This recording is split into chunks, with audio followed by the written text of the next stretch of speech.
tonight, so get in here. We in here to vibe.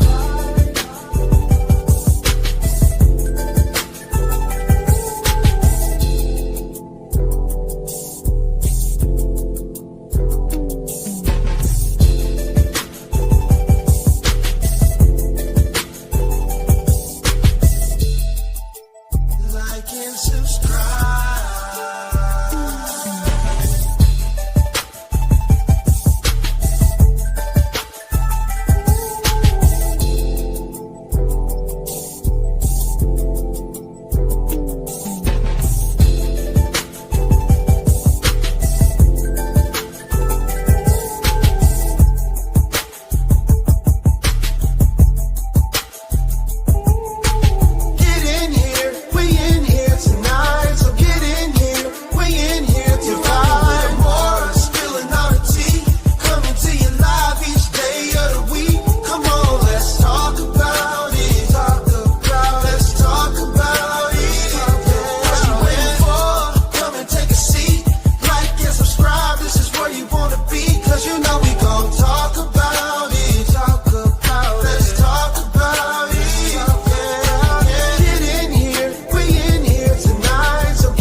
Hey,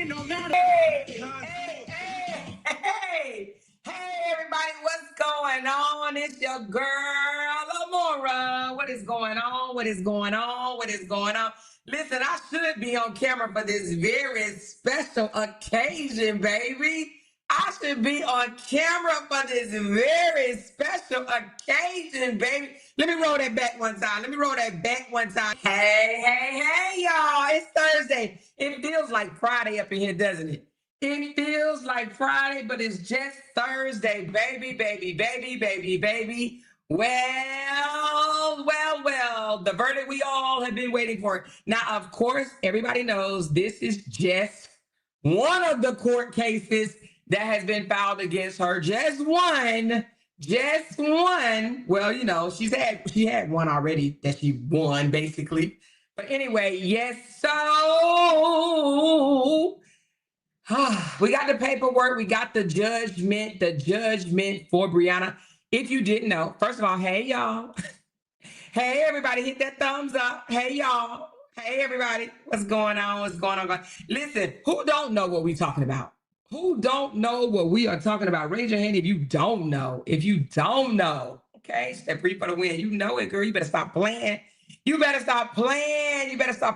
So anyway, there was a judgment brought against Brianna by her ex-husband, right? And her second baby daddy, okay? And he claimed that she basically stole money out out of his account, okay? And he had everybody that support him believing that dumbass shit. He had everybody believing that it was true. Okay. So I'm going to read to you what he said. And actually, you know what? I'm not even going to read word for word. He basically said, you know, you remember when Brianna came out here and said that she gave him $7,000 to move, right? Y'all remember that?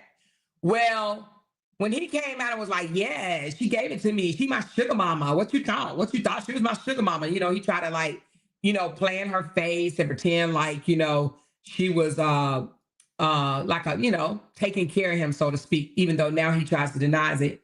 But anywho, he tried to say that she went back in his account and took that money back, right?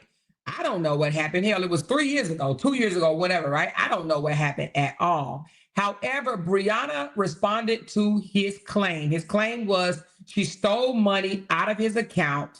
You know, basically, she stole money out of his account. She countered, well, not countered, but she replied and said, no, I did not.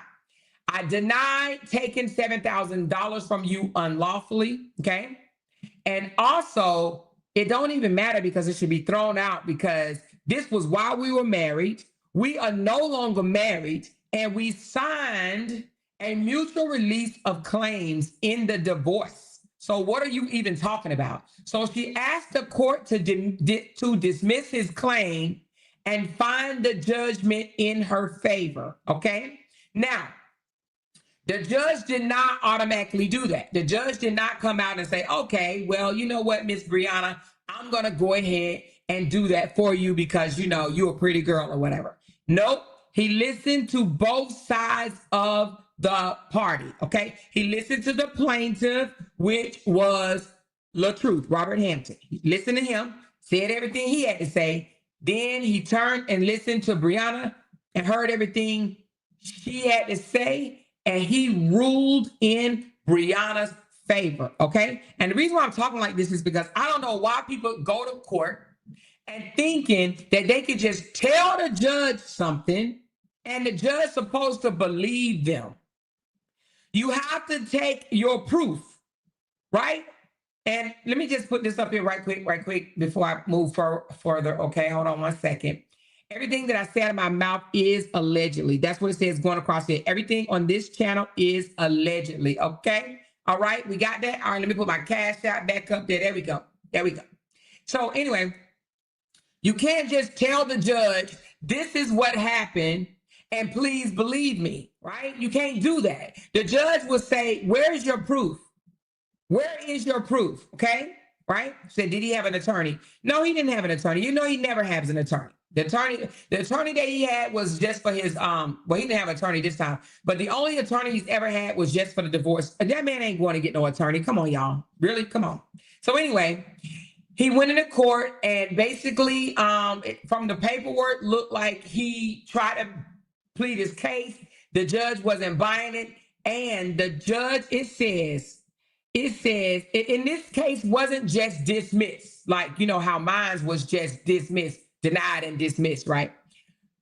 They did a judgment on this one. There was a judgment. There's a difference. Sometimes it's just dismissed without judgment, but this one was a judgment. And it said the judgment is entered in the favor of the defendant. The defendant, meaning that the defendant proved her case, okay? She proved her side of the story. And that is, one, I did not do it. He has no proof that I did it. And two, mutual release of claim. The divorce decree said both sides could not bring up any claims against each other moving forward. Once you sign that divorce paperwork, whatever happened while y'all were married is done and over. You cannot get mad and come back and be like, oh, I want that TV. I know I said you can have it, but I want it back now. You cannot do that. You cannot do that. So again, she denied it. And you know, and I learned something while I was in court the other day too. When you are the defendant, you don't even have to say much. It is up to the plaintiff to prove their case. So if anything, right, if anything, they have to prove, she's at public defenders pro se. They have to prove their case. So she denied it. She denied it and also told the judge that we're divorced. We're divorced. This, whatever he's talking about, happened during the marriage. It does not even matter. We are divorced. So the judge ruled in her favor, all right? The plaintiff had a statement of claim, and the judgment is entered in the favor of the defendant, which is Brianna Battle, okay? So there will be no $7,000 exchanging hands, okay? And for a man to want $7,000 from his baby mama is absolutely ridiculous, especially when he is behind on child support. That is absolutely ludicrous. So anyway, give it up for Brianna. She won this case. Now there's other cases, right, that he has filed. One, i.e. a custody, which is absolutely funny, laughable. And then there is contempt of court, okay? So we looked in the file and it looks like the contempt of court hearing will be on August the 12th. August the 12th, we will find out, and I will come back out here and tell you guys whatever the court paperwork decides and say on that case, okay? So August the 12th, she will be back in court with him for a contempt of court, contempt of, what is it, contempt of court? I think it's a contempt of court. I think it's a motion of contempt of court. Yeah, contempt of court. And that will be August the 12th. So again, the judge ruled in the favor of Brianna. She proved her case, okay? His case, he lost it basically. And listen to this, y'all. You notice how he always say he walks into court and he never walks out a loser? Well, guess what? Boo Boo Kitty, it's the first time for every fucking thing, right? There is a first time for everything. So he lost. He lost his case, okay? He lost his case and he cannot take her back to court for this foolish ass shit because it happened while they were married, okay? And it's been 2-3 years ago at this point, 2 or 3 years ago. It happened back in 2022 and it is now 2025. Hell, damn near 2026, okay? She said, is that the custody case? No, the court, the contempt of court is not custody. It is, you know, a bunch of other little stuff. You know, about the passport, somebody's posted online and, you know, stuff like that or whatever, right? So congratulations, Bree, on your win. Absolutely. Thank you to me. So she won, okay? She won her case. And I'm proud of Brianna for just standing on business, not allowing social media, right, to, you know, scare her, make her back down. This is the big Bree, not the little one, okay? And, you know, I'm extra special proud of her because a lot of people believed him. And they were literally having live stream after live stream like, yeah, he gonna take her down and he's going after her and he's gonna do this to her and he's gonna do that to her. While all along we knew he don't have a leg to stand on. She said, does he have to pay the court fees? Yes, he does. She didn't have to pay nothing, okay? Except for whatever when you file your answer, I think when you file it, it probably costs you like $20, $30, $40 or something like that to file your answer. But other than that, no, she don't have to pay anything. He has to pay the court fees and go dig up $7,000 from his supporters, basically. If he wants $7,000, he'll get them from his supporters. Now, I don't even know how he thought for one moment that he would win, but for some reason, he listened to those dummies over there on YouTube that feed him a whole bunch of bullshit by telling him, yeah, you're going to win, you're going to win, you're going to win, or whatever the case, and he wastes his time. Now, if he would have listened to me, he would have known that he was not going to win. He would have known that because I told him, right? Okay?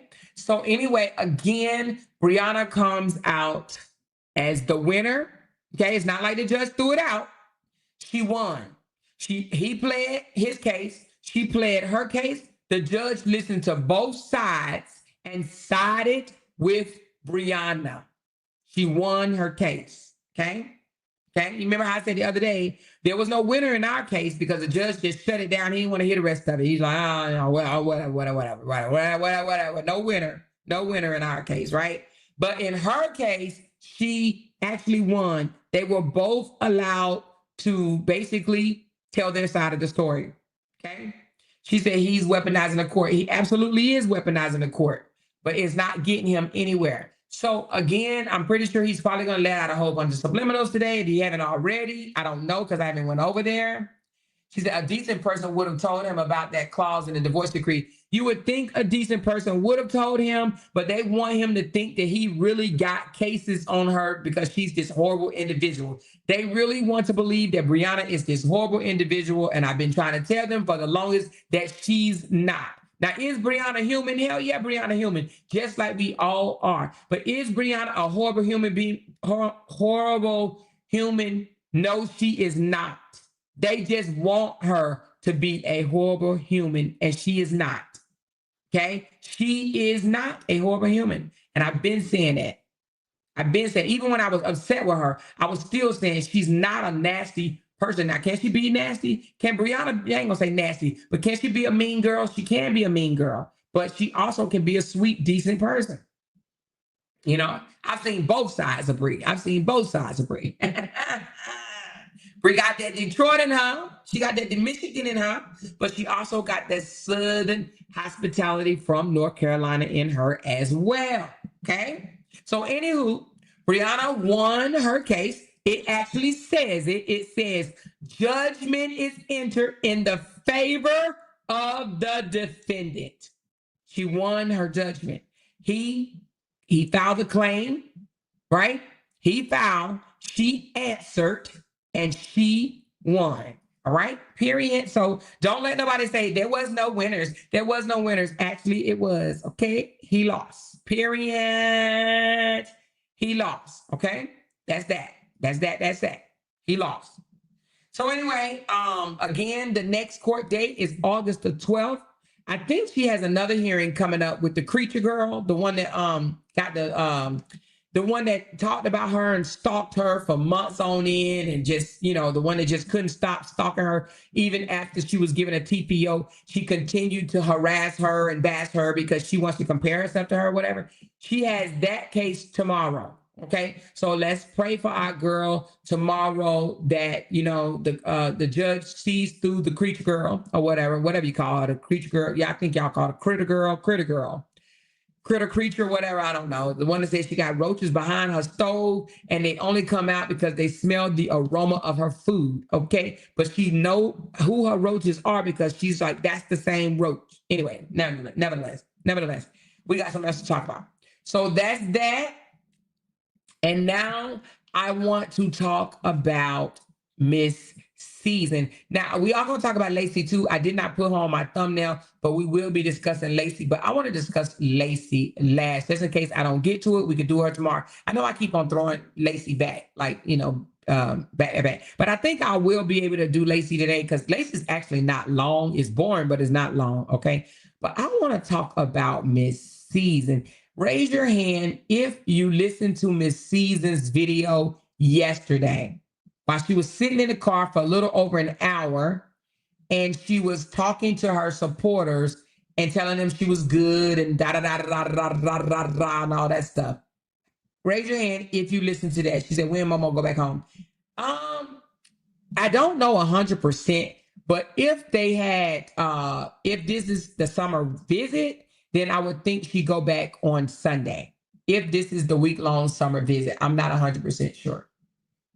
I'm not 100% sure. I have not talked or spoken to Brianna. All right, so let me see.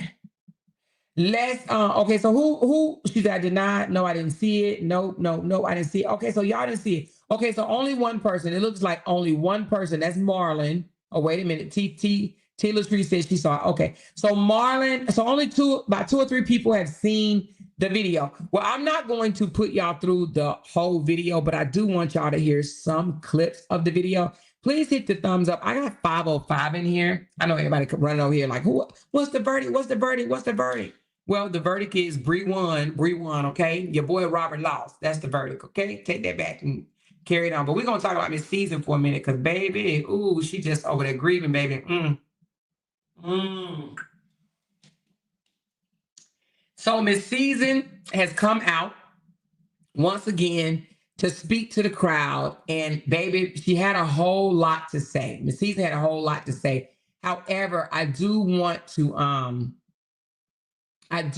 talk about it. Okay. I really, really want to talk about Miss Season's rant yesterday. So there was a lot of things that she said that I noticed. You know, I guess being the age that I am, I pick up things and I kind of know, and I'm just gonna be honest, you know, because I've done it myself before. You know, raise your hand if you've been hurt in a relationship before. Be honest. Raise your hand if you've been hurt in a relationship before. Be honest.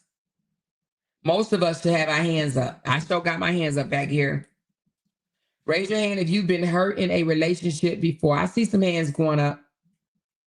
I see some hands going up. Okay, all right. So we're being honest today. Okay. So what I'm about to say, anybody that has been through this will notice these types of behaviors. Okay. So it's not just Miss Season. This is of a hurt person, someone that has been in a relationship and they are hurt. Okay. They're very, very hurt about their experience. You know, what they, you know, they're trying to get over or get through what they've been through. And one of the things that we do when we're hurt, tell me what it is that we repeat a whole lot when we're hurt.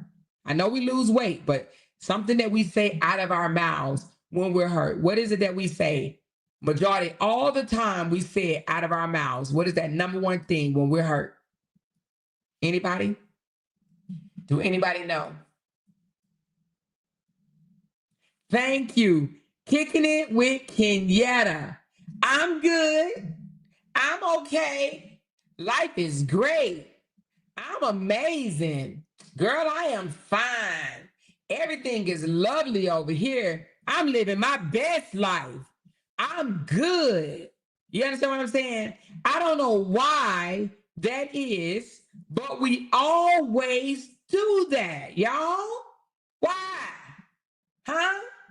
Because we have to preserve our image. Okay? We have to preserve our image. We want our family and our friends around us to think that we are okay.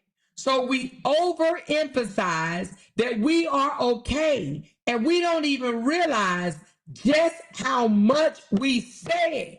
Girl, I'm good. I'm living my best life. Everything is gravy over here. Girl, I'm all the way good. I'm all the way good. So we're going to start listening. Now, this is not a long video, and I will not play it all the way through. Y'all already know how I am.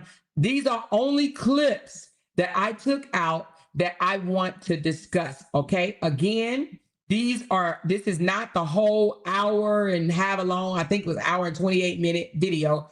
I'm definitely not breaking down the whole hour and 28-minute video, but this is a snippet, 8-minute clips, different from different sections or whatever that I want to talk about. Okay. She said she's seen the red flags. Well, she's seen the flags, but she should have saw them long time ago. Okay. All right. So let's run the video and then we're going to break it down and I'm going to give you an assessment on what I'm hearing.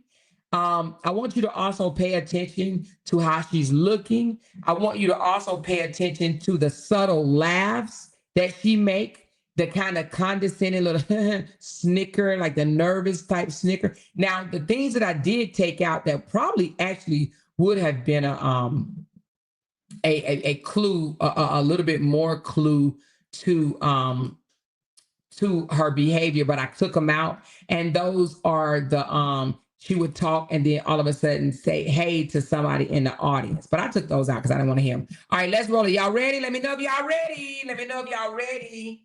Let's get ready. Tell me if you're ready, baby. Tell me if you're ready. Okay. Now, before we go on, I want y'all to listen to this, but I want y'all to listen to certain things that she says. Now, you know, we'll get there when we get there. We'll talk about when we get there. I'll point that out when we get there, okay? All right, here we go. Let's listen. Oh, boy. Y'all been sending me email. Y'all been sending. Hold on. Y'all been messaging me too, boy. Y'all been sending me email. Y'all been. Okay, so I put it up. Let me see if it'll change it. I don't know if it will. Okay, so I recorded it at a high speed, so I apologize for that, but I did record it at a high speed. So she's going to be talking kind of fast. So to be honest with you, this is probably not the best. You know what? Let me see if I can change it. Hold on. This is probably not going to be a good. Well, let's try to roll with the fast talking version. I don't know if it'll come across the way she was saying it, because it may sound upbeat when the whole thing was not upbeat. But let's see if it does, because I did record it like that. I could go back and change it, but let's just see if it comes off, if it gives the true analysis that I caught on to. Okay, let's go. Y'all been messaging me too, boy. Y'all been sending me email. Y'all been sending me DMs. I appreciate it. I really do. Y'all been checking on me. I'm good. I'm really, really good. Our month of June has been busy. We have, for high school, the month of June is summer league for high school. So we were having practice every day, and we were having games probably like twice a week. Now, before we get into that right quick, the reason why okay, you heard her say she's good. Now, she's saying she's good, but that's not the first time that's not the only time she's gonna say it. I want y'all to listen for that throughout this video. But going into what she's doing now, this is what I'm trying to point out. She actually says, she comes on here and say, I don't tell my business on social media, okay? That's what she says. I don't tell my business on social media. But right away, I want you to take note to how she starts telling not just her business, her damn boy's business, her friend's business, her business. She starts talking her business, but yet you're going to hear her say, I don't tell my business on social media, okay? But I want you to tell me in the chat, you can put a check up if you hear any of her business. Just put a green check mark if you hear any of her business. Y'all been sending me DMs. I appreciate it. I really do. Y'all been checking on me. I'm good. I'm really, really good. Our month of June has been busy. We have, for high school, the month of June is summer league for high school. So we were having practice every day, and we were having games probably like twice a week, and then they would be back-to-back games. So I just been doing that, trying to get my son situated. We got a recruiter on deck, working on him to get him in college. It's funny you said that, because for the last 2 years, I've been researching Belize, and I'm thinking about having a place built there once my son graduates, because I got 2 more years. And in 2 more years, honey, y'all don't have to find me. I can't tell you where I'm going to be. Only wants to go to schools that are no more than 2 to 3 hours away from home, which I'm happy about that, because I don't want it to go too far either. I was saying, before some of y'all got on, I was saying, thank you all. Y'all been messaging me. Y'all been emailing me. So I know I am loved. Thank you, guys. I appreciate the check-ins. We actually talked to a recruiter, but I'll take D1, D2, whatever. I just want to make sure that make sure that he gets his school paid for. That's my main thing. But yeah, we've been looking at all D1, D2, and we looked at. I saw some of the other schools on there, but I don't think that he would want to go there. But he could either get a academic scholarship, or he could get. Now, does this sounds like she's discussing her business? Is her son's college, whether he's being recruited to D1 schools, her moving to Belize after her son graduates, she's building a home in Belize that she's been talking about forever. Does that sound like her business? I just need y'all. I want to know, do you think that's her business? She even gonna tell you her blood type is O positive, baby. I just want you to know, is this her? I want y'all to answer me, is this her business? Scholarship. So we can do both. So my oldest did get a swim scholarship, and my middle son, he's an artist. He's more into what do you call it? Gosh, just looking, I can't think of it at the moment. But the youngest and the oldest are athletes, but my middle child, he's a artist. Right. And then he went to a really, really good school. This past year, I had him in a private school. And then it was an adjustment for me, because, I know it was an adjustment for him, but for me, it was to drive. So it would take an hour round trip when I would drop him off in the mornings. And then afternoon, it would take about an hour and a half. So 2.5 hours round trip for a whole school year. Not pat myself on the back, because when we first made the decision for him to go there, I was thinking, oh, Lord, how am I going to do this? Hey, Terry. Thank you, Terry. Terry, I appreciate your support. I appreciate everything. I see when you be commenting and posting. You got my back. I definitely appreciate that. I really have not been on social media. I'll post, then I'm not really on there. Okay, so we will agree that she does tell her business, correct? Correct? She said she's just rattling on and on and on. Exactly, rattling it on and on and on and telling her business, right? Now we're about to go into her saying, I really don't post on social media. I just post and go. And the reason why she's doing this, you guys, she's trying to say, I don't see that stuff that's going on over there. She's trying to ignore the elephant in the room. And the reason why she's doing that scratching of her throat, like, because she knows what's been going on, what's been said about her, right? And she knows she's still guilty. She feels like she was used and played by Robert. One, because what was she? His lapdog, right? She's somebody that went after his ex-wife, maliciously attacked her and harassed her for over a year, thinking that that's what she was supposed to do to win the prize. And now that she's not even the prize, they're not even together no more, I can tell without her even saying it out her mouth that she feels like a goddamn fool, okay? She doesn't never have to come out here and say it, but when she continues to talk, I want you to listen to what she's saying, right? I want you to listen to what she's saying, because I can tell that she feels like a fool, but I don't think that she would ever say it. Now let's listen. As much not as what I used to. I kind of been getting away from that. Been working out, going to the gym and stuff. Let's go back. Let's run back. She's trying to get away from made a decision. Trolling and harassing people online. Okay, let's listen. And to go there, I was thinking, oh Lord, how am I going to do this? Hey, Terry. Hold on. Thank you, Terry. Terry, I appreciate your support. I appreciate everything. I see when you be commenting and posting. You got my back. I definitely appreciate that. I really have not been on social media. I'll post, then I'm not really on there as much, not as what I used to. I kind of been getting away from that. Been working out, going to the gym and stuff. Just been kind of focusing on me more, doing what I need to do. Some other business avenues and stuff that I want to do. So yeah. She's focusing on her more and the drama less, because she can never take away the fact that she was the center of the drama. Or I ain't even gonna say she was the center, but she was part of the center of the drama. So now she's trying to disassociate herself with drama. She's acting nervous, very nervous. She's acting nervous because she feels a way. She's like, oh, I hope they don't ask me about Robert. But at the same time, I want to come out here and say things about him, but I can't say anything about him because this is his audience.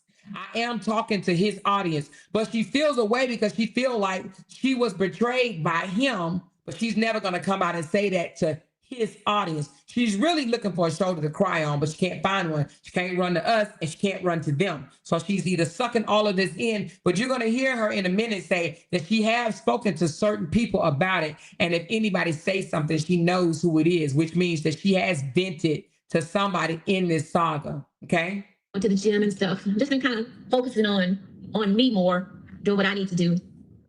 Some other business avenues and stuff that I want to do. So yeah, I just really had.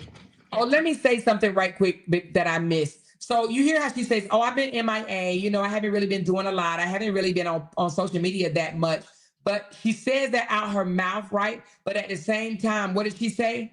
I've been getting y'all messages. Thank y'all so much. Thank you, Terry, for having my back. Thank you. Y'all been messaging me, emailing me. I know y'all love me. I've been feeling the love. So she is very well knowledgeable of what's being said about her, because if they've been messaging her, they've been messaging her what? They've been messaging her about the bullshit that's been said. But she was just in my chat. How long ago, y'all? Was it 2 weeks yet? Has it been 2 weeks that she was in my chat addressing situations about her and Robert relationship?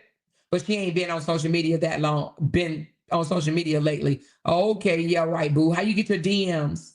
How you get your messages? Huh? Okay, all right. And it's a difference. When you're not on there, you can tell a difference. Normally you wake up in the morning, first thing you do is grab your phone. I even stop myself from doing that. I make sure I get up and I pray first. Thank God for waking me up to see another day, because I don't know what it is about people that they always try to put God in the center of their foolishness, right? I pray to God and thank him for waking me up every day. This is a woman that dragged, I was going to say try to drag, but no, that dragged, right, the ex for no damn reason, okay? She says now that she gets up in the morning and pray every day and thank him for waking her up. She wants to try to come off as, I'm a peaceful, non-drama type of a woman, right? I am she's trying to clean up her image is what she's trying to do. She wants people to feel like, no, I'm not toxic. I'm healthy. I eat healthy. I go to the gym. I work out. I'm in my garden. I use natural beauty products. I'm not about that social media messy shit.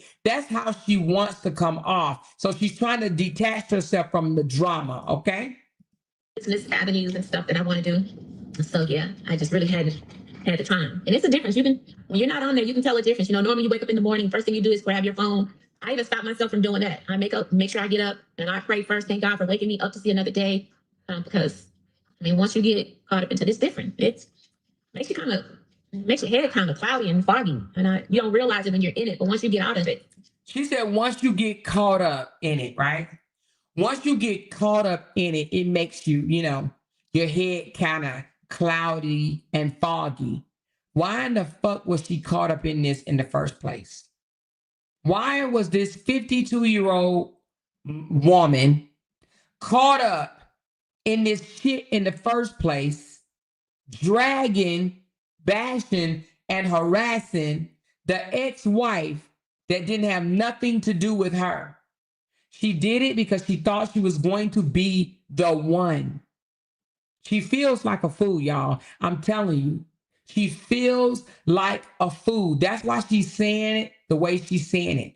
Once you realize that, you know, she basically saying once you realize that you're being played, you're being used, and you're being a fucking fool for a man that really don't want you, you feel some type of way. Okay?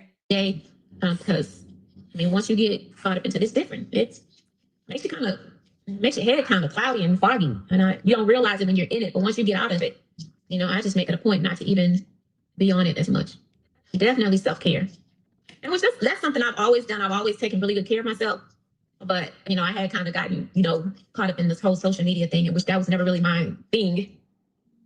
But the way she said it was really never her thing, in my opinion, she's trying to put the blame off on Robert. Okay. When she says that was really never my thing, to me, that tells me that she is trying to say Robert told her to do it. Okay. Robert told me to run those pages. Robert told me to go after Brianna. That's not my thing. I don't do that shit. I don't do that type of stuff. That's why she's low-key trying to detach herself from it now. She's trying to low-key without coming straight out. She's low-key blaming Robert for putting her in this bullshit.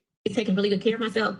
But, you know, I had kind of gotten, you know, caught up in this whole social media thing, which that was never really my thing. But you don't realize it while you're doing it. But, you know, now I do. Sometimes you can just kind of take over. But now I limit myself. And, you know, she said, you don't realize when you're doing it. Now, my thing is this. She said, you don't realize, you know, when you're doing it, right? But she can at least say, you know, I didn't realize I was hurting someone while I was doing it. I didn't realize I was hurting someone while I was doing it. And you would think that she would apologize. But she's too vain. She's too vain to apologize to somebody, right? If Brianna had done something to her, then I'd be like, it's a wash. Bree did something to her. She did something to Bree. It's a wash. Nobody needs to apologize. But Brianna ain't never done nothing to this lady. Brianna has never done anything to this lady. This lady did this. Now, whether Robert told her to do it or whether she did it on her own, she's older than him. She's 52 years old. He's 44. So she did this again because she thought that she was the prize, that she was going to be the one that Robert ended up with.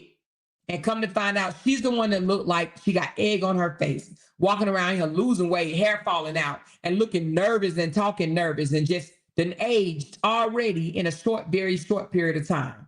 Just an aged. Sorry, I didn't mean to take it back that far. Sometimes you can just kind of take over. But now I limit myself. You know, if I don't see it, once I tap on, I don't, but I just post and go about my business, honey. Post and go. Social media can consume us. Now, when she's talking about some post and go, I don't even know why she came out here and told that post and go lie or whatever. But the reason why she says, if I see it, I see it. If I don't, I don't, or something like, hold on, let me see how she just said that. Let me get it right. Post and go my ass. You know, if I don't see it, once I tap on, I don't, but I just post and go about my business, honey. Post and go.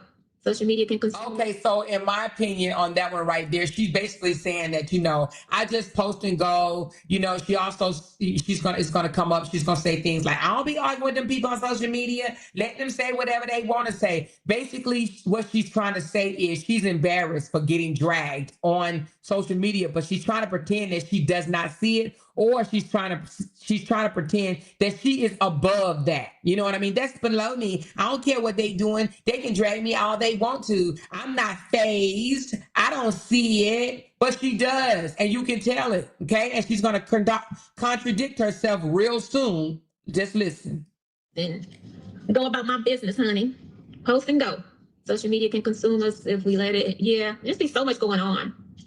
So much going on social media that I mean, you do get kind of, I won't even say get caught up in it, because one thing I've always made sure I do, I take care of my business first before I get on social media, because you can't let it take over your life. Sometimes people get so involved in it, then you forget about, the things you have to do. I just never really been that person. I'm gonna make sure I take care of, the house first, make sure I take care of my business, work, me, my personal self-care, my boys.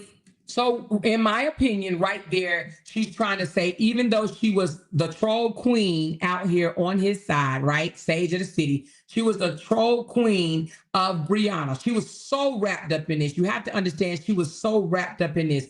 But what she's trying to say now is, even though I was wrapped up in it, I was still taking care of my business, unlike Brianna, because, they try to make it seem like, oh, Brianna's not taking care of her kids and this, that, and the other. So she's trying to say, yes, I may have came out here and got in the mud with y'all. I may have came out here and trolled with y'all. I may have came out here and controlled a whole bunch of content creators and post their shit every day, all day, right? Being a fool, being a whole fool for Robert, but I took care of my business on the back end. Yeah, I think the fuck not, okay?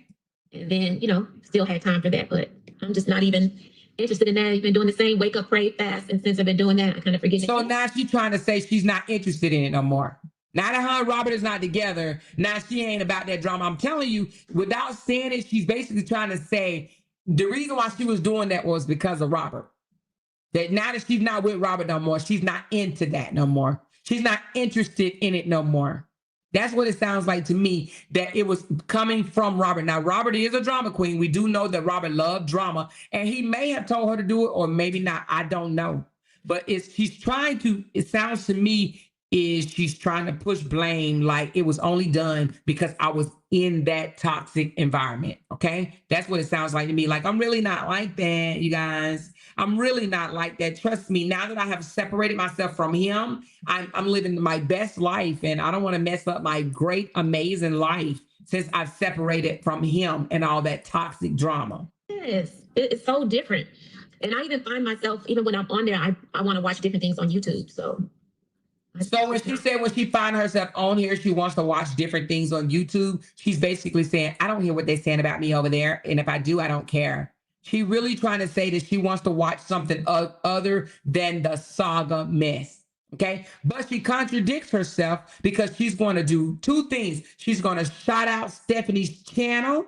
And she's also going to say, hey, to Latte World or whatever, right? And be like, girl, I see you. I'll be watching you, girl. I'm going to call you when I get off, which means she is very much still in it.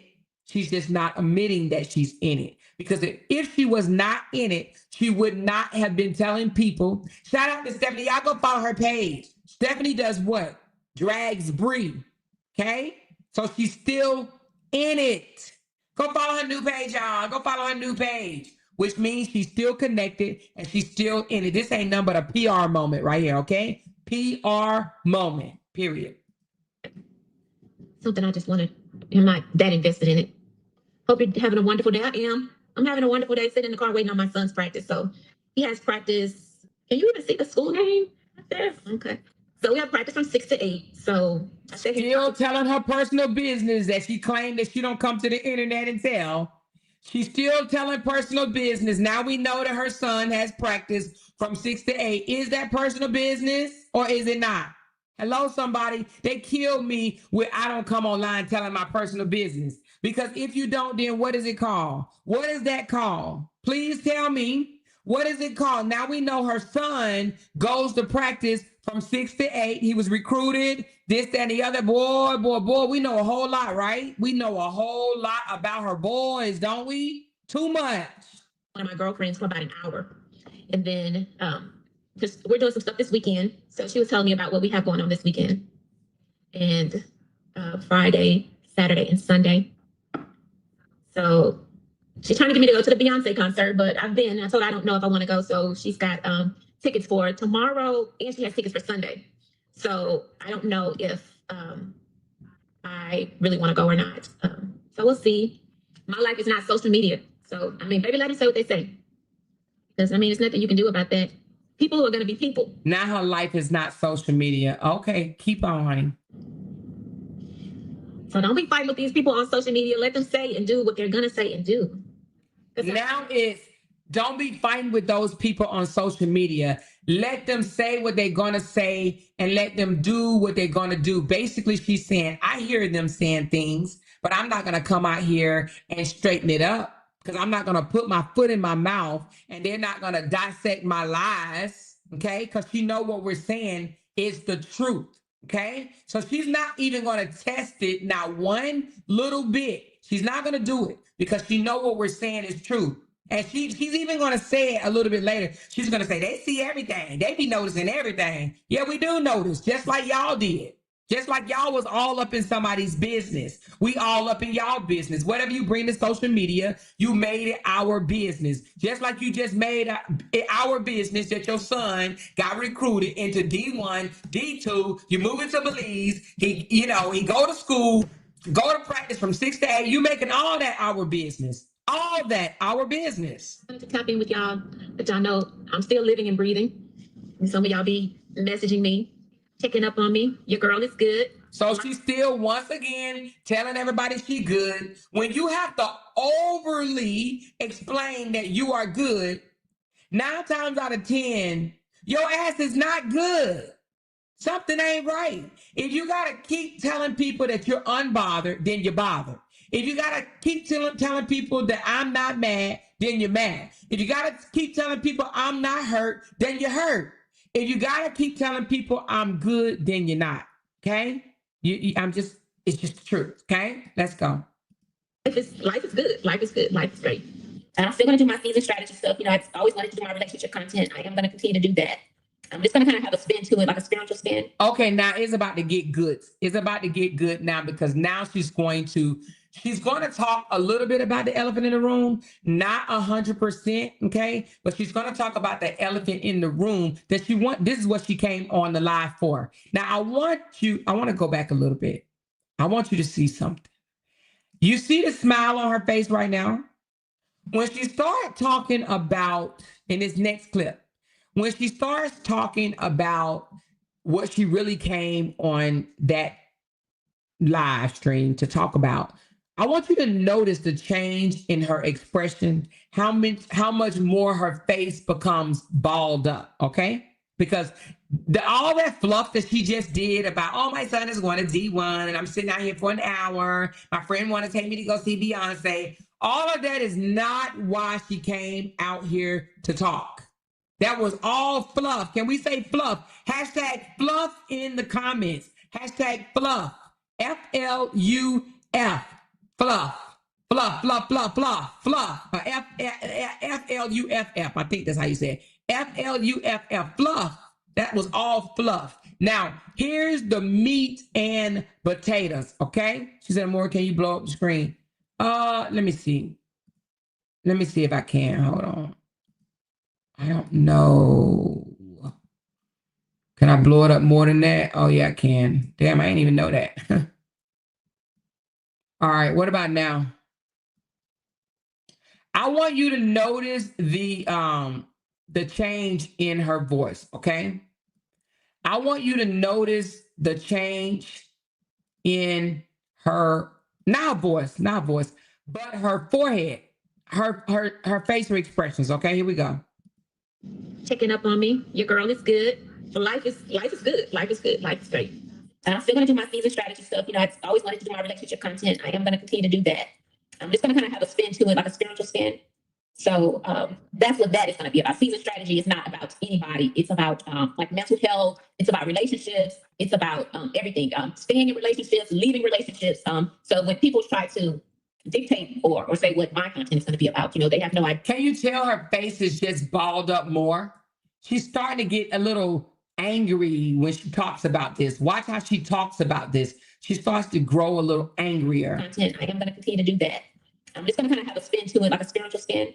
So that's what that is going to be. Pay attention to the eyes and the forehead area. Season strategy is not about anybody. It's about like mental health. It's about relationships. It's about everything. Staying in relationships, leaving relationships. So when people try to dictate. She about to get angry, y'all. Not angry in a sense of where she start yelling and screaming and shouting and cursing. No, she's starting to feel away. As she get ready to explain this, she starts to feel away. Okay. She said, "Can you make her screen bigger?" Is this not big enough, y'all? Oh, I thought I did. Do y'all not see this? Do y'all see it now? Do y'all see the screen bigger now? Let me know how the screen is it bigger now? Let me know if it's bigger before we move forward right quick, y'all. It's bigger now, right?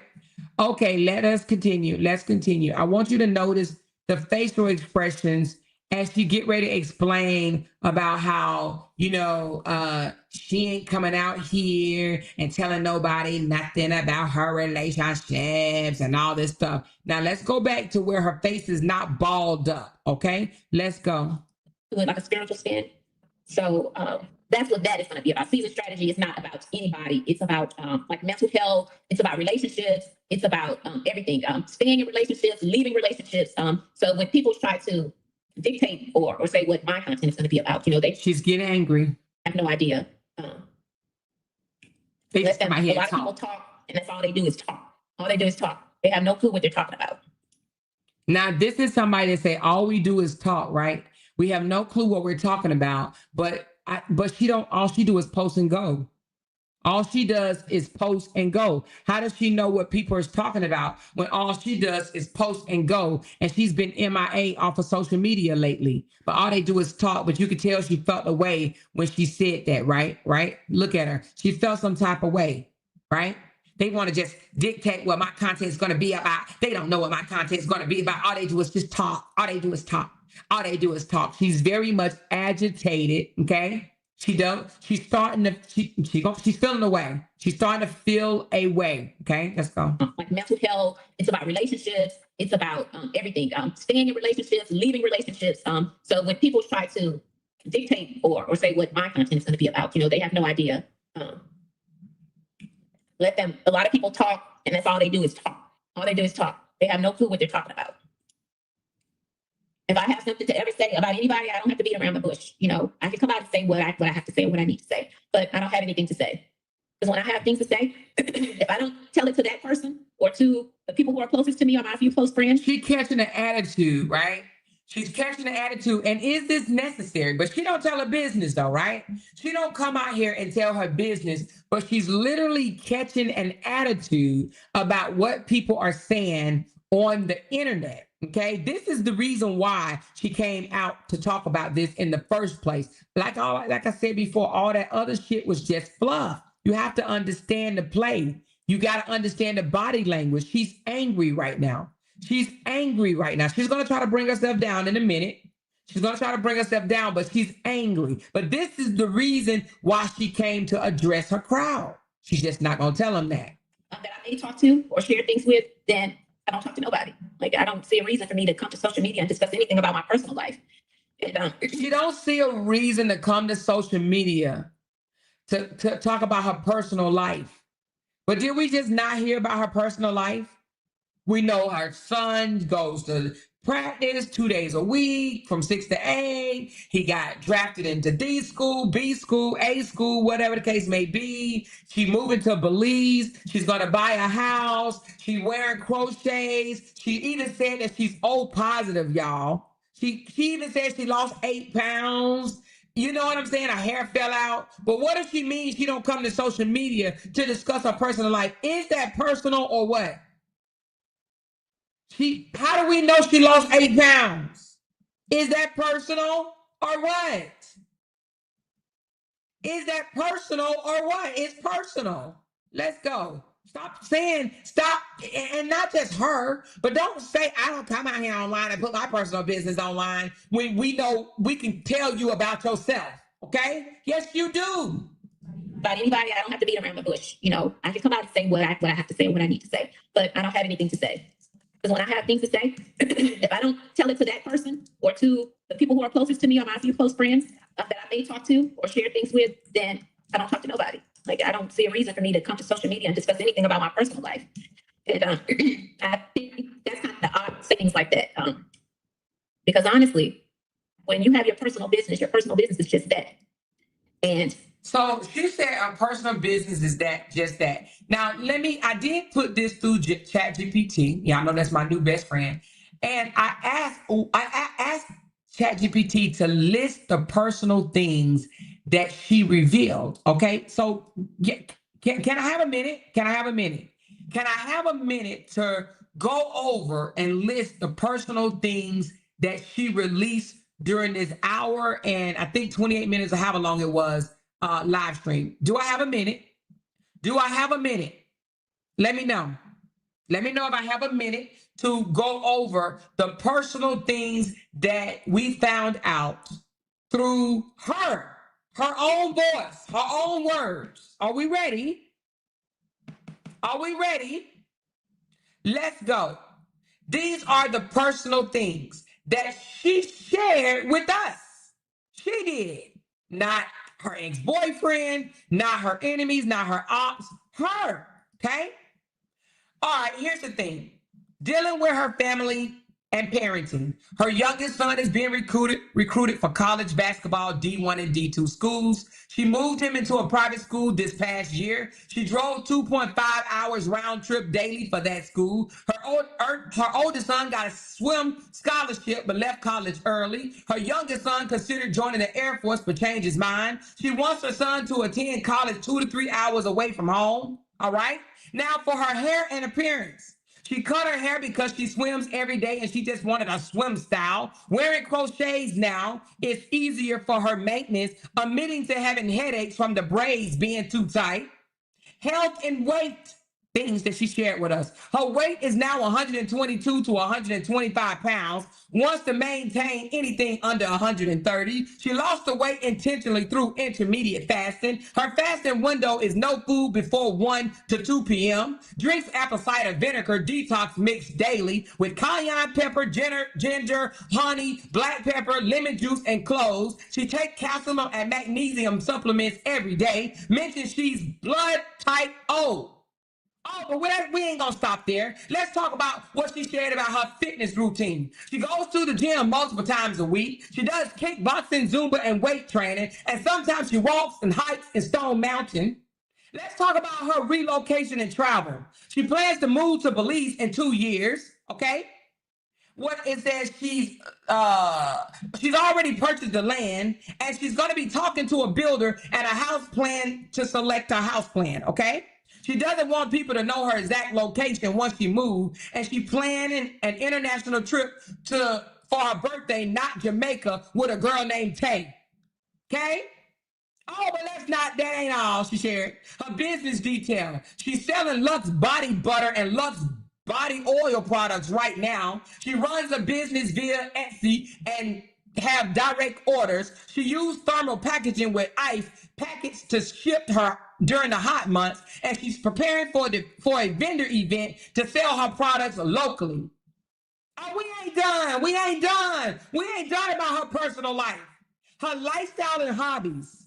She's grown over 80 fruits and vegetables in her home garden: tomatoes, eggplants, okra, peppers, jalapenos, greens, and more. She cooks shrimp and other meals live sometimes. She wears mouth guards for her teeth while she sleeps.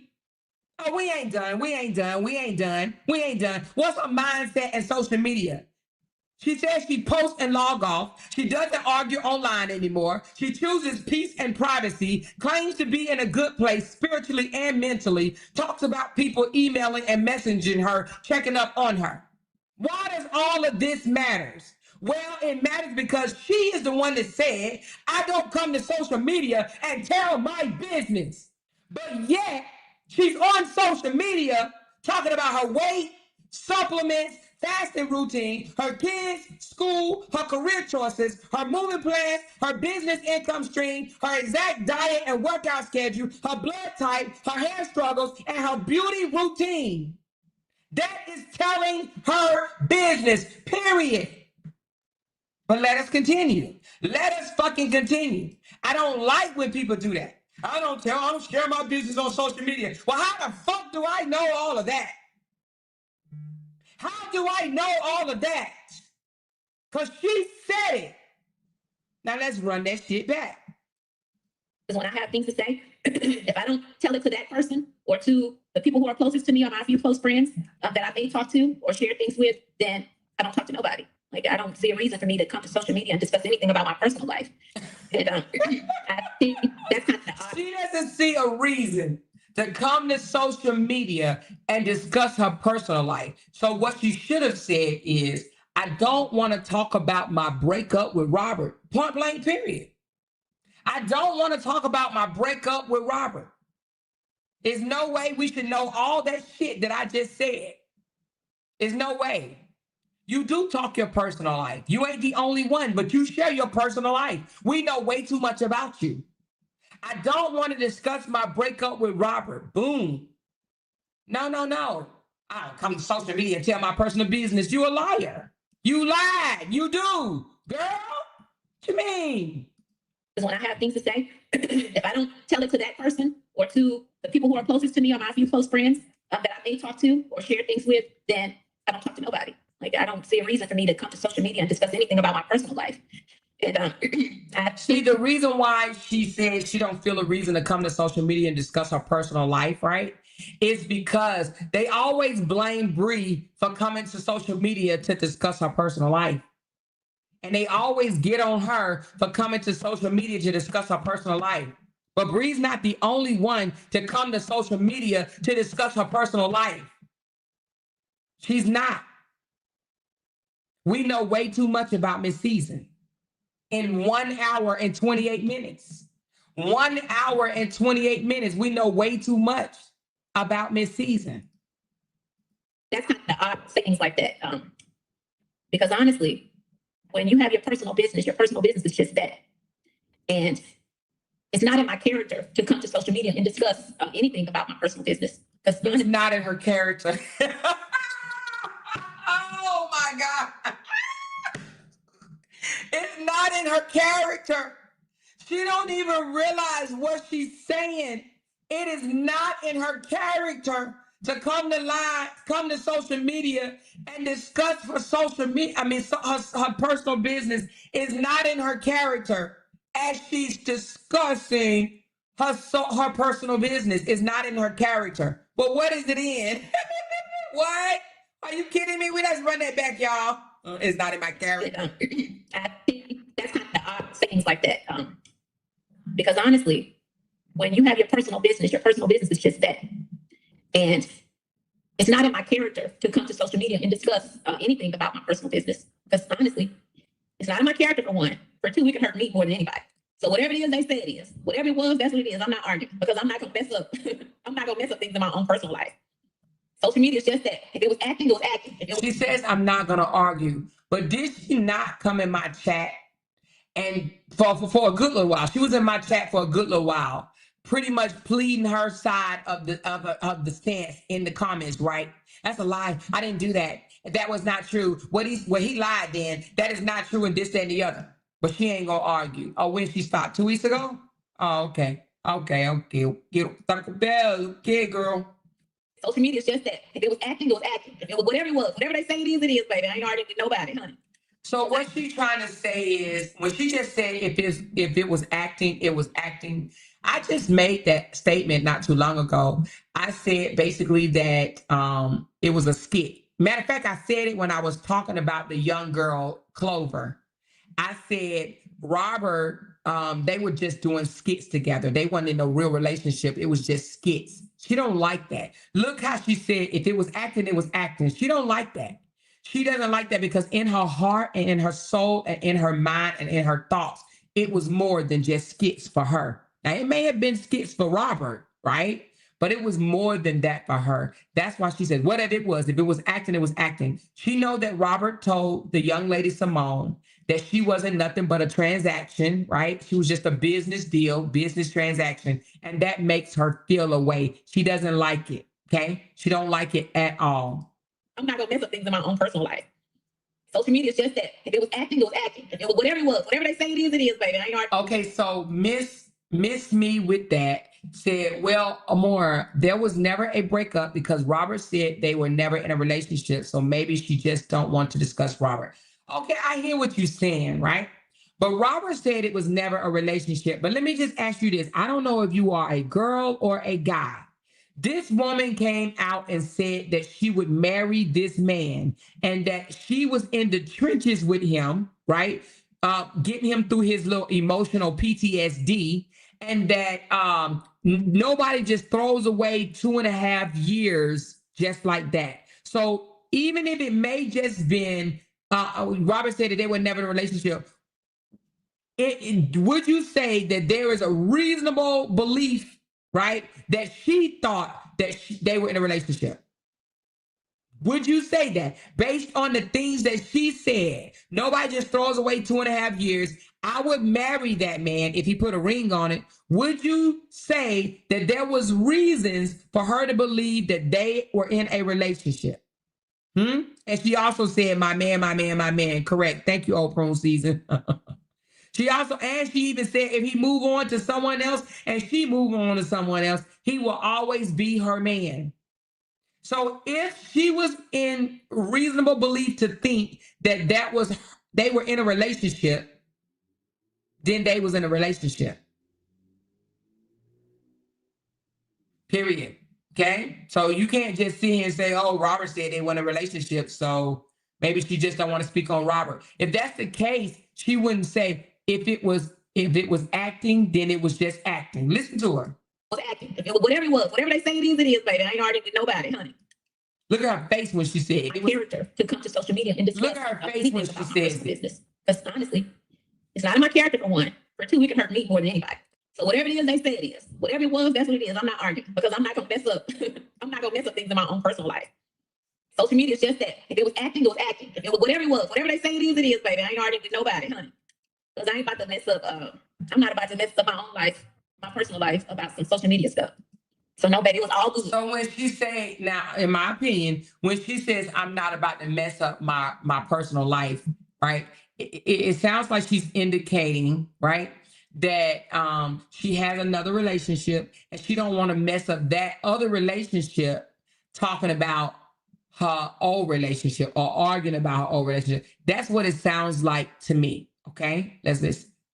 Social media is just that. If it was acting, it was acting. If it was whatever it was, whatever they say it is, baby. I ain't arguing with nobody, honey. Now, mind you, wasn't she just acting real sweet like?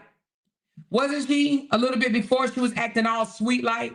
She didn't drop that sweet talk, Sana. She's mad now. She's acting mad. She's acting bothered. She's acting triggered. This then pissed her off, right? She's acting like, like she's feeling away. She's feeling a way about what it is that she's talking about. That's it's under her skin, is what I'm trying to say. More than anybody. So whatever it is they say it is. Whatever it was, that's what it is. I'm not arguing because I'm not gonna mess up. I'm not gonna mess up things in my own personal life. Social media is just that. If it was acting, it was acting. If it was whatever it was, whatever they say it is, baby. I ain't arguing with nobody, honey. Because I ain't about to mess up. I'm not about to mess up my own life, my personal life about some social media stuff. So no, baby, it was all good. Yeah, it is all good. I ain't got no problems. She says, all good. It was all good. She's upset. I ain't got no problems. Yeah, you do. Yeah, you do. That's that bothered laugh. It was all good. We know somebody else that does that little bothered laugh. Huh? Right? Okay. I'm not gonna mess up things in my own personal life. Social media is just that. If it was acting, it was acting. If it was whatever it was, whatever they say it is, baby. I ain't arguing with nobody, honey. Because I ain't about to mess up, I'm not about to mess up my own life, my personal life about some social media stuff. So no, baby, it was all good. Yeah, it is all good. I ain't got no problems. I ain't got no. She is mad. Somebody said in the comments, she's mad. She is mad. She's bothered. She's absolutely bothered. She's mad. Okay? That. If it was acting, it was acting. If it was whatever it was, whatever they say it is, baby. I ain't arguing with nobody, honey. Because I ain't about to mess up, I'm not about to mess up my own life, my personal life about some social media stuff. So no, baby, it was all good. Yeah, it is all good. I ain't got no problems. I ain't got no problems. I don't want none. Life is good. I don't want no problems. We good, they good, everybody good. Exactly. Right? She said, we good, they good. And when she said they, she's referring to Robert and whoever else he's with, whether it's the Clover girl or whether it's the Simone girl. She said, we good, as in her and her new man. We good, they good, because she already feel a way about him going to Dallas to be with that younger Clover, beautiful woman. She feels a way, y'all. We good, they good. She said that in a sense of a relationship. We good, me and my man. They good, Robert and whoever he's bumping coochies with to this day. Okay? That's what she mean by that. This woman is not feeling good about this conversation. Okay? She's very bothered. She's very worried. Okay? Bothered, agitated. Okay? In my own personal life. Social media is just that. If it was acting, it was acting. If it was whatever it was, whatever they say it is, baby. I ain't arguing with nobody, honey. Because I ain't about to mess up, I'm not about to mess up my own life, my personal life about some social media stuff. So no, baby, it was all good. Yeah, it is all good. I ain't got no problems. I ain't got no problems. I don't want none. Life is good. I don't want no problems. We good, they good, everybody good. Exactly. Right? I messed my own self up. Get up out of here. Y'all crazy. Think I'm about to mess myself up. Ain't nothing to tell. So if I hadn't had a private discussion with the people that I know, you won't hear anything about my business on social media unless other people put it out there, but it ain't gonna be me. Right? Personal business, yours, yeah. And when she says other people, who do y'all think she's talking about? Huh? When she says, you ain't gonna hear me talk about my personal business. If somebody else put it out there, it's on them. It ain't gonna be me. Who do you think she's talking about? And again, personal business, she's talking relationship, because honey, she just sat there and said all her personal business, okay? Because I ain't about to mess up, I'm not about to mess up my own life, my personal life about some social media stuff. So no, baby, it was all good. Yeah, it is all good. I ain't got no problems. I ain't got no problems. I don't want none. Life is good. I don't want no problems. We good, they good, everybody good. Exactly. Right? I messed my own self up. Get up out of here. Y'all crazy. Think I'm about to mess myself up. Ain't nothing to tell. So if I hadn't had a private discussion with the people that I know, you won't hear anything about my business on social media unless other people put it out there, but it ain't gonna be me.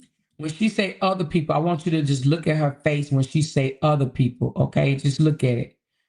Myself up. Get up out of here. Y'all crazy. Think I'm about to mess myself up. Let me see if I Ain't can nothing to pause tell. it. So if I hadn't had a private discussion with the people that I know, you won't hear anything about my business on social media unless other people put it. When she say other people, you know who she talking about other people. She's talking about Robert, okay? Because she knows Robert pillow talk. She know Robert told Simone some things that she don't like. She heard it on a recording because Simone sent it to her ass. And then Simone sent it to me and I played it on my platform. She doesn't like that Robert pillow talked about her to another woman. That bothered her. It would bother me too. I wouldn't want to have shit else to do with him if you ask me. Because what type of man kiss and tell, right? What type of man talk about you while sleeping with another woman? No, you can fuck her all you want to, but keep my name out your damn mouth. You understand what I'm saying? That bothered her soul. So when she says, if other people put it out there, she's talking about Robert. Now I'm gonna stop for a moment. I'm gonna come back and play this, but I want to go over some signs that clearly define her being hurt. Okay. Now, one of them is the fact that what? She never mentions Robert name. Okay. She says, we good, they good. They good is Robert. She never mentions his name though. She never mentions, she's trying to pretend like, oh, I don't care. I'm not bothered. He good, I'm good, right? But those are obvious signs that she's hurt. I'm going to go over a few more, right? She never mentions Robert by name. She avoids any reference to their relationship status, no public acknowledgments of being denied or discarded. So she didn't even say, yeah, we broke up. Yeah, he broke up with me. Okay. But why does that signals hurt? Well, silence about something everyone is waiting to hear is classic emotional avoidance. If she truly didn't care, she would casually confirm or deny, right? But avoidance equal embarrassment or pain. Okay. So she is definitely like, oh, I ain't got nothing to say. I ain't got nothing to tell. I ain't gonna say nothing. She's embarrassed. And it's not just embarrassment. You got to think about it. Let's talk about it for a second. She's embarrassed because not only did he play her for 2.5 years, basically, right? He ended up with a younger woman, and the very people that she was actually in control of, telling them, post this, post that, and she telling them to make videos so she could post it on her Sage in the City page, right? She said, I'm more, they saying Robert was in her chat. Oh, really? Oh, but anyway, but the very people that she was in control of, they now like the new woman. They're now saying that the new woman is a better fit for him. She don't like that. She's embarrassed. Okay. That's embarrassment. All right. But let's continue to talk. Other signs to determine that she's hurt: her overuse of I'm blessed and I'm in a good place and I'm good, I'm peaceful, everything is great and marvelous over here. Why does that signify hurt? Well, when someone say that they're fine that many times unprovoked, right? It usually means the opposite. It's performative reassurance for herself and her audience. She's just telling herself, I'm good, I'm good, I'm good. I guess if she said so many times, the shit had come true, right? But other obvious signs of her being hurt over this situation, well, her sudden weight loss. Now, I didn't record it, but in the video, if you go back to her original video, she says that she lost 8 pounds, right? I think I did record that part. But anyway, she says she lost 8 pounds. So she put a number on it because everybody has already told her you look like you lost significant weight. Now I'm gonna say allegedly that she's lost more than 8 pounds. But the reason why she said 8 because she wants people to know I haven't really lost that much. It ain't that bad. And I lost it from intermittent fasting. Now, she made sure she said intermittent fasting because she wants to take away the claim of her losing weight over heartbreaks. Okay. Now, we ain't dumb. We all know that you lose weight when you're going through some heart and pain, right? Okay. So anyway, she claimed that her weight loss was intentional. She admits to fasting and working out harder than usual. Okay. Why does this signify hurt? Well, rapid physical changes after a breakup are often tied to stress, depression, or trying to regain control of your life, right? Emotional stress is a common trigger for weight loss and restrictive eating habits, which means most women that's going through the bullshit are going to lose some weight, baby, okay? But another obvious sign that she is hurt is hair loss, right?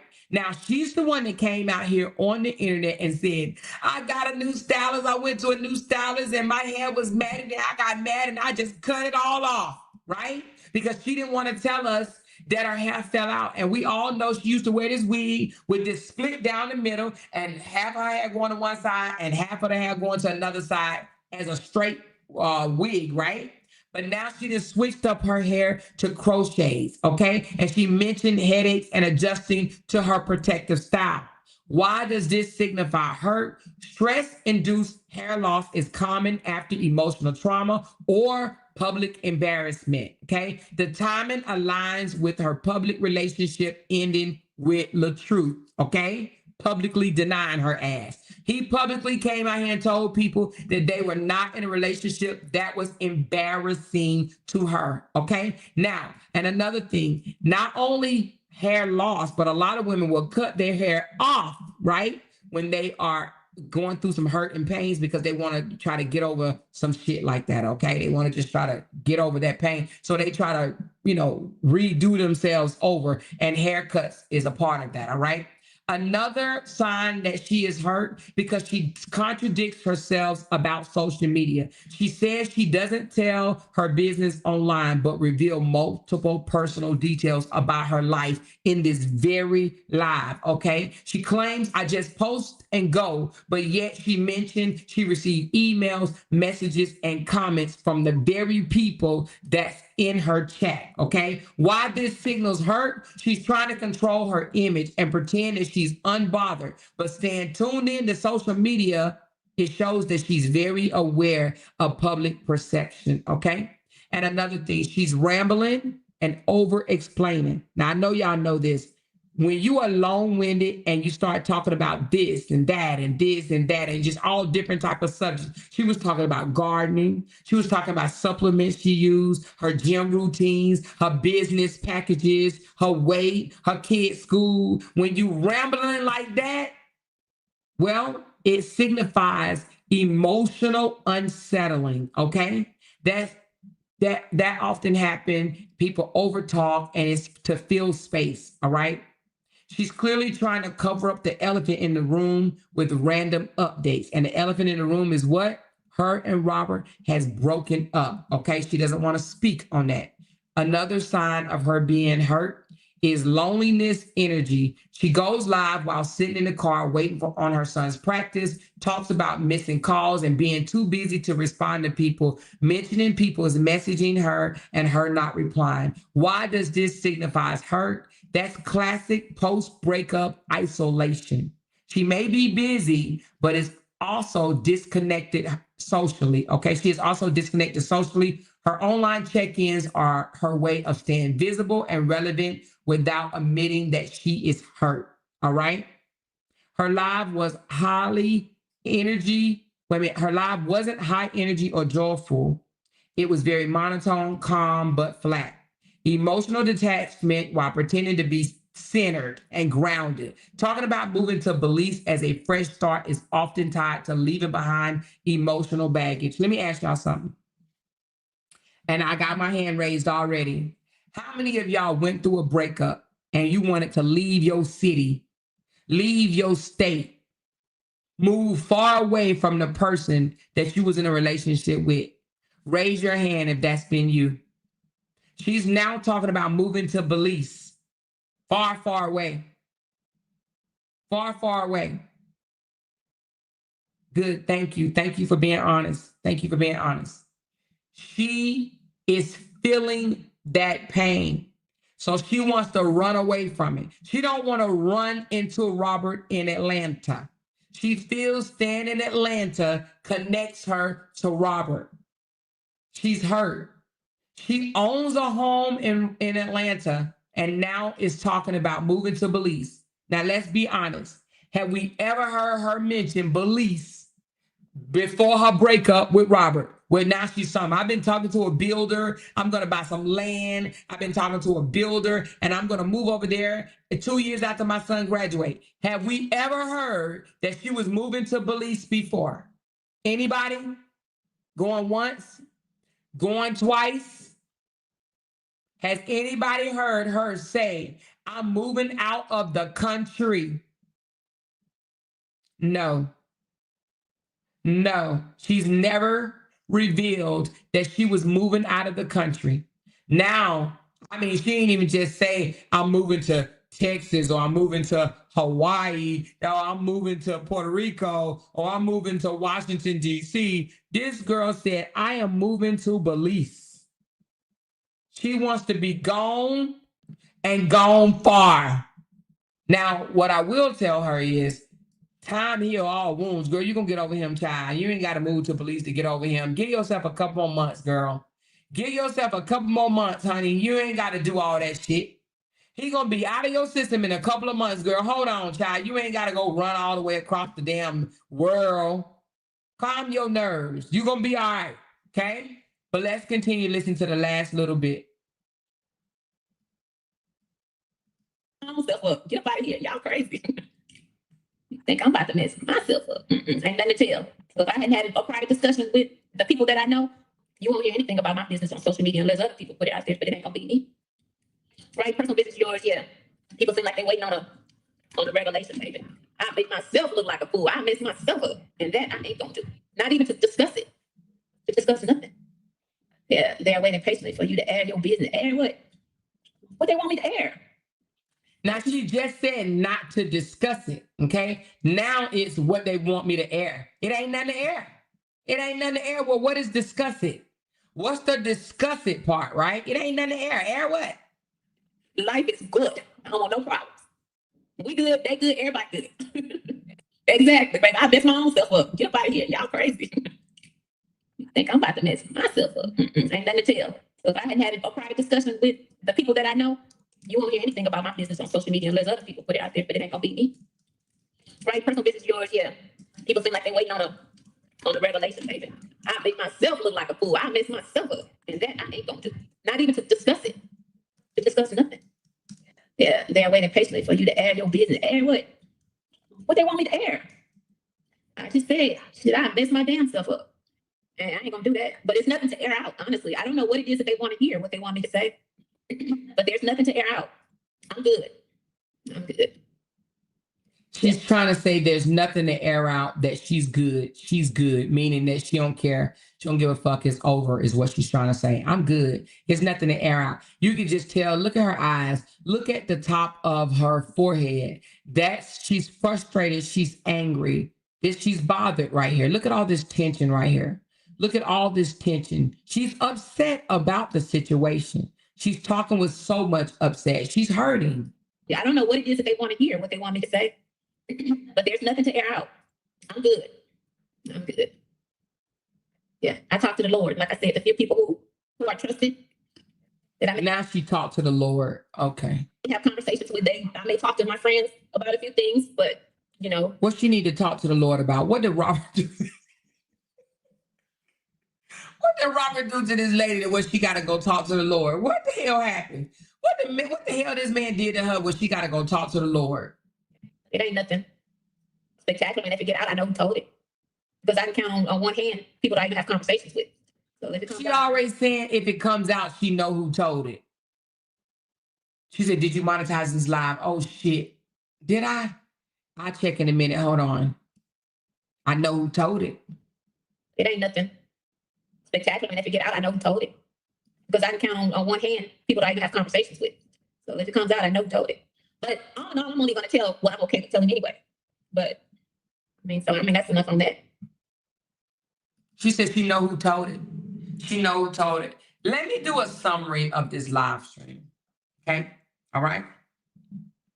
In this live stream, Miss Seasoned checked in with her audience, acting as if everything in her life is just peaches and cream, like she's blessed and she's on track for bigger and better things. She talked about her son's basketball recruitment, her weight loss journey, moving plans to Belize all the way across the world, her gardening, okay, her 80 vegetables that she's been planting, and running her Etsy business with body oils and body butter. She emphasized her health, her routine, and choosing peace over drama. But the entire live stream is really a silent cover-up. What she doesn't say is louder than what she does say. After spending over 2.5 years publicly defending and aligning herself with LaTruth while attacking his ex-wife Brianna, Mrs. Season never once mentioned his name. Not even the nickname, Mr. Shrimpy, okay? This comes right after Robert himself came out and publicly denied ever being in a relationship with her, saying they were just friends, she was a transaction, it was strictly business.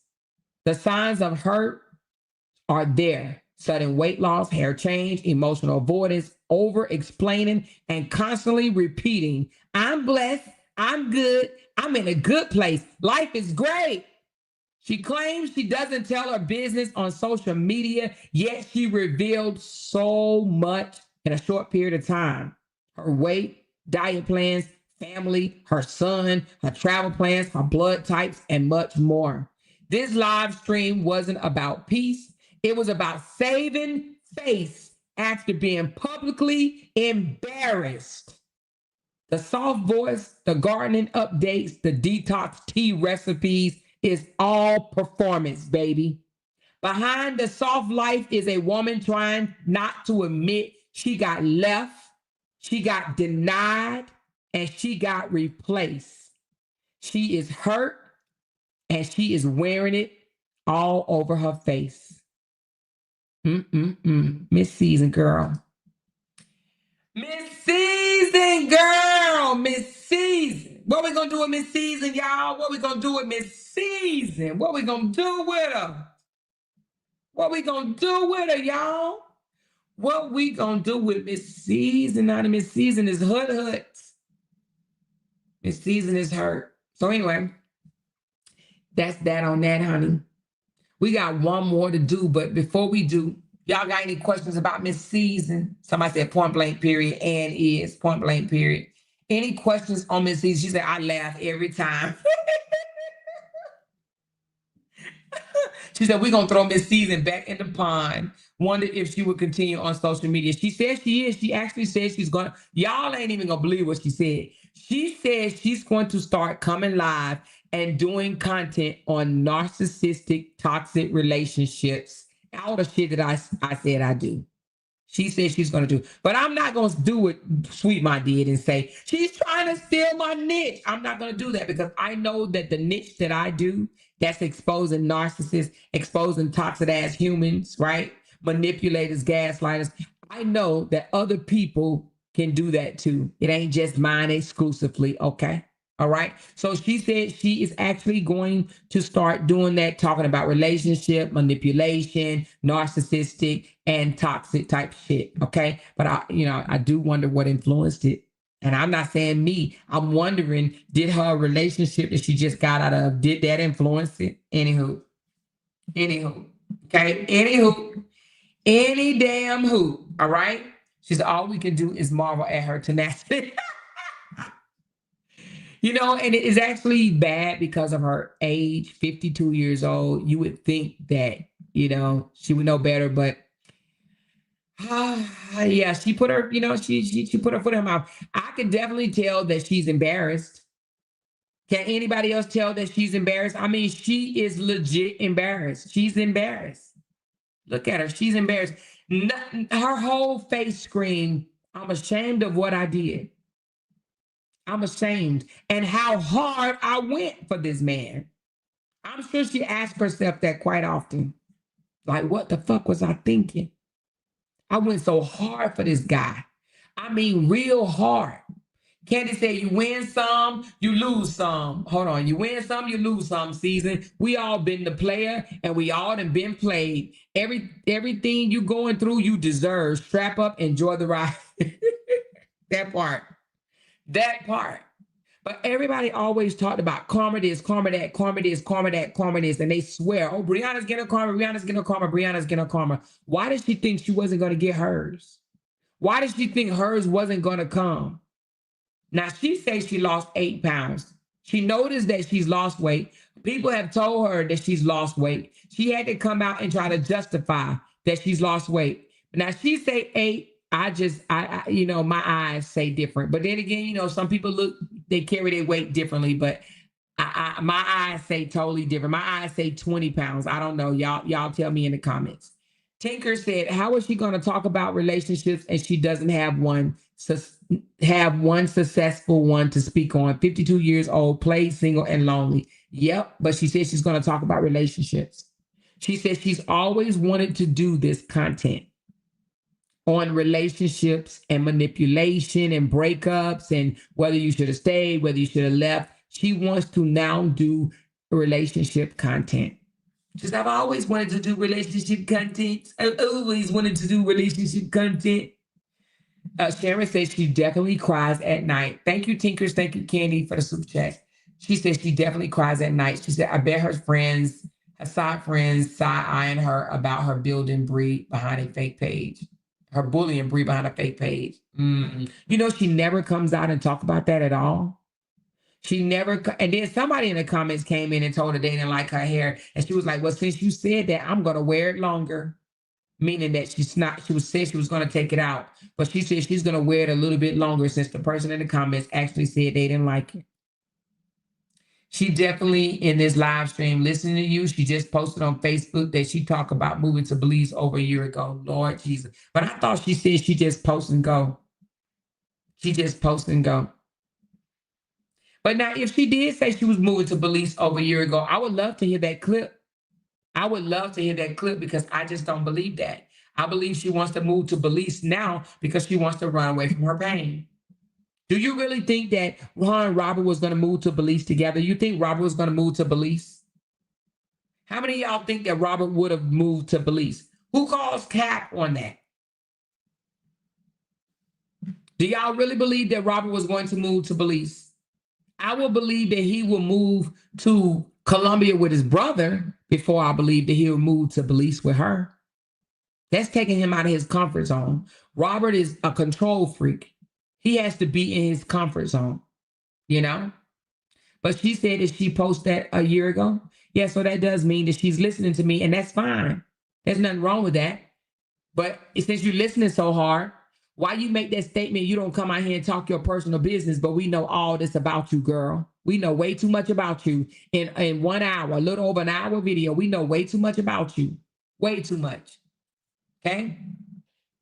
She said, man, she loved your commentary. She must do. She said, Moore has so many students and do. Thank you, big sis Glenn. She said that bum can't leave the country. She talking about she was going to move there over a year ago. And she said she's going to buy her some land. Now, you know, I'm going to tell y'all another time. We're going to break that down because I'm just wondering. Because, you know, to buy land in somebody else's country, you have to have a visa or some type of residency. But I've never checked on Belize, so I can't tell you what their criteria are. But I will. I can come back and tell you. She said, read my comments. Hold on. Kicking it with Kenyatta. Kicking it with Kenyatta. Didn't I just let you in the group today? You're not green. Didn't you just get in the group? I'm going to have to recheck that. She said, Robert comfort zone is Buckhead, and that's all. Yep, I was thinking the same thing. That's his comfort zone. He's not going to come out his comfort zone. She said, Season, you got played. Get over it. You will never be able to eat shrimp the same again. She will never be able to eat shrimp the same. RH doesn't do well with unfamiliar places. He has to be the center of attention and stay with what he's familiar with. I agree with you. That's why I say he has to be in control. And going to Belize doesn't put him in a higher position. It puts her, especially if she's been there before. You know, he will feel out of his element. She's losing all the density in her face. And that's what I'm saying. 8 pounds. I don't think so. I don't think so. I don't think so. I don't think that it's 8 pounds, but she claimed it was 8 pounds. You know? Season never once smiled. She did like a little smirk, but no, she didn't really smile. She was actually, you know, I will say, let's go back. She was kind of smiling when she first started, right? She was smiling. That's that I'm good. Y'all been messaging me too, boy. Y'all been sending me email. Y'all been sending me DMs. I appreciate it. I really do. Y'all been checking on me. I'm good. I'm really, really good. Do you see how chipper that sound toward the very end? Look how she sounds. I just said, I messed my damn self up. And I ain't gonna do that. But it's nothing to air out, honestly. I don't know what it is that they want to hear, what they want me to say. It's almost like she turned into a whole different person. Did she not? She was so confident and smiling and glowing. Look how she's glowing right here. And as it goes on, she gets more frustrated and more frustrated and more. Right here just kills me right there. She was so frustrated. Hold on. She was getting so frustrated. Now, I don't know who came in her comments. Somebody said Robert must have came in her comments on this live stream. I don't know, right? But she really just started getting more and more frustrated. I don't know if it was the people that's in the comments, but when she started talking about, you know, the social media drama, she just really became angry. Look at her. Angry, worried, stressed out. Stressed out. Look at her. My personal life about some social media stuff. So no, baby, it was all good. Yeah, it is all. No, baby, it was all good. She said, "Amora said the request." Okay. She said, hold on. She said that's how she was able to be Miss Season and stage in the city. That evil witch got two personalities. Oh, she said, why is it telling me that that's what I have? Frustrating. Oh, I don't know what she's talking about. But anyway, but let's move right along. I actually don't think I'm going to break that one down today. I wanted to do Lacey, but I could not get the clips, right? I have the video of Lacey. Pull that up. Now, Lacey video, I did not cut out no clips, but I don't even think it was a long video. Let me see how long her video was. Let me take down this season right quick. Lacey's video. Y'all remember this video right here? Who's seen this video? Oh, no, not that one. This one right here. I just really want to read some things about this one. I don't think I want to do a whole video. Lacey has an annoying ass voice. I'm just going to be honest. Like, it's just, oh my God. It's like, let me just let y'all listen to a little bit of it. To visit. Keep in mind, both this boy's parents are under the same roof. So if I can't do anything and I need some assistance, the first person I talk to is his father. Now I want to just go over hers. Can I just do that? Can I just go over her video instead of me playing clips for her video? Because her video is annoying as hell. Okay. But y'all wanted me to break this down. But I did break it down, and I pulled the transcripts and I start reading some of it, and I'm like, you know, she did talk a lot of things in this video that is concerning, and I want to point out. Okay, that's what I want to do right quick on Lacey's video. Give me a second. Give me a second. I'm gonna let it play while I'm looking for what I'm looking for. Your voice is soothing and will help No, it's those not. that don't read. Definitely hard copy an audio book will be a nice bedtime read. An audio will be good. Driving entertainment. I definitely will consider that. He's getting big. He definitely is. I think people think that Jamie is supposed to be a second mom when that's not what the case is. Yeah, a lot of people say that. And it's like, I've been saying that since he was born. Like, and my thing is we have to acknowledge mutual respect. I was in this poly relationship for 3 years prior to the conception of my son. Nobody asked me, was I a second mother? You see what I'm saying? So why is that now the discussion now that I've had a child? You see what I'm saying? If you wouldn't consider me a second mother, though I do pour into their, you know what I mean, Kevin and Jamie's children, then why would you consider that to be my outcome? You see what I'm saying? If that's how people look at Polly, then they should look at Polly like that through and through, not just as it relates to the second wife. You see what I'm saying? Like, if you guys believe that Polly is a dual mom thing, then when Janae is mentioned, when Israel is mentioned, when Justice is mentioned, you guys should be like, oh, why isn't Lacey there? Isn't she their mom too? I thought you guys were poly. Nobody ever asked that question. They only want to ask that question when it comes to my child. So it's like, you guys understand the boundary. You guys. Oh, I get it. I see. She's feeling left out. I'm getting that. Okay, let's go. Let's break down.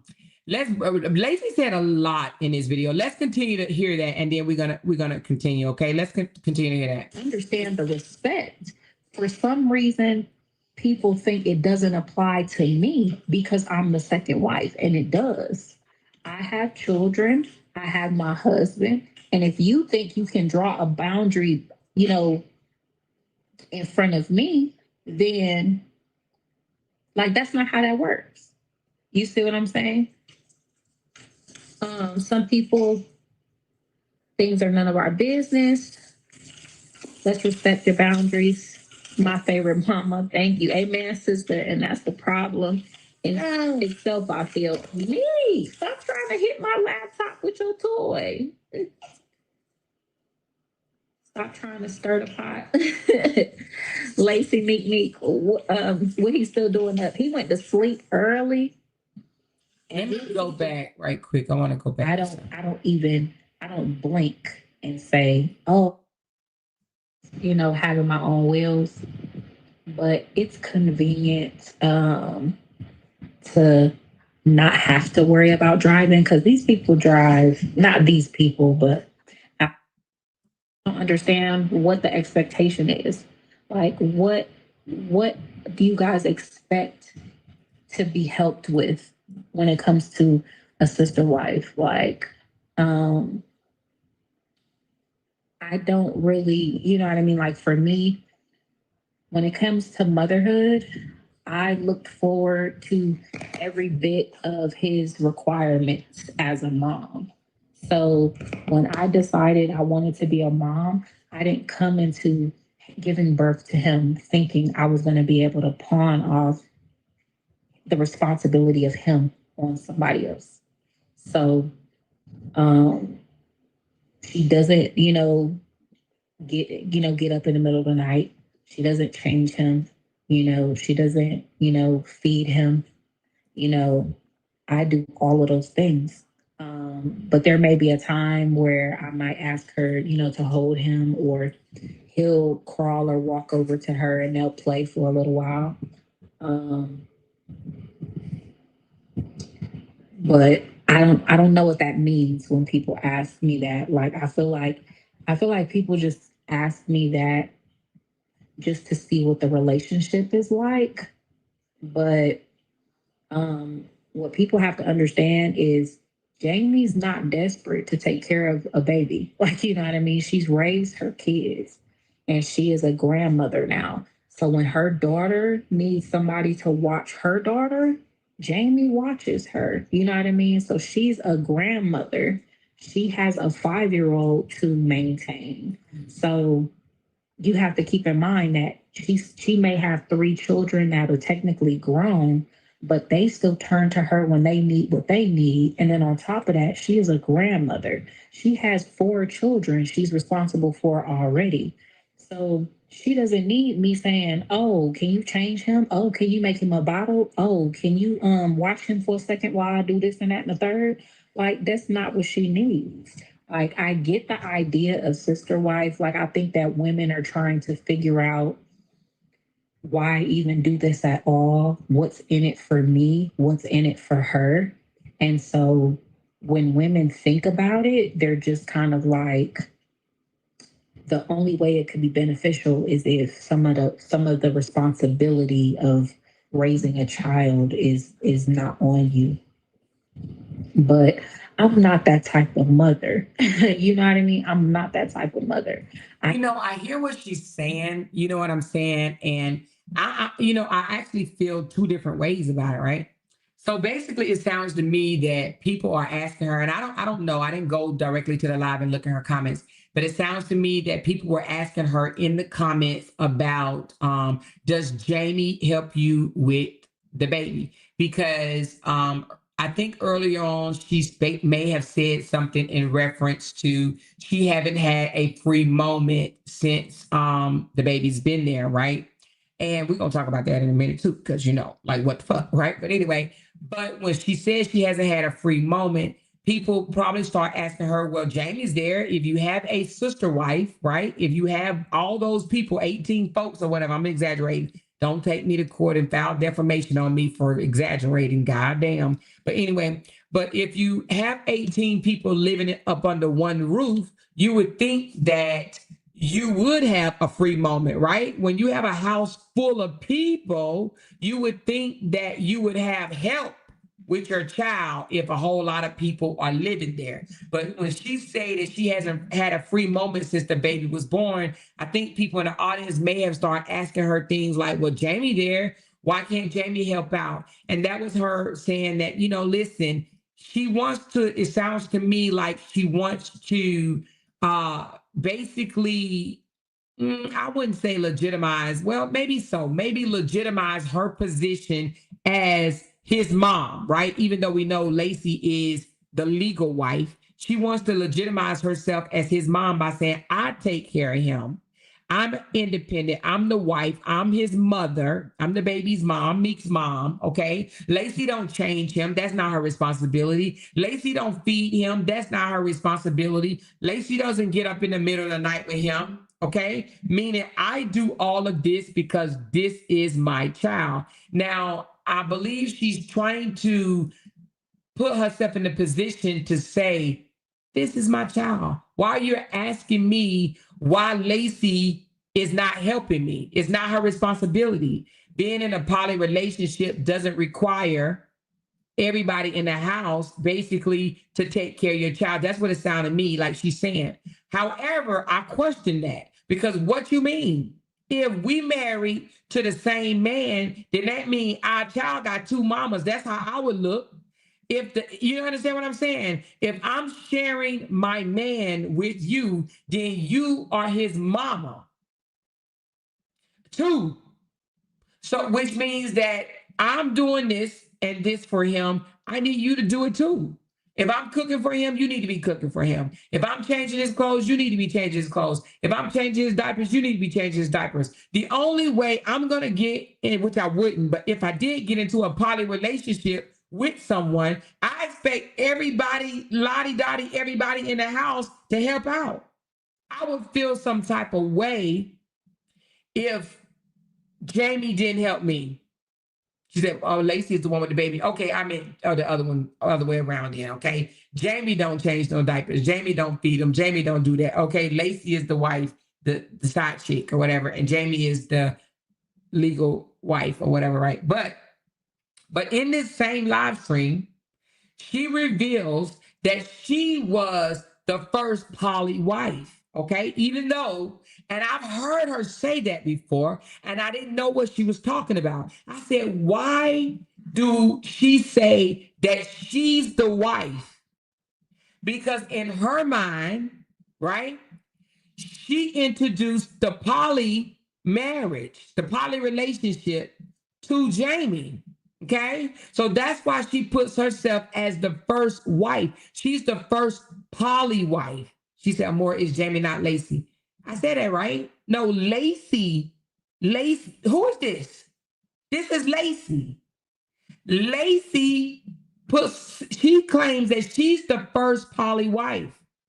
If you listen to the video, she says that I'm the first poly wife. Like I introduced the lifestyle to Kevin, which in turn introduced it to Jamie. So even though him and Jamie have been married over 20-some years legally, she feels that she is the first poly wife. She says they were separated for 5 years. When I met him and I was dating him, they were separated for 5 years. So she puts herself in a position as his first wife, poly wife. Okay. But anyway, let me I ran this through ChatGPT. I'm gonna do hers quickly. Okay. She ain't got a whole lot going on. All right. Let me tell you what I asked ChatGPT first of all before I because sometimes you have to, feed it something. I said, this is a woman that is involved in a poly relationship. She entered the relationship with a man that had been married for over 20 years. The way she speaks of the other wife, Jamie, sounds a bit confusing to me. So I'm trying to find out what her true intentions were in this live stream. Okay. That's what I said. Now, I didn't say she was a bitch or I didn't say none of that. Okay. So then I uploaded the transcript. All right. And this is what we got. All right. It says her true intentions of Jamie and this poly setup.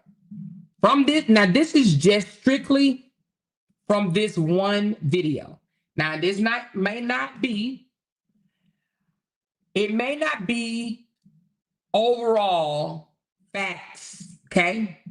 Okay, but this is just the vibe from this one video, all right? One video. The observation, She never directly names Jamie in the portion of this transcript, but there are indirect cues and emotional. Oh, wait a minute. Hold on. Is this the right one?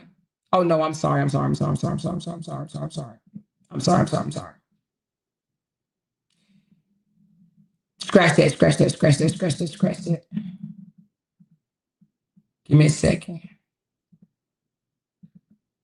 Scratch that. Scratch that. Scratch that. Scratch that. All right, here we go. I did a different one. All right, here we go. What are Lacey's intentions toward Jamie? Lacey presents herself as respectful toward Jamie on the surface. She repeatedly insists there's no conflict between the two of them, but the language, tone, and emotional defensiveness reveal something deeper. Lacey is not trying to co-parent or partner with Jamie. She's trying to protect her status, control the narrative, and claim full maternal ownership, even if that means emotionally distancing Jamie. Evidence of subtle shade, competition, and control. She repeated denial equal hitting insecurities. She doesn't change him. She doesn't feed him. She doesn't get up in the middle of the night. I don't know what that question means. What do people expect her? What do people expect her to help me? Translation, Lacey is going out of her way to say that what Jamie doesn't do, which is excessive unless she's trying to establish dominance as the real mom, distance Jamie emotionally from the baby, or preemptively defend herself from assumptions that she's reliant on Jamie. Now, I actually get that too. So I do believe, just from hearing what she just said, she doesn't want people to feel like she needs Jamie to raise the baby. That's why she said his father is in this house too. So she's basically trying to, I ain't gonna say push Jamie to the side, but she's trying to say, this is me and Kevin's baby, okay? Jamie doesn't have any responsibility to me because me and Jamie didn't make this baby together. Now, I cannot agree with her on that one, but at the same time, being in the poly relationship, girl, you better roll up your sleeves, honey. I need you to change some shit diapers. That's how I would feel. If I'm gonna be sharing my man, I'm gonna be sharing his child. You know what I'm saying? Anyway, second one is backhanded praise with a stay in your lane undertone. She's a grandmother now. She already raised her kids. She has her own grandchild. Translation, that's not just Lacey respecting Jamie's phase of life. It's a subtle way of framing Jamie as aged out and irrelevant in the current family dynamic. She's politely pushing her out of the maternal lane while cloaking in it respect. Okay. So she's trying to trying to say she's respecting her for already having her kids and raising her kids and this, that, and the other. Strong resistance to the second mom concept. Your mom is the one that carried you, fed you from your bosom, lost sleep for you. Jamie and I have no confusion about that. No, beloved, that's not your mom. Translation, she's defending a biological exclusive that is emotionally possessive and territory, which would make sense if they were a poly family unit.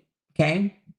In poly homes where harmony is real, maternal titles are fluid, especially when both women live up under the same roof. Lacey's hard stand implies internal conflict about sharing emotional or maternal space with Jamie. See, again, I thought exactly what it just said, that if they in a poly relationship, the maternal responsibility is of both of them or all the wives. That's what I would think. But I will say this, in other countries, the countries that I've been to, when you're in this poly relationship, the wife have their own home. Like they don't even live in the house with the other wife. And that husband goes to each of their wives' house separately. So, you know what I mean? Like, but the way they do it, like they one big orgy family or some shit. But anyway, allegedly. Let's continue. She frames Jamie as too busy or uninterested. She has a 5-year-old granddaughter. She has a daughter she mentors. She doesn't need me handling her a baby. Translation: this may sound like consideration, but it's actually an excuse to keep Jamie out of the child's life beyond surface level interaction. It lets Lacey continue to say she doesn't do X, Y, or Z, not because Jamie is unwilling to, but because Lacey won't let her have access to those maternal spaces. Now, I don't know. Do y'all think that's true? Do you think that if Jamie wanted to do those things, change diapers, rock him to sleep, give him a bath, do you think that Lacey will have a problem with that? Because baby, everybody need help with your children. Everybody need help with kids. You know what I mean? Dismissal of viewers who see Jamie as more involved. Stop trying to make this complicated. Now, these are the things that Lacey says. Stop trying to make this complicated. I'm not stopping her from having a relationship with him. Jamie doesn't have an issue. Kevin doesn't. So why are y'all asking? Translation: this is emotional gaslighting. Viewers are noticing an emotional wall and calling it out, and Lacey is shutting it down, not through clarity, but deflection and blame shifting. Might drop moments that show true feelings. I don't want to be called mom. I haven't put in that kind of work with those kids. This is actually fair, but used repeatedly as a way to claim moral superiority and reinforce distance. People think I don't trust her with him, and maybe I don't. Oh, she said that? Never directly addressed, but she avoids the word trust like the plague, a red flag. She raised her kids. If she wants more, she'll have them. Cold sounds like she's cutting Jamie off from forming any new maternal bonds, even if Jamie wanted to. So it says Lacey is not trying to form a co-parenting sister-wife bond with Jamie. Despite the polite tone, her words reveal emotional control, territorial instincts, deep desire to be seen as the sole maternal figure for her son, Meek. This isn't about honoring boundaries. It's about securing power and status in a polydynamic she feels the need to justify constantly. Okay. Now we're going to go into her interactions about Kevin, things that she spoke about Kevin in this here live. Okay. Validation of her and Kevin's status in their union. I was in this poly relationship for 3 years prior to the conception of my son, Kevin, and Jamie's children. I have my husband. Okay. So what does she mean by saying those quotes? She is asserting her long-standing place in the relationship, not as a fling or side chick. So basically, she doesn't want to be seen as a side chick. So basically, she's saying that I've been here for 3 years before we conceived a baby. We didn't just conceive the baby and he inserted me into his family. No. I've been here. I have long standings in this relationship. I was here for 3 years before conceiving our son. Okay. So again, she's asserting herself. She's asserting her long-standing place in the relationship, not as a fling or side chick, but as an established partner with commitment and legitimacy.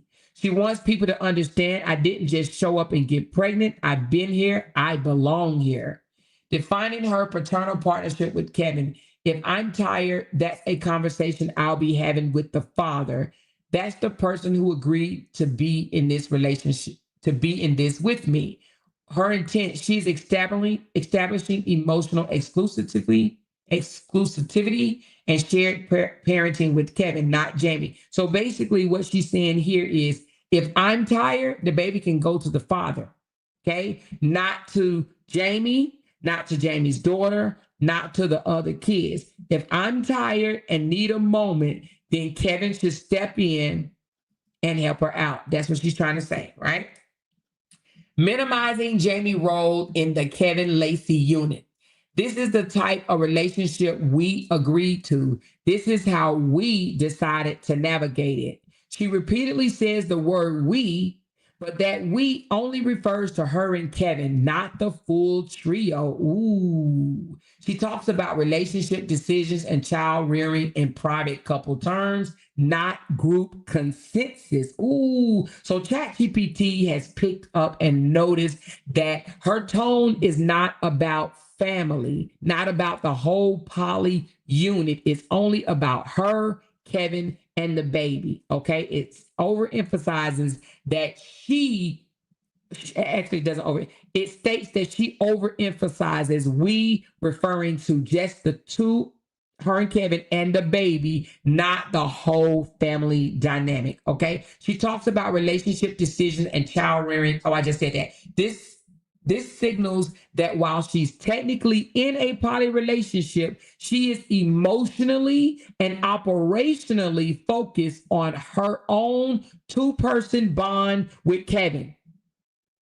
Ooh. Mm-mm-mm.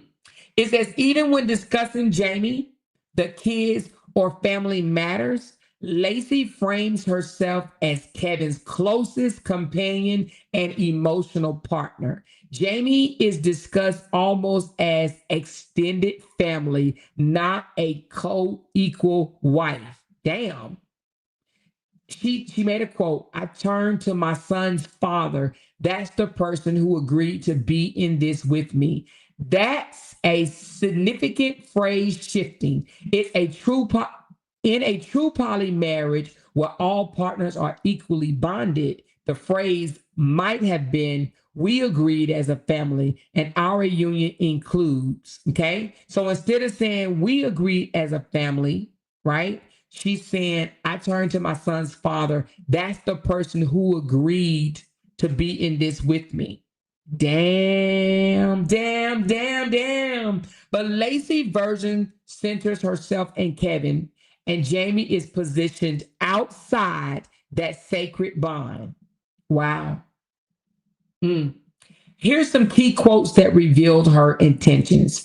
I was in a relationship for 3 years before the baby. She's taken seniority, perhaps to counterclaim she's a home wrecker or a side chick. Kevin will tell you Lacey doesn't complain about being a mom, uses Kevin's voice to validate her worth, not Jamie's. I don't have to ask anyone but the father for help, directly excluding Jamie from any cooperative parenting dynamics. Okay. So here's the conclusion. Lacey's main goal is to secure her emotional and domestic authority with Kevin, claim public legitimacy as a wife and mother, draw a clear boundary around her nuclear unit, Lacey plus Kevin plus Meek, while keeping Jamie respectfully on the outside. She wants to be seen not as wife number two, but as Kevin emotional equal, or even preferred partner without necessary competing outright. Damn. All right. Now I say, can you provide some quotes to justify your analysis? It says, sure.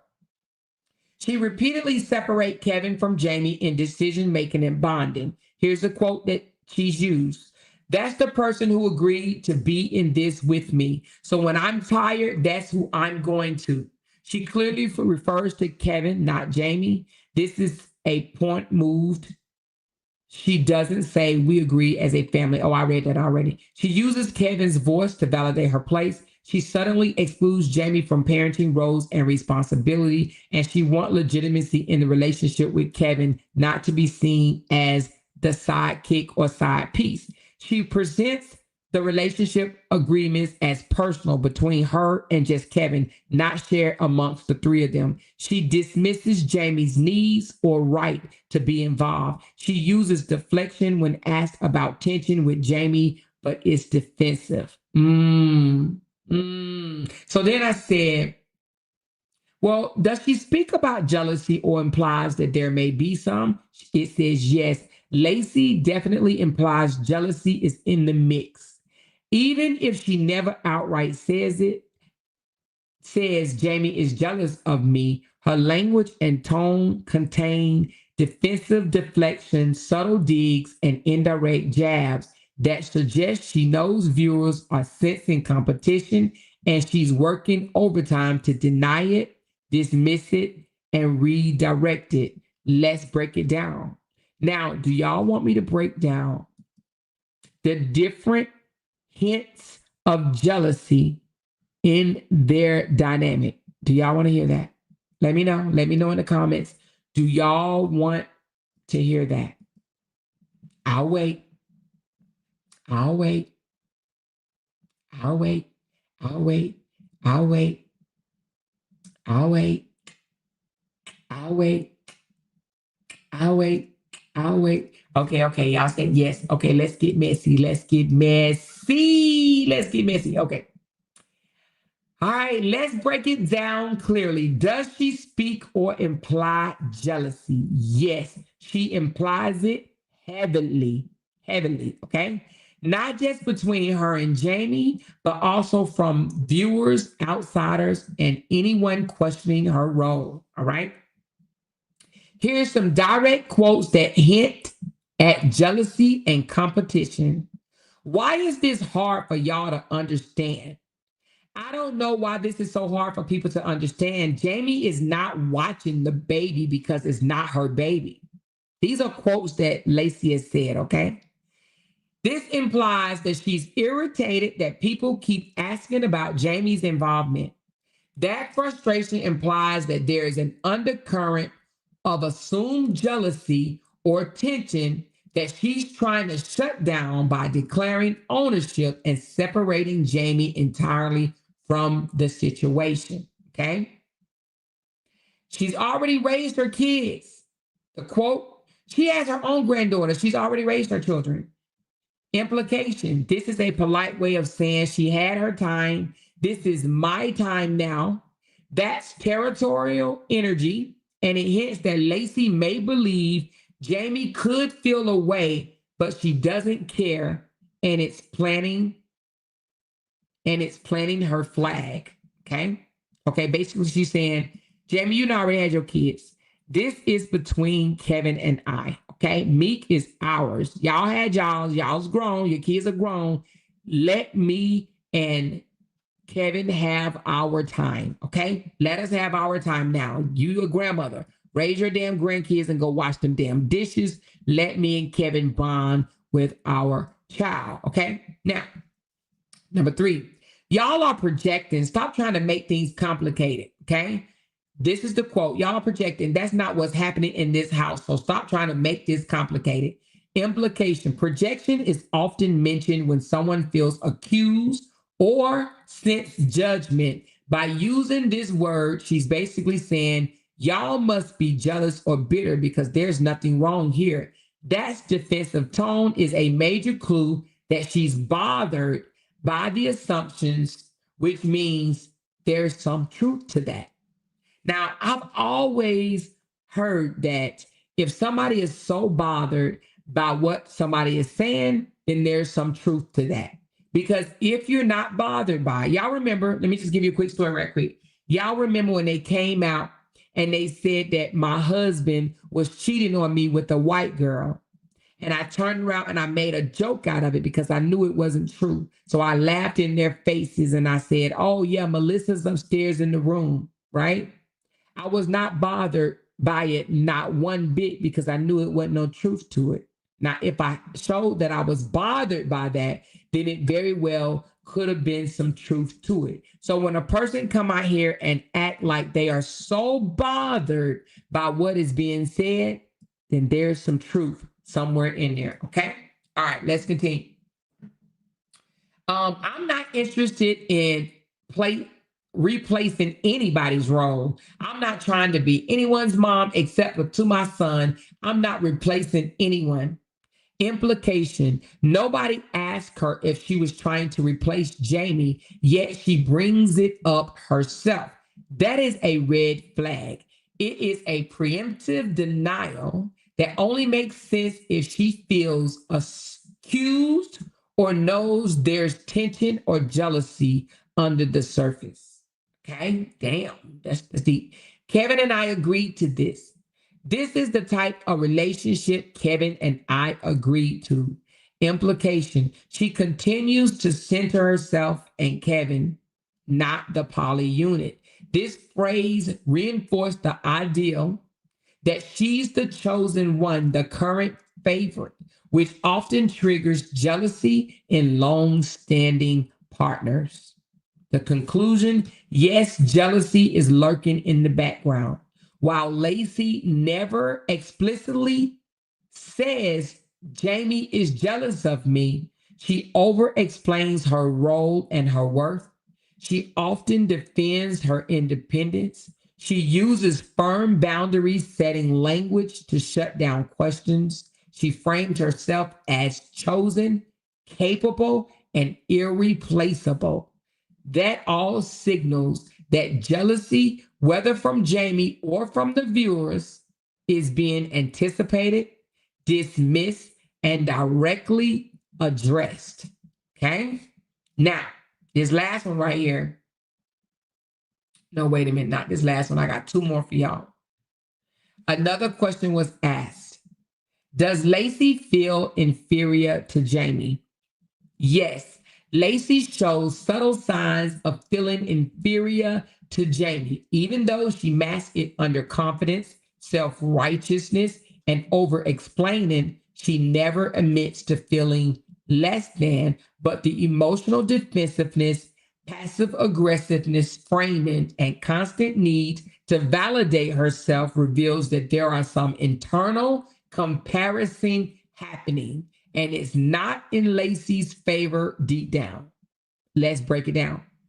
Signs Lacey may feel inferior to Jamie: over explaining and over justifying her role.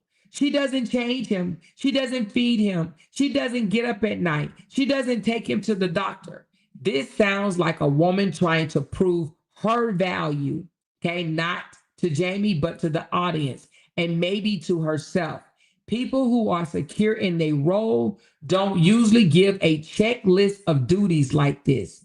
This reads: I am doing more, so I matter more, which is comparison rooted in securities. Okay. So insecurity. So she's trying to say, I do all of this. I'm the mom. I feed him. I clothe him. I bathe him. I get up in the night with him. I cook for him. I take him to the doctor. I do this with him. I. Okay. So she definitely wants to be seen as the one that's doing everything with her son. All right. So she avoids direct emotional acknowledgement of Jamie. She already raised her kids. She's a grandmother. Lacey doesn't say Jamie is a great woman or we respect each other. Instead, she uses age-based framing to distance Jamie emotionally and almost pushed her into retirement. Damn. That reads like coping tactics. I'm sorry. If you feel someone is a threat, you reduce their current relevance so you can feel stronger. Damn. Oh, shit. Oh, my God. Constantly needing to assert her autonomy. I don't need her for help. I don't need help from her. I turn to the father, my son's father. That's who agreed to do this with me. He did, not Jamie. This intense emphasis on I do it alone and I don't need to depend on Jamie suggests she feels watched, judged, or measured against Jamie. This energy screams, I don't want to be seen as needy or beneath her. That's not strength. That's pride trying to cover insecurity. So here's another one: minimizing Jamie's involvement instead of honoring it. She has a grandchild. She has her own life. She doesn't need me handling her a baby. She doesn't need me handing her a baby. Instead of saying Jamie chooses to have a limited role or we agreed on our responsibilities, she makes it sound like Jamie wouldn't be capable or even interested in watching the baby. That feels like mental defense. If I frame her as checked out. I don't have to feel like I am competing with her. Ooh. Avoiding direct comparison, but still inviting them. I'm not trying to be anyone's mom, but to my own child. Nobody accused her of trying to be Jamie, yet she brings it up. That means it's on her mind. People don't distance themselves from roles they never felt pressure to fulfill unless they feel they don't measure up or don't want to compete. Mm-mm-mm. All right, let's go down to the final assessment for this one. Lacey's behavior reveals someone who likely does feel inferior, but hides behind independence, performing motherhood, dismissing the other woman's role, and constantly needing to narrate her position as value. She doesn't want to admit jealousy or insecurity, but her emotional posture and her need to define roles so firmly points to an underlying comparison where she fears she doesn't come out on top unless she controls the narrative. Now, this one right here, I'm going to need y'all to take some water on. I'm going to need y'all to go get a drink. I'm going to need y'all to go get a drink. Okay. We are going to talk about how does she speak of Kevin and does it shows any concern in the relationship? Let me know when you're back. Let me know when you done drank your drink. Take a sip right quick. Take a sip.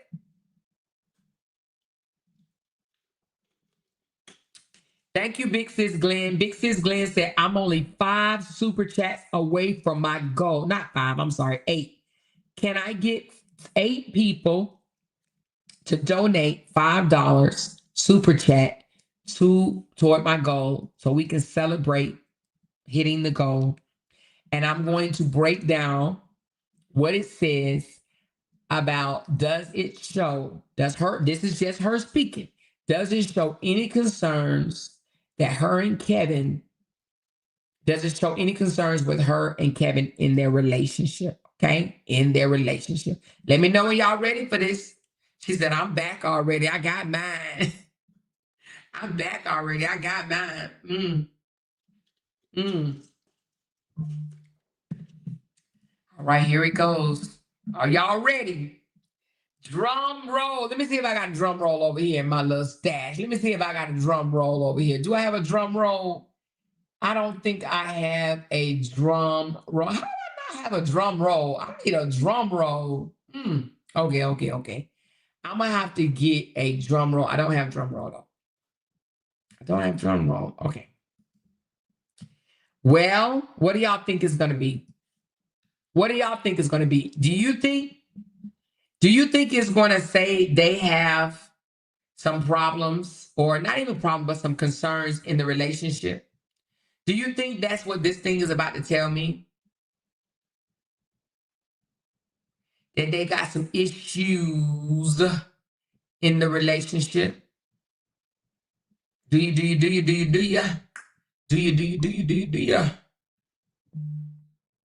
All right. Let's get to it. How does she speak of Kevin? Does it show any concern with her relationship with him? All right, here we go. Yes, Lacey talk about Kevin with admiration, loyalty, and a tone of emotional attachment. But there are definitely cracks in how she frames the relationship. While she tries to sound secure and aligned with him, her phrasing, tone, and selective emphasis reveal unspoken concerns about feeling alone in the parenting dynamic, carrying more emotional weight, needing Kevin's validation publicly, and possibly not fully trusting his consistency. Let's go. Let's finish. How she speaks about Kevin. She positioned him as her chosen teammate. That's the person who agreed to be with me. I turned to my son's father. She's careful to use partnership language. Kevin is the one she planned this with. the one who chose her. But notice, she keep emphasizing that he agreed to this. That sounds like someone trying to remind themselves and others, i.e. Kevin, that this was a mutual agreement, possibly because she now feels like she's carrying more of the load. Okay? This means she has to tell him, we agreed to have this baby. We agreed to be in this relationship. We agreed to do it like this. But now she is feeling like it's gangster leaning, okay? That she is taking on more of the weight, even though they agreed to do things the way it's being done, okay? All right. Let's continue. She uses his name to validate herself. Kevin will tell you Lacey does not complain about being a mom. He knows I take care of me. She doesn't just say I'm a good mom. She constantly adds Kevin's name to back her up. That is a red flag. People secure in their parenting don't need public approval from their partner to prove it. This tells us she's either not feeling fully seen or appreciated in private, or wants the public to know she has Kevin's full support, even if that support is minimal or performative. Y'all know what I mean, right? Just for the motherfucking cameras, right? Anyway, she avoids blaming him, but you can hear the exhaustion in her tone. Oh, shit. I haven't had a break since Meek was born. I don't complain. I do what I'm supposed to do. She never directly says Kevin isn't helping, but she repeatedly paints herself as the sole caregiver, the exhausted one, the one who hasn't had rest, hasn't had a break. This implies she may resent the imbalance, even if she won't admit it publicly. She's trying to be the strong one, possibly to avoid losing favor or rocking the boat with Kevin. Now, in my opinion, I think this is deep because she did say, I haven't had a break since Meek was born. It's no way a wife, if you want to call her that, right? A mother of someone where the baby father is in the home feels exhausted and says, I haven't had a break since Meek was born. She didn't say we haven't had a break. She says, I haven't had a break since Meek was born. I don't complain. I do what I'm supposed to do. Okay. Again, she may resent the imbalance. She doesn't think that he's spending as much time with the baby as she would like him to. Now, we see him spending time with the baby when that motherfucking camera come on, but isn't just performative, because that's what that means. When you see him playing with the baby when the camera on, but you hear her saying she hasn't had a break, it screams performative, okay?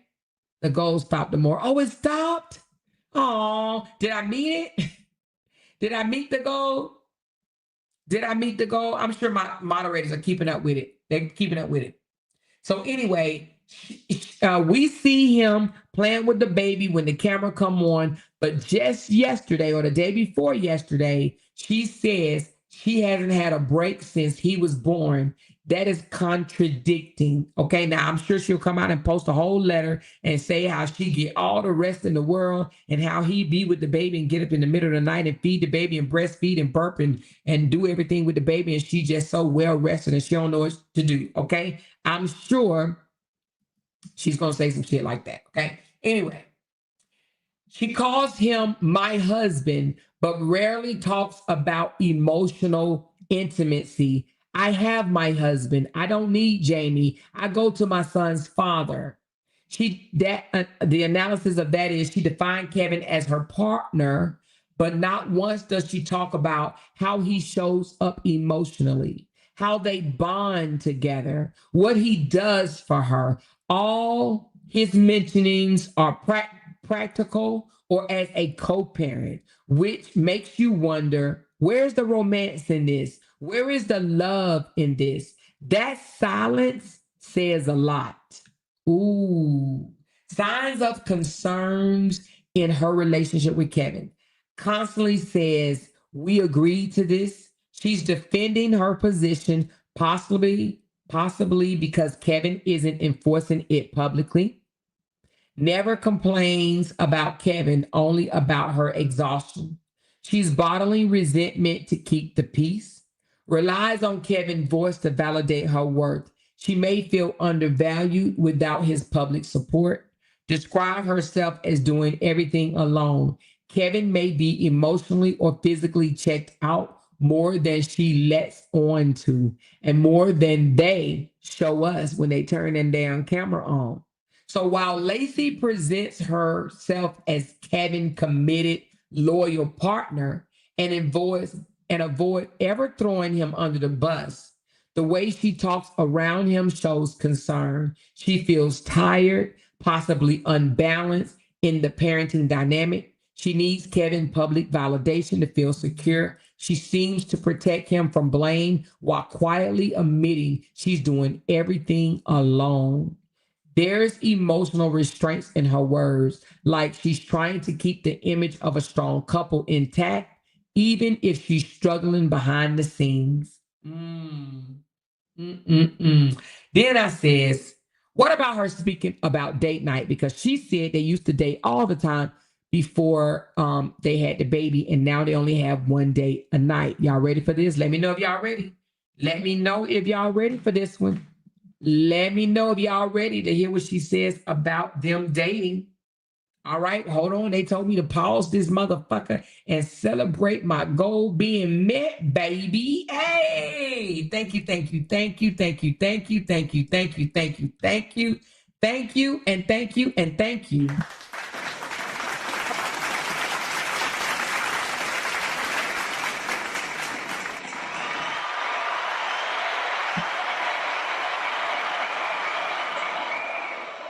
Thank y'all. I appreciate the love. Appreciate it. Appreciate the love. Appreciate the love. Appreciate the love. Thank you. Thank you. Thank you. And thank you. And thank you.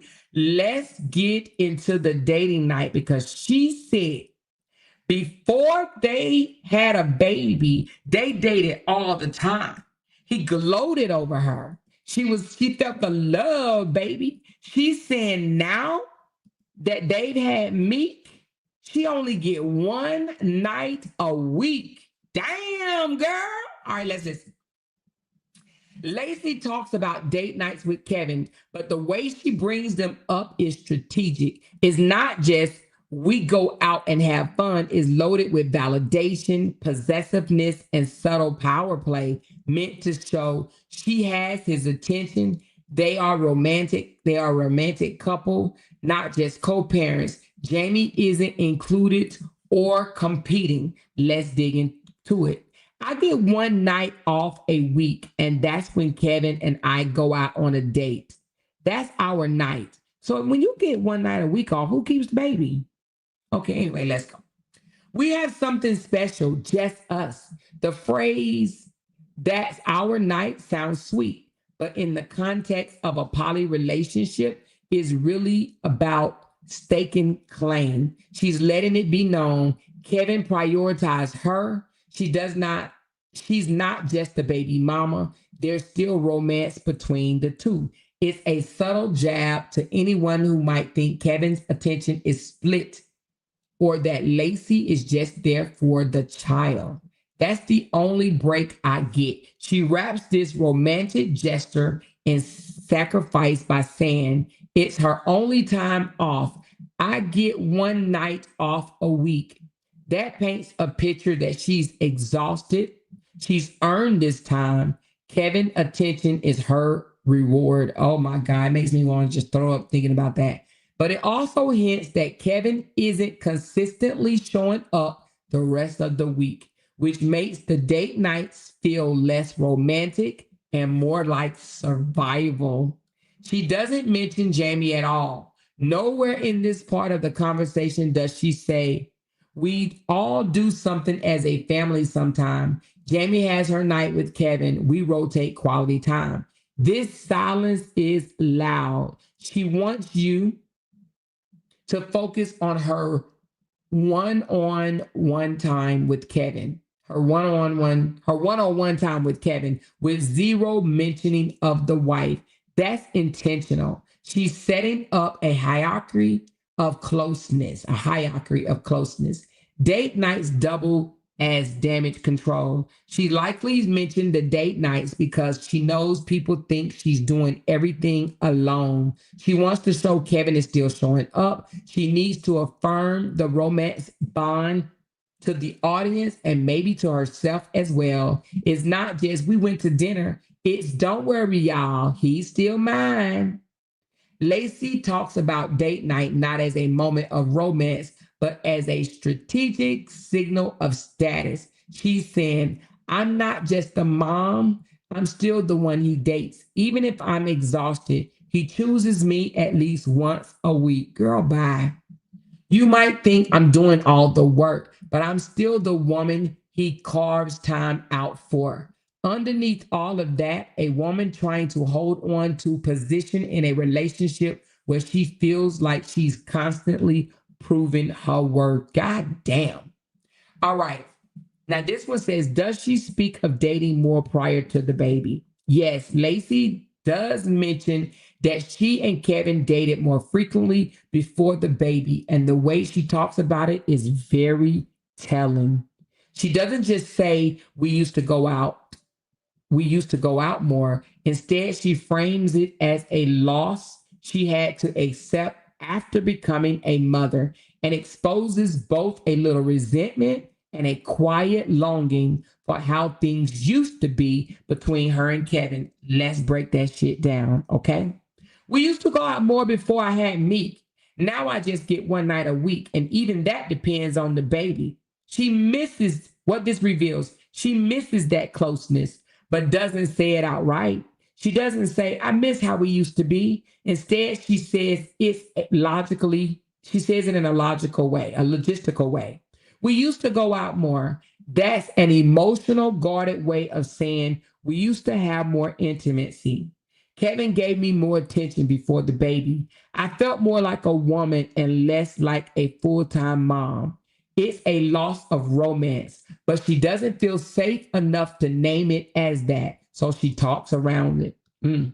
There's a hint of regret and sacrifice. Y'all, this is about to get deep.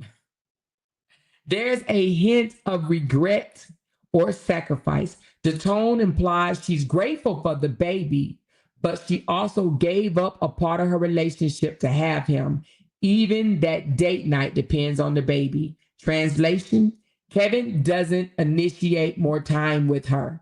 She takes what she can get. She's still she's still putting Kevin and motherhood before herself. And date night isn't guaranteed, it's conditional. Damn. This signals imbalance. She might be pouring into Kevin and their child, but isn't receiving the same energy back from Kevin. She's trying not to sound resentful, but is slipping through. Her voice doesn't sound bitter, but it carries emotional fatigue. She's walking a tightrope. Shows gratitude so people won't say she's ungrateful, but low key confess, I'm not getting what I used to get. The final take. Yes, Lacey referenced more dating before the baby, but her real message is things have changed after I have given birth to our son. And not just for me as a mom, but in our relationship too. She doesn't criticize Kevin, but by pointing out how things used to be, she's exposing the truth. The romantic shift. Her role became heavier. Kevin's presence became less consistent. And instead of complaining directly, she just lets the contrast speaks for itself. Got hoggity down. What y'all think, y'all? What y'all think, y'all? Kevin don't see her as the sparkle in his eye no more. You remember how Kevin used to look at her? How Kevin used to kiss her. How Kevin used to be so involved. Everybody was like, it was Lacey, it's Lacey, Lacey. He loved Lacey, he loved Lacey, he loved Lacey. Well, since Lacey has had the baby, Lacey ain't feeling that, y'all. Lacey ain't feeling the love no more. Now he gonna come out tomorrow and pick Lacey up, put her in the air, kiss her, hug on her, take photos, love her down. You know he gonna do that. But from her own tone, she's revealing that she is not receiving the attention that she was once receiving. Okay. He's looking at her quite different. She doesn't. One day, a damn week. What happened to? Why is it just one day? Shit. What the fuck? She said, women, once a week is good. Me and my man don't even get that after the baby. Oh, Jazzy, you don't? Damn. Well, but if he get one day a week with her, and then Jamie get one day a week, so the other 5 nights is by himself. Hell, the other 5 nights is by himself. Shit. Shit, if I only got one day a week, I'm going out for 4. You know what I'm saying? She said it's one day because he wants hot dog. Y'all so damn funny. She said he want hot dogs. So listen, that's crazy though. She said, I've been said Kevin Wesley isn't into, wait a minute, hold on. I've been said Kevin Wesley isn't into like that, her in the morning. Okay. Isn't into her like that anymore. He was happy she had that baby because remember it was said that she had left him a few times. Now she's stuck. Oh. Well, I thought she said they split 3 and 3 and Kevin had a date to himself. Well, she ain't saying that now, Vanessa.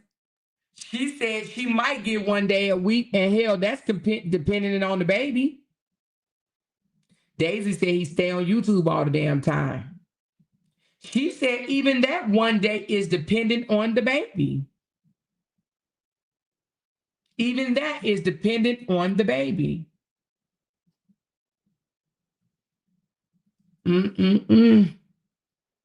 She said the other 5 nights is online.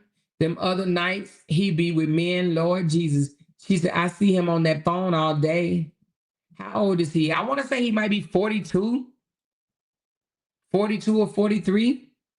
She should have gotten her own man instead of another woman's husband. Yep. I think she'll get more than one day a week. But her dumb ass moved out of the country with his ass. Yep. This sounds like bondage. She wants more than one night. But I will say this. I'm not even poking fun at her. Since she had the baby, she does seem like she's let herself go a little bit, unless them filters used to just be really, really filtering before. But she does look a little tired. She's not ugly or anything. She just look a little tired. She said Kevin is 42 and Lacey's 38. Oh, how old is Jamie? She said that poly relationship reminds me of Married to the Game. He may watch boy porn on the other nights. Oh, Lord. I said, how old is Jamie? She said 69. Lord Jesus. She said, I bet her family is so disappointed. So let me ask y'all this. So she moved out of the country to only spend one day a week with her husband. She has to be lonely. But the house is smaller. So I don't know. What do you think? But she said this since she's been gone. She looks tired and she's gained quite a bit of weight. Yeah. I mean, you gain weight when you have a baby, but she does look tired. I heard Lacey say she didn't have another son. Yeah, she said she didn't have other kids. I don't know. It's much more difficult with a special needs kid. Yeah, it probably is because you know what? But if it's much more difficult with a special needs kid, let me ask y'all something. Do y'all think him spending time with his son is performative? Do you think he just does that when the camera comes on? Or do you think he actually gives her a break when that camera goes off? She's taking care of the baby by herself, basically. That's what it says. So y'all think that, okay, wait a minute, I can't remember what I asked. What's the yes for? Is he spends more time with the baby when the camera goes off? Or what do we say yes to? I can't remember. Oh, she said it's performative. Oh, y'all think it's performative. Okay. Yep, he's just an internet dad. Oh, wow. I think he does it when the camera goes on. It's baby content. Damn. So y'all think he's another, the truth, a performative father. Just using the baby for financial reasons. Oh, camera only. Okay. His attention about for the baby. Well, listen, we have to say that in some type of way, because why would the mother that lives in the home with him say, make references of she's doing this by herself? Or she knows she doesn't get time off. Or how does she say it? Let me see how she said it. Let me go back to see how she said it. Give me a second. Let me see how she said it.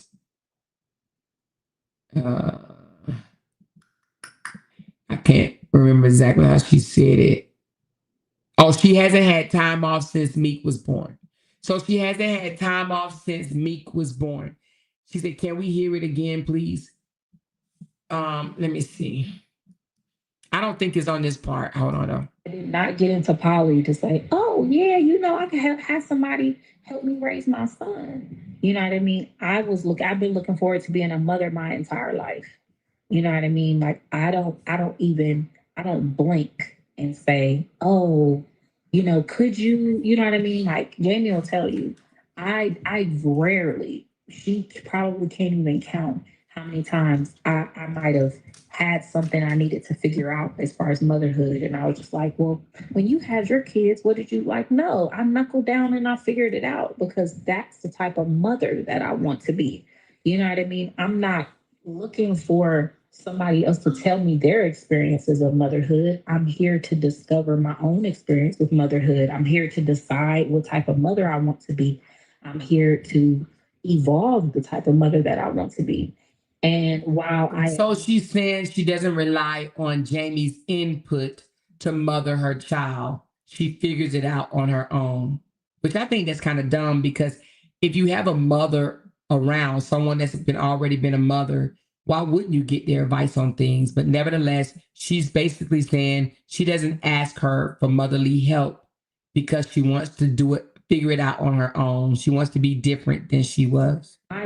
Her lineage and her experience as far as being a mother of three, this is a walk that I've been dying to take. So I'm not one of those women that kind of like, you get pregnant and you're like, oh my God, what if I'm not a good mom? What do I do? I need somebody to absorb knowledge from.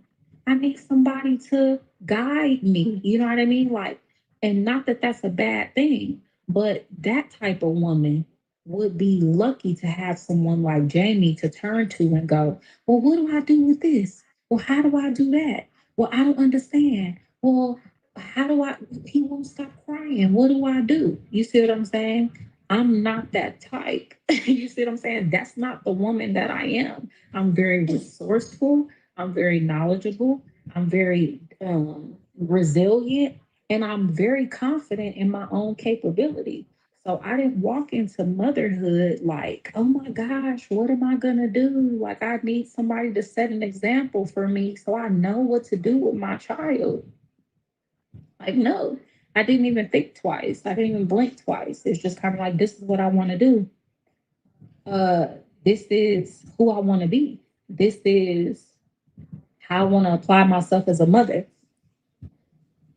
So it's just like, and then also as a woman, me, would you sit down like keep getting up and turning around and getting up and what you doing?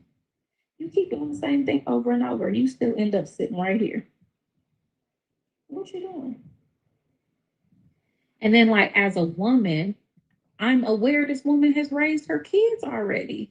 So she's not looking to raise anymore. If she wanted more children, she would have had some more children. You see what I'm saying? So I'm like, some things that are understood doesn't need to be explained. Like She says this woman, like they ain't sharing the same same man. The way she, the way, let me just listen some more. This woman, huh? her youngest is 18 for a reason. So I'm not going to assume that she's dying to babysit. Like, you know what I mean? She has three children. One day, each one of them is going to be a parent. She's going to go through cycles of being a parent all over again. Mayana is her daughter. You know what I mean? Her granddaughter. She's still a mother. She has a 5-year old. You see what I'm saying? And she has a daughter that comes to her for leadership and mentorship to cultivate her as a mother. Am I wrong, or should she wait to meet, go to sleep, and go live? Am I wrong? Should she go? Should she be on live with him there? Because I be wondering why people with special need kids go live instead of just paying attention to the baby, and then when the baby goes to sleep, they go live. I mean, damn, he's awake. You know, she's looking at him like, why are you all over the place? Hell, he wants to play. Shit, you don't you think? I would think he wants her attention. I don't know if I would go live and just have a baby sitting there and bouncing around in my arms and this, especially not for no hour, maybe 10, 15 minutes. But who goes live for a couple of hours with their baby in their arm? I don't get that at all. Like, don't you think that you need to pay attention to your baby? Okay. She doesn't need me chasing her around saying, well, what do you do? Well, I don't know what to do. You know what I mean? She already has her daughter for that. Do you see what I'm saying? So I feel like the best thing I can do. And then they be looking at the baby like the baby's supposed to be still and just let them talk. Not so, and they be like, why you bouncing around? Why you doing all that? What you mean? He didn't know you was gonna be talking for 2 hours. I don't get these type of people. They be like, you over here, you needing my attention. Duh. You think? Hold on. Like, why you keep on moving and fidgeting? Why you bothering that? Hold on, I gotta come bring it back. Hold on, y'all. What I done did, y'all. Give me a second. What I do?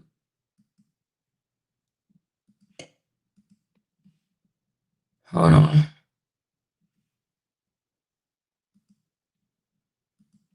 I gotta bring it back up now. They literally be like, be still. Why are you messing with that? Leave it alone. Why you keep on doing that? Are you doing this on purpose? Calm down. How about you get off and tend to your damn child and wait till he go to sleep and then come back live? Because there are individuals that have a curiosity, and that's cool. But it, you know what I mean? It is what it is. Like, you know what I mean? This is the type of relationship we agreed to. This is how we decided to navigate that relationship. It's not about disliking anybody, her disliking me disliking her, anything like that. It's nothing like that. It's we're in two different stages of our life, and we're entitled to enjoy those stages of our life. This is not about us creating a life that you guys prefer to see. This is about us living out a life that we wanted to live out. And it just, you know what I mean? It's just that's just what it is. You see what I'm saying? There's no lack of harmony in this household despite everyone's effort to try and look for it. Samik, if he sees Jamie, he will grab on her, he will pull on her, he will try and climb up her legs and the whole spill. And he interacts with her the way he wants to interact with her, and she does the same with him. I don't have to explain anything else. I don't have to film it to prove it. You see what I'm saying? Like, it's not, you know what I mean? That's not what our family is about. While we do create content, we're not creating content to prove anything to anybody. And I'm not going to uh, create content to prove anything to anybody. Like if we're, you know what I mean, he's about to be 2 years old. If it's not, It's funny the way she just said she doesn't create content to prove anything to anybody, but she came out here and wrote that post saying that he carried all the luggage and he's such this wonderful husband and this, that, and the other. Did she not do that to prove to us that he was a responsible leader role of a man after I called him out and said he wasn't a leader? She did that to prove that to us, right? Girl, bye. Stop with that content. I'm not trying to prove anything to anybody. Bullshit. accepted. If people still are doubting that they have a relationship, that's personal problem type space. Like it's like that, you know what I mean? We're good, so it's just, at the end of the day, you kind of just have to worry about how you live and let that be a done deal. Dang. Dang.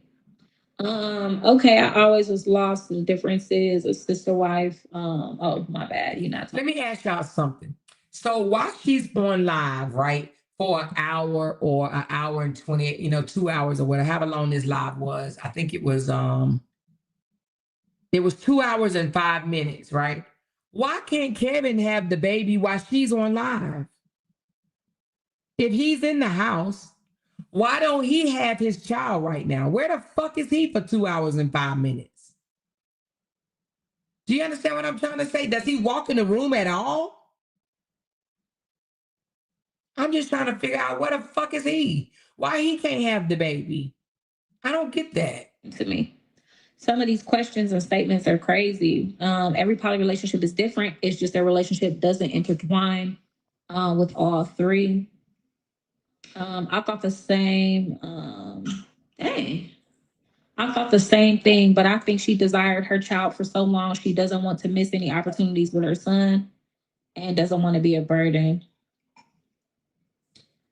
I see Jamie, adults do interact with you a lot, especially Justice. I used to think they had more fun hanging out with you. Not that they don't love their mom. I thought maybe you shared some time with your sister wife, so the children respect them. So me, I'm gonna take that toy if you smack me with it again. I thought maybe you shared some time with your sister wife, so the children respect them as they do their mother. But I get it; it's your first child. I thought maybe you shared some time with your sister wife, so the children respect them as they do their mother. But I get it; it's your first child. My son spends time with Jamie. You guys like.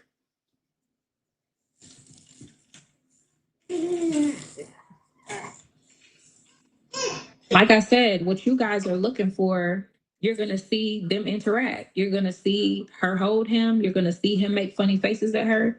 Um, but when it comes to the motherly stuff, you'll likely see him with his mom. Like, I don't understand what the problem is. Um, I'm here to be respectful. Did you not see the captions respectfully, sis? But I'll kindly take that back since you feel in the common sense area. Do you really listen? Like she just said, people try to make things complicated because they complicate it, but I get it. I'm sure you have a degree too. With all due respect, your lifestyle is something that's not the norm, so it's intriguing. You went way deep. It was just a simple question. Definitely didn't mean to offend you. I just thought you guys were one big happy family. Good night. I don't see why that would make us any less of a big happy family. And there are multiple questions on the same topic. So you're more than welcome to think that the answer was deep, but you have a good night as well. Every mother needs a break, whether you admit it or not. It's just part of him socializing and learning, him being around different things and people with supervision, of course. You're entitled to your opinion, love. I haven't asked for a break, so I'll let you know if and when I do. But I'll tell you, it's been 2 years strong and I haven't asked for a break. So I guess who people will be who they are at the end of the day. Jamie have grown kids. You have a toddler, so your So husband. is that the part that she says it's been 2 years strong and she hasn't asked for a break? She hasn't asked for it or she hasn't taken a break. With all those people that's living in the house, how can she not have a break? And when she mean a break, do she mean like a whole day, a week? What exactly does she mean a break? Like she don't get to take naps? I don't understand what she mean by she hasn't asked for a break. Everybody asks for a break. Everybody, everybody need a moment. Like, come on, I'm just sitting up here trying to figure out. Like, it's been, oh my God, it's been time when you just be dead ass exhausted. Everybody asks for a break. Everybody need a break. It's been 2 years strong. What? And should be forced about y'all more. I don't understand what you're saying. Do you and Kevin enjoy time together, date nights without the baby? Not so much, but it's not a time for that. That's the 3 years that we spent before he was born. Now it's time for us to be parents together. So we spend time as a family, and I wouldn't have it any other way. I'm not like I said, I don't. I the way I look at motherhood, it may be a little bit different, but I don't. I've never even thought about trying to, you know, I want to be somewhere without my child. Like I didn't have him for that. You know what I mean? I had him to have him. You see what I'm saying? So we just have different views on being a parent. Like, so I'm not, I need to go out. So could you watch him? I need to do this. So could you watch him? Like, if I need to do something, I need to manage to get it done while taking care of my child. If his dad can't watch him, occasionally I may ask, one of the kids or, something like that. But again, like I said, Jamie's ripping and running. She has her kids. You know what I mean? She has stuff to do. She's not. I think people are imagining that she's just sitting around bored. You know what I mean? So they live with all them damn people in the house, and she don't trust them enough to watch the baby. Like I would think that because they're family, they all family. Like the baby is in the house, somebody is gonna watch the baby. She basically, it sounds like she's saying, because the baby is there, that's why they spend time together as a family. Like they don't have their own intimate moments. Oh my God, girl, look what you're missing out on. She's not. She has plenty to do, plenty of stuff on her hands. What is y'all time zone here? It is about to be 12. I'm getting ready to hop off. Meek looks like you can just hug him and kiss him all day. Oh, absolutely. Are you happy with the move, or is it going to take a while to process it all? What is something you would like about your new home versus the US? No, I love it here. I love it here. The biggest adjustment is the language barrier, but I find it challenging and kind of invigorating and stimulating mentally as well. Like, hi.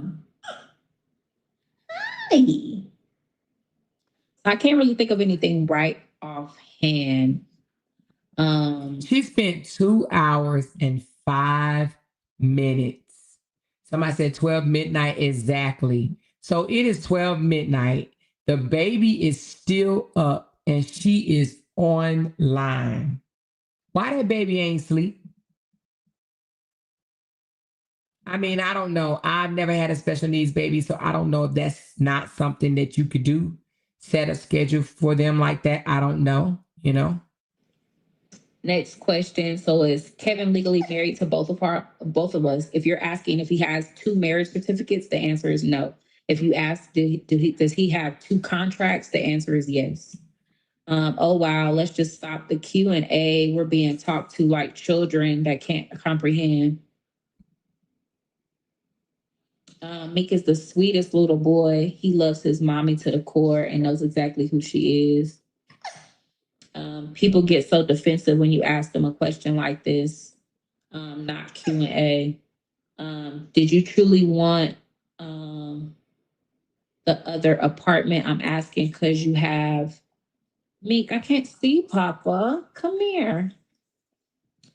Do you truly want the other apartment? I'm asking because you have family, and I believe you would like to visit you and Meek. I think you're the type that likes your own space.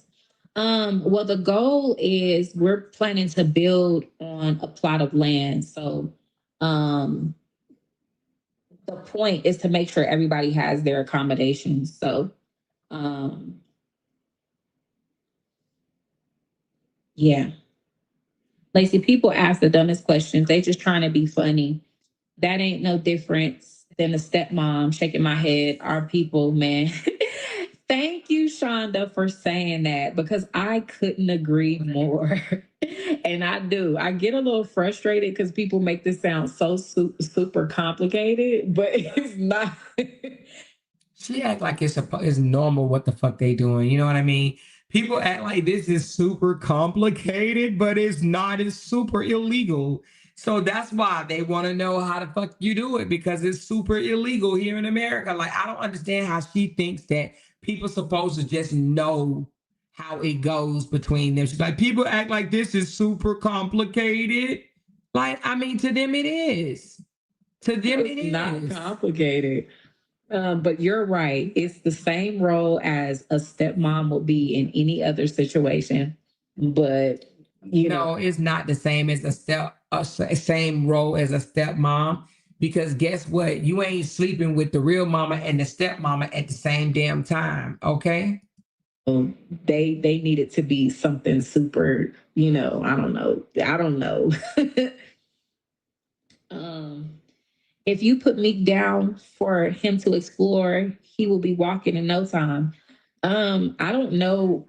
I feel like, and you can let me know if I'm wrong, Janelle, but you saying that implies that I keep picking him up when in reality, I put him down, he climbs into my lap. So it's not an issue with me holding him too much. He wants to be held, he likes to be up close. When he wants to be by himself, he lets us know he wants to be by himself, and he lets us know when he wants us to put him down. I am not picking him up. He is deliberately climbing into my lap. That's him in my face. I'm not messing with him. I'm trying to do this live. I'm trying to do this live. Like, he the one messing with me. He got his toys all laid out. It's 12 o'clock midnight. Like this girl is cray cray. The bed and everything. He was playing with his toys this entire time until I hit this live button. Now he want to be in my lap. Listen, I don't overly carry my child. I put him down every time, every chance I get. But anyway, that's gonna be enough, child. Y'all gonna have to go to her page. She's starting to irritate me now. But anyway, she's over explaining is a defensive mechanism. Yeah. She seemed like she might be a little delayed. I don't really pay that much attention to her. Somebody asked me to break this down, but she seemed a little delayed. You know what I'm saying? Like mm, she seemed a little special. A little special. She said it's midnight over there. It's 12 o'clock over there. And she said their relationship is like a stepmother and a said the stepmother not in the same house as the wife. Okay, Carmelita.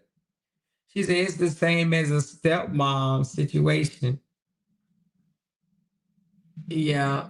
But she's just laughing now. I'm sitting up here looking at her laughing because Meek is in her face. And instead of just saying, okay, Meek, let me give you some extra tender loving care and some time.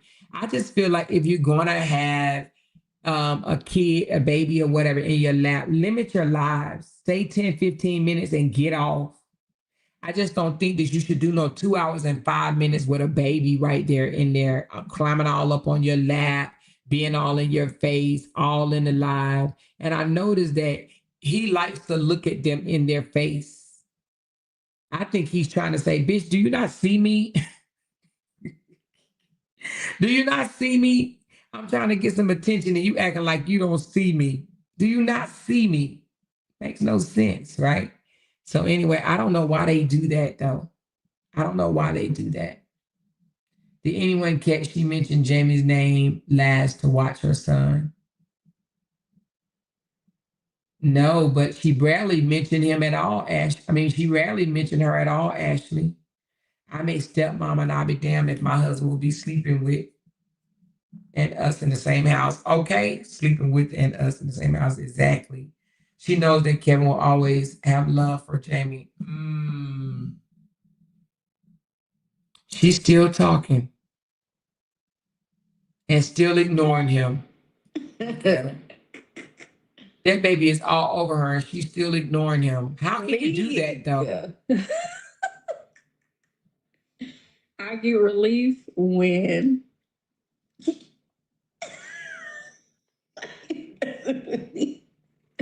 I get relief when he takes a nap. I get relief when he's in his playpen. I get relief when he's playing with his toys. I get relief when he's with his dad. But other than that, he is with me because I'm his daggone mama. Like, y'all super pressed about that. I will always be the person that pushed him out. There's nothing you guys can do about it.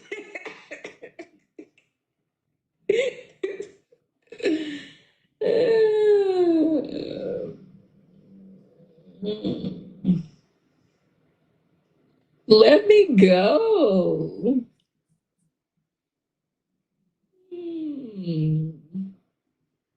Wow, your energy is really low tonight. And it's really funny because since 2018, I've never had anyone call me Missy or stir the pot because I didn't get that vibration out on a track. So I'm going to leave it alone, but you still have me over here.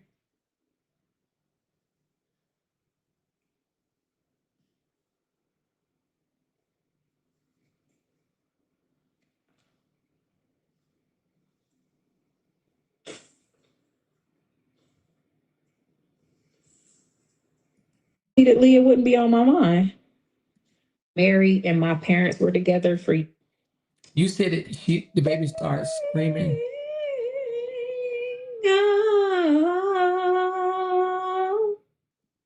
It matters. That's how I.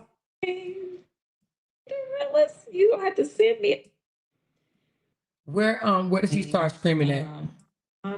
Don't care. You know what I mean? Like there will always be a difference there, and there's nothing that anybody could do about it. Some moms don't want stepmoms picking their kids up and dropping them off at school.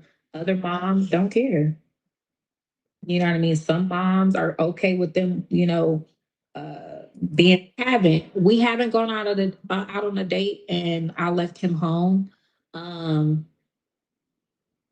But that's more just a parenting preference than it is my anxiety. Wait a minute. She said they haven't went out on a date. Hold on. Let's go back a little bit. Let's go back. You don't have to explain to anyone. It sounds to me like these questions are reaching. Yeah, they are. They're trying to push my buttons on purpose. Do you have separation anxiety from my son? I mean, I guess. I don't have separation anxiety. I just, I want to be with my child. Like, I feel like any first time mom or any mom that's very intentional about their child feels that way. Like, as a mom, you kind of feel like the way you do it is the best way or whatever the situation is. But it's not really that big of a deal. I'm just very attentive to my son.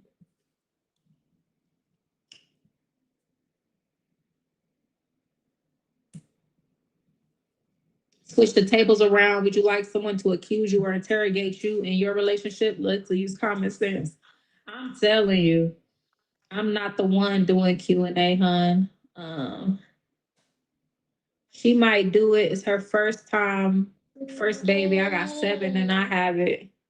I like the fact that you get to sleep in later. Jamie cooks breakfast and you cook dinner. I love that. Absolutely. And it works for us. I agree. A lot of these questions turn into personal opinions and they're definitely reaching. They are crazy. It's not for me. But I like the old saying goes to each his own. I love you guys' dynamic. Thank you so much. Do y'all have central air in the apartment? We have a fan. I want to hear the thing about the dating right quick. Hold on 1 second. Do not. I think we just want to know, we want to know, do you leave him with Jamie or go on a date with Kevin, or would your anxiety be too high to leave him at home? Not that you don't trust, but like you said, when you're in different cars. I haven't. We haven't gone out on a date, and I left him home. Um, but that's more just a parenting preference than it is my anxiety or not trusting Jamie or anything of that nature.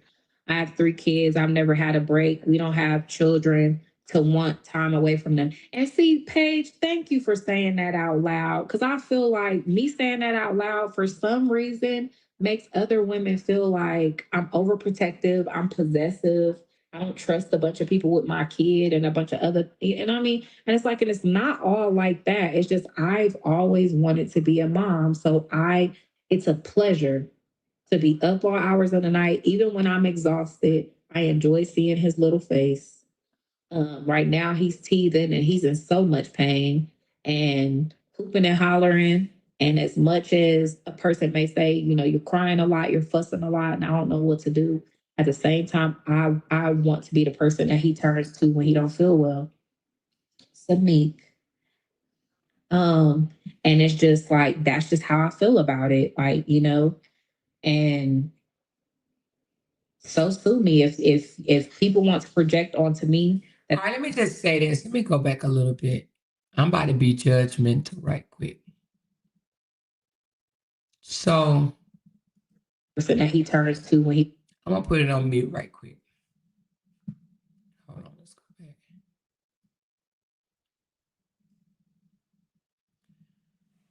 Did I take it back enough? Hold on.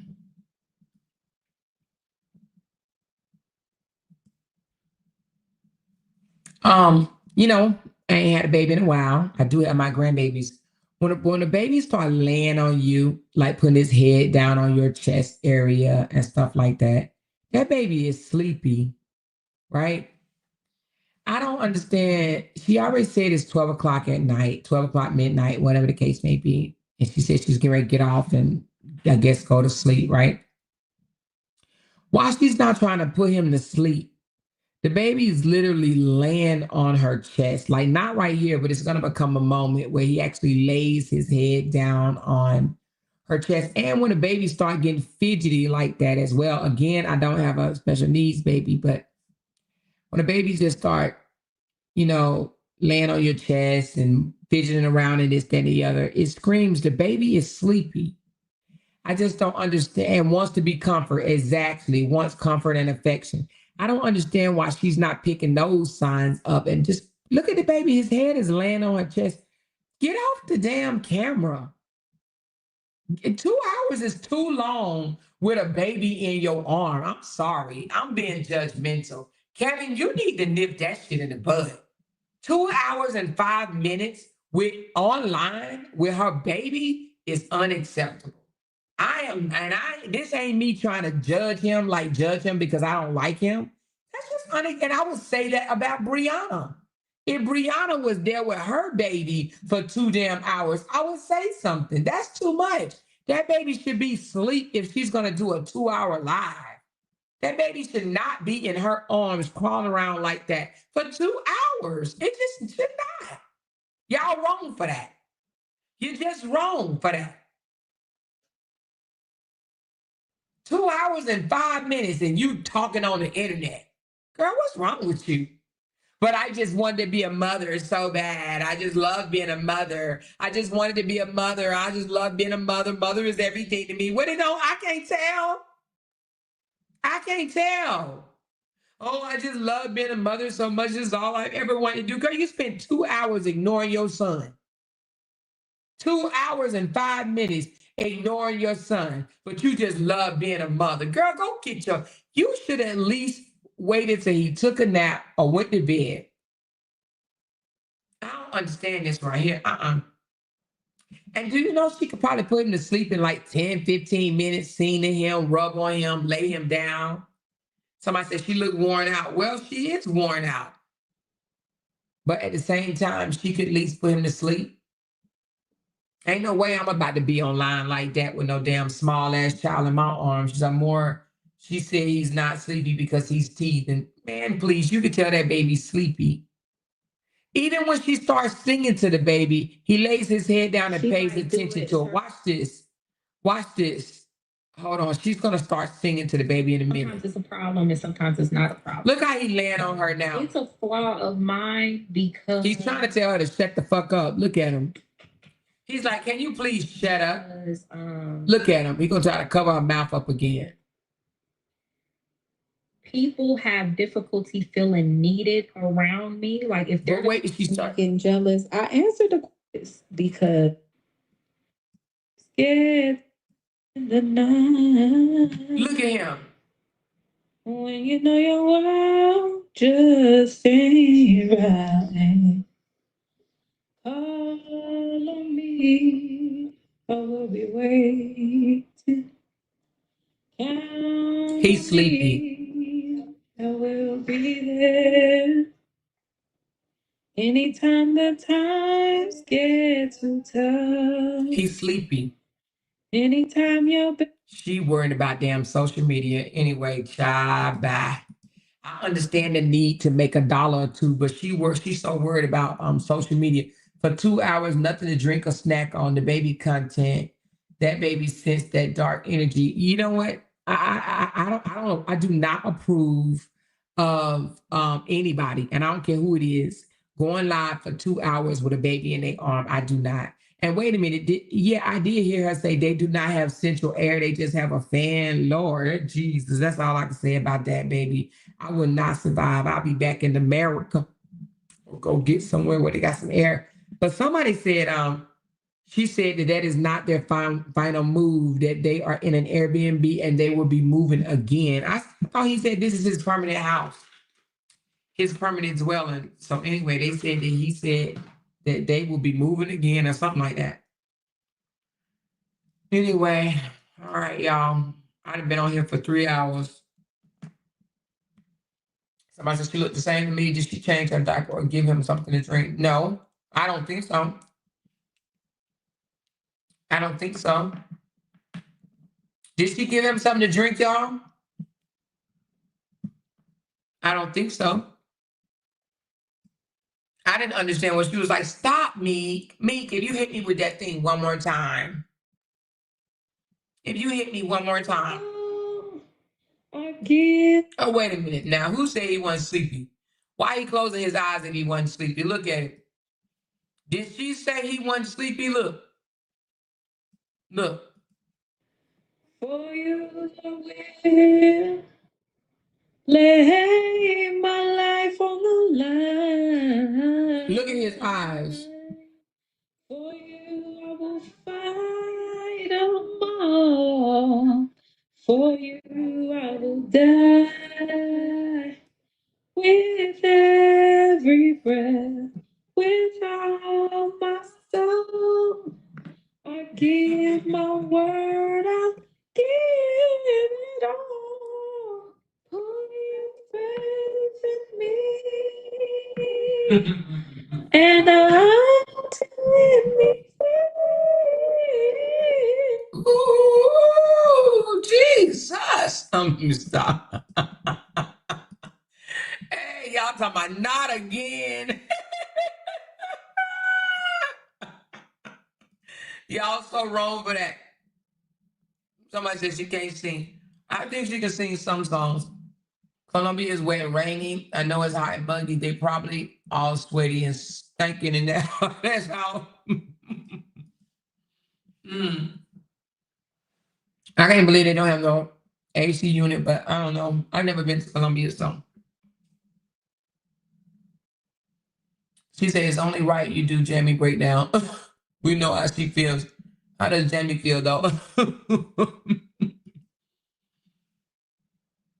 Did Jamie do one about her?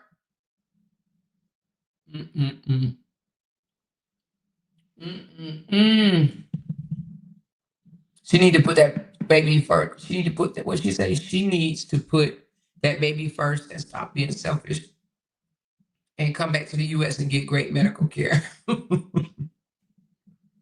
They act like they was about to get the best medical care.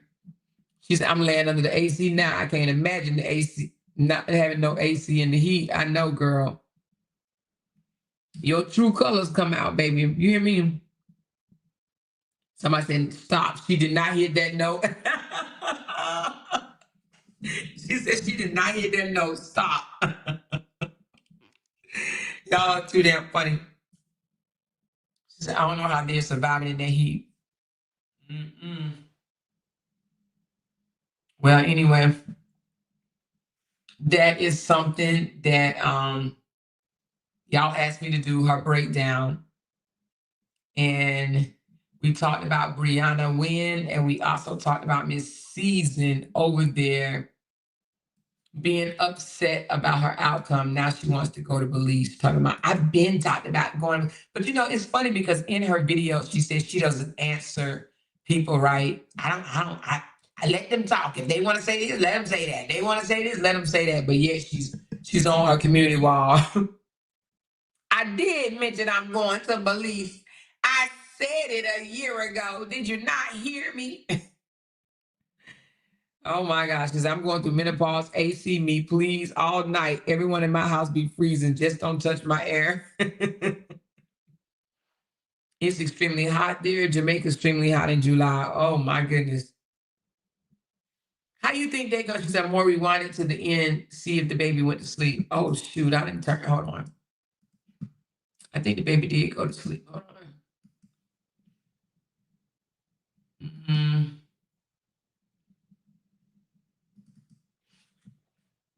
Let me see. Did the baby go to sleep?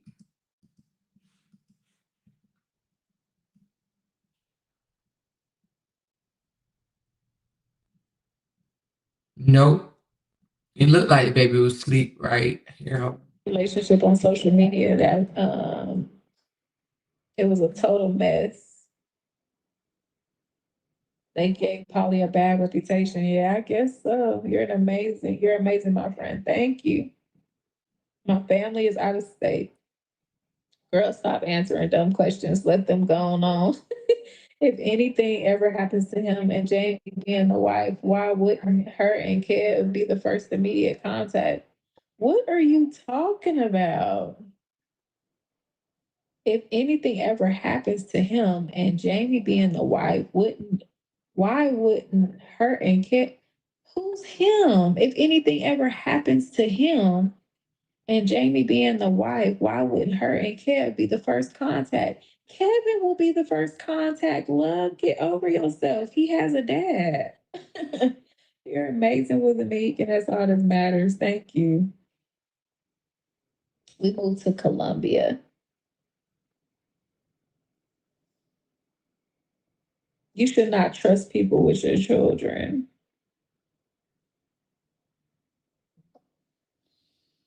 That's what I was. I'm not trying to convince you, Clemens. Clemise. Sorry. The relationship is here. It's already activated. We 6 years strong now. Like we're done convincing. That's old and tired. If you're She's very defensive though, isn't she? She's so defensive. But she doesn't know she's gonna do what Robert did and run off a lot of supporters by being this way. if you're looking for somebody to convince you, you can find another poly couple. Oh wow. Oh, I'm sorry to hear that, Nakia. My condolences. I met Kevin online, believe it or not. Can you disturb Kev if needed? If he's with Jamie? Absolutely. Meek's hair is so soft and fine. We cut it. I don't see us cutting it in the near future. I don't see us cutting it, period. But Meek is Meek is ready to listen to Twinkle Twinkle Little Star. He want to sleep, but you keep talking. My son is perfectly capable of sleeping while I'm talking if he wants to go to sleep. Lay him down. Did you hear her say that? She said her son is perfectly capable of going to sleep while she's basically entertaining her people online. He's very capable of going to sleep while she's talking instead of rocking him, maybe giving him something to eat or drink on, and, comforting him. Like, what? Down on your lap, sheesh, how cute. That boy don't go to sleep on my lap. I'ma lay him where his mama wanna lay him. Y'all wanna drive the car for me so bad. What time is it there? It is 1. I'm getting ready to go. So it's 1 o'clock, 1 o'clock in the morning, and she talking about something. She getting ready to go. What happened? Did I do that? Hold on. Did I do that? I think I did. Let me see. I think I did. I messed it up. So basically, he ain't sleep because she ain't laying him down. I wouldn't even said that. Hold on. What did I do? Shoot. I did what I did before. So he ain't sleep because of her then. That when they get flustered by their own question because they don't have the answer. Now I want you to see him do something right quick. Look at this. Look at this. This could tell you he's sleeping. Watch this. Or I could accommodate, but that's it. That's the only person I did it for. Only person I will do it for. And like, if there is an after, I will not be doing it again. He drifting off now. The question, comments, get under your skin. You're cool as a cucumber, though. No, because I'm like, a lot of the questions are rooted in ignorance. They claim curiosity so they can push your buttons, but they're not curious. Like I said, they're trying to make me angry. And there's no way to make me angry because I already know where I stand on how I decided to live my life. So I think my mom told me something when I was young in high school. She said that people only get pissed off when they can't answer the question. Like, if you have an answer to the question, just answer it. There's no reason to get upset. People get upset when they get flustered by their own question because they don't have the answer. That baby's exhausted and he want her to shut the fuck up and put him down. That's just what that is about right there. He want her to stop talking and show him some love. He wants some love. He wants some love and she just talking and shit. You know what I mean? She doesn't know. And so, like, I don't get upset over that kind of thing because trolls will be trolls. They're trying to find some insecurity. They're trying to find some type of upset. They're trying to find a nerve. But I only have one nerve, and it has nothing to do with the poly life. So there's no questions they can ask me about Kev. There's no questions they can ask me about Jamie and have me get beside myself. Like, I think people forget, especially when it comes to poly, people forget that I actually decided to live this life and I actually put it in the public eye. So it's like trying to clown me or trying to be funny or trying to low blow me in connection with something that I made public is like crazy. Like, the only way you can make somebody feel that insecure about their own life decision is in a situation where they're trying to hide something. I'm not trying to hide this lifestyle. We did interviews. We told how we already made public how we came together. We made public how we do things in our relationship. All of that is public knowledge. So it's like, if you don't know that already, then that's not my problem. If you're offended by it, it's not my problem. If you want to see something different, it's not my problem. Meek, would you take your sleepy self to sleep? And there's just like no way around that. There's no way around that. She's telling him to take himself to sleep while she's still online. Lord Jesus. You know what I mean? That's nothing that I need to apologize for, defend, or explain. I take the time to say a little something because I know some people don't understand the lifestyle. But if I take a stance on how I want to live in a specific way, then that's just what it is. Like, it's nothing to be sorry for, nothing to be offended by, nothing. Did y'all know Lacey had a flip mouth like this? Did y'all know that about her? Like, y'all not gonna make me feel some type of way about something that I said. I wanted to operate in that way. But anyway, y'all have a wonderful night. I appreciate y'all. Thank you for everybody that sent stars. Thank you for everybody that was loving and joyful in this live. I would have liked for things to go, I guess, a little bit different, but I'm cool with it, no big deal. I will talk to you guys another day. I appreciate the people that are genuine followers of mine. I see y'all and I appreciate y'all for attending and showing me love and reminding me that the person that I strive to be, you guys see and bear witness to. And I am not the things that the other people are trying to accuse me of being. I appreciate that. I appreciate the support. You guys have a wonderful night. And I'll probably go live again tomorrow, but I don't know what time. But I'll see you guys at a later date. Yeah, she's something serious. I never really watched her like that, but she's definitely something serious. She's something serious. I may have to start watching her a little bit more because she seemed like she got like an attitude. And she's like, I'm the one that put together the pod. Let me ask ChatGPT something right quick.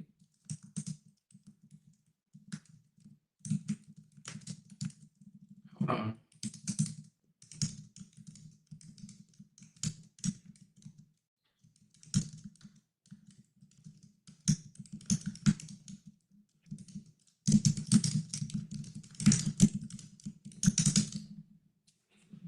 Let me see. I'm the one that put it together.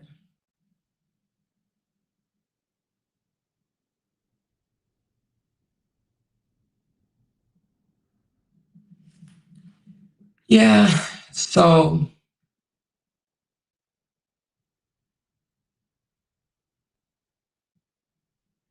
she's trying to make it seem like she was the founder.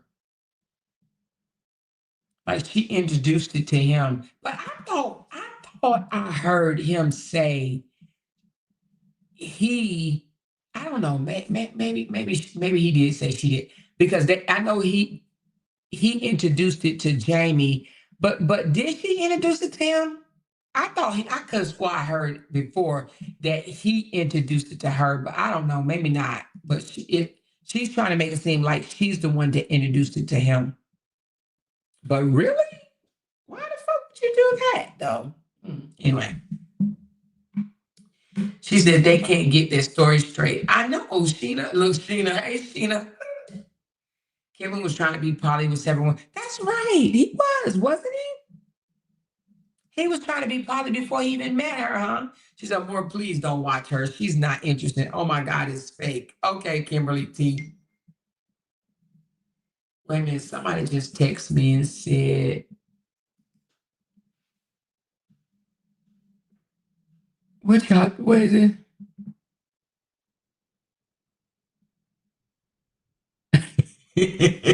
You're so funny. She said, I said what I said. It says Lacey's going to have a living room meeting by Kevin at 7 a.m. in the morning on what not to say when she go live. Well, Kevin need to tell her if you're going to, you know what? I'm surprised Kevin has not addressed this yet because Kevin will judge a woman in a minute and he will judge a mother in a minute, right? Well, Kevin, you need to judge the fact that your baby mama had your child doing the wiggle worm all fucking night for 2 hours and 5 minutes. That is unacceptable. That is unbecoming of a damn mama. Seriously, to a child that young, she should not have been on live. You need to, Kevin, tell your wife, whatever she is, she needs to limit her online activity when she has her baby in her arm and he's sleepy. Okay? 20 minutes max. That's it. That's all. Never no 2 hour and 5 minute live. That was unfreaking necessary and crazy. She sat there and talked for 2 hours and 5 minutes with a under 2-year-old in her damn lap. That's crazy to me. I'm serious. I'm effing serious. That was crazy. Kevin, he gonna get on a watch. She was like, y'all told on me. Y'all told on me.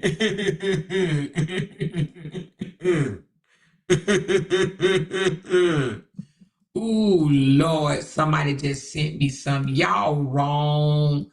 Ooh, y'all wrong. Y'all just wrong. I just want y'all to know y'all are double wrong for this right here. Y'all wrong. Somebody said in the beginning of the relationship and now. Oh, Lord, y'all wrong as hell. Y'all wrong. And then she say Brianna had a long face. Y'all wrong as fuck. Was this her in the beginning of the relationship for real? Y'all wrong. Y'all. You know what? I ain't messing with y'all. I ain't never ever getting on y'all bad side. You hear me? I am forever staying on the good side because y'all done went and dug up the pictures she took in the beginning of the relationship to the pictures she done took now, baby. Y'all are dead ass wrong for that shit right there because, honey, they don't even look like that. Look like her mama. That look like the child right there. And then that look like the mama on the right side. Y'all wrong for that shit. Y'all wrong for that. I want y'all to know that y'all wrong for that shit right there. I think she matching Robert while you she matching Robert. She looked like how Robert came to her. Somebody said it's called the Robert effect.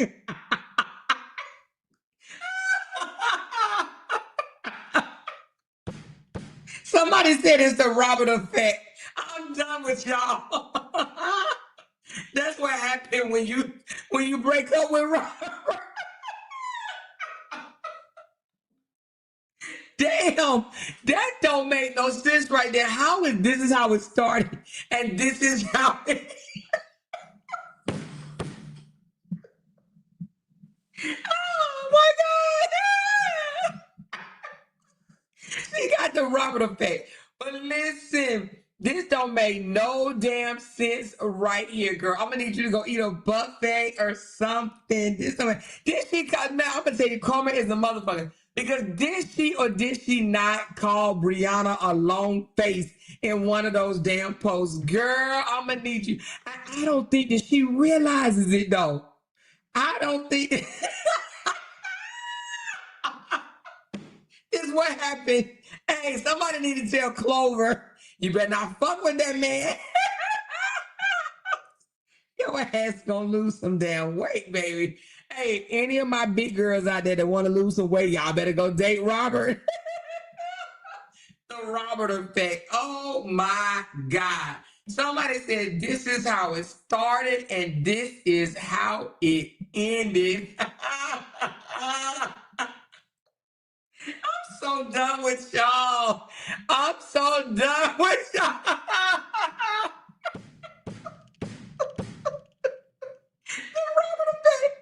You know, I said that man came to me with PTSD. He had PTSD and he left her ass with PTSD. OMG. This is fucking funny to me. She said she looks like if she tilt her head, that her hair will. She said if she tilt her head will fall off. Y'all was so damn wrong. She said, oh my God. She said that's a good 30-pound loss. Y'all think it's 30 pounds? She does look better, filled out more. OMG. How many years it's been? Y'all just so wrong. 2.5 years. Somebody, what she said, truth is she's tired.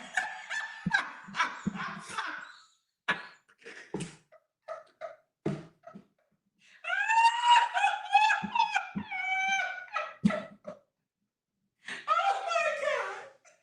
She said, truth is she's tired, or whatever Tamla Man said. Girl, you too funny. OMG, y'all, baby. She said she been down in them trenches. Oh my God. She said left her in the trenches by herself. He said, shit, I'm going. I'm out. OMG, baby. Damn. You know what? Oh, I feel so bad. I feel bad. She said, oh, Ozympia ain't got Shaq on Robert. Man, if anybody want to lose a couple pounds, y'all better go date Robert, baby. You hear me? Y'all better go date Robert, honey. That is the Robert effect. She said, I got her out here looking like she's going through stomach issues. Just know what y'all. Y'all know y'all be clowning y'all asses off. She said, got her out here looking like she's going through stomach issues. She said, damn, he took her down through he took her down through there. I'm going to tell you something. If anybody had love for her, like if they really loved her and really was concerned. Wait a minute, she said, read my comment. Where is it? Let's get messy. Hold on. Where is it at? Let's get messy. She said, that's not all God. Wait a minute, that's not all God gonna do. Look what he did to Brianna. Brianna is chosen. She's in for a rude awakening. She probably is. Somebody said she back in them trenches. Oh my goodness, she back in them trenches. RH so messy. He posts baby girl at the dentist and got them folks dragging Brie in the comments. But you know what's funny though? What they're not thinking about is Brianna is the one that made the dental appointment. And the only reason why he took her, it was because it was during his visitation time. Brianna was going to take her own damn daughter to the damn dentist. The only reason he did it was because it was during his time. And he said, I want to do it. And he wanted to do it for camera. And she said, okay, well, it's at, whatever.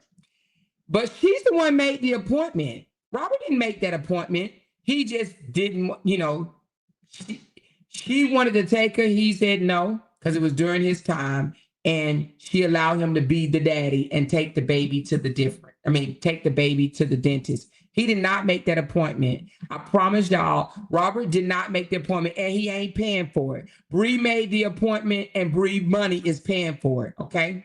Bree paying for it. He just took her because it was during his time. She booked that appointment. She's paying for that appointment. So why they dragging Bree? They should ask him, show some motherfucking receipts that he paid for the dental appointment and that he booked the dental appointment. Why they dragging her? Okay, she pays for that baby medical and dental. Period. So anyway, they always talk what they don't know. I promise y'all, they talk what they don't know. He wanted to take the baby to the dentist for content. He's still not over Bree. It's a shame how he tries to make her look. Yeah, but he did it for content. She said, oh my God, he scammed his supporters once again out of Disney money. He don't even go to the damn dentist himself. We know exactly. He only goes to the dentist when his teeth hurt. He's trying his best to make it seem like she's a bad parent. He does everything for content.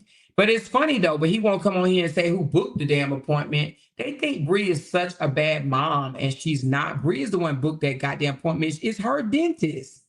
He don't do none of that shit. He didn't do it when they were married. He didn't do that shit. That's Bree. Bree's the one, the bomb-ass mom, making him look good by even allowing him to take her to the dentist. Bree could have done it, but the appointment was during his visitation time. But he's just doing what he was supposed to fucking do. Is during his visitation time. You know what I'm saying?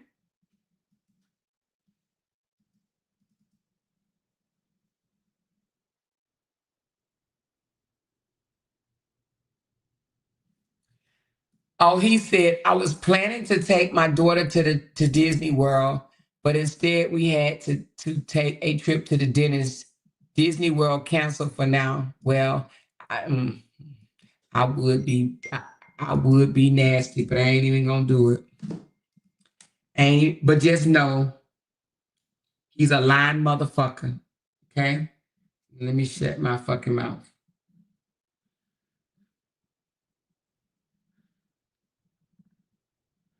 He's a lying motherfucker. But I ain't gonna, I ain't even gonna say nothing. Ooh, I like how she's letting him pay to get her hair done. Good move, Bree. Well, he should have waited, or not even, nothing wrong with getting the baby hair done, but it should have been waited to put the braids back in, let her hair breathe for a couple of days, but he don't know nothing about that. She said, more we already know. I don't even know if you know. I don't even know if you know, but he ain't paid for no damn dentist. Trust and believe, he ain't paid for no. Let me just say this without saying too much. That dental appointment don't have nothing to do with that Disney trip.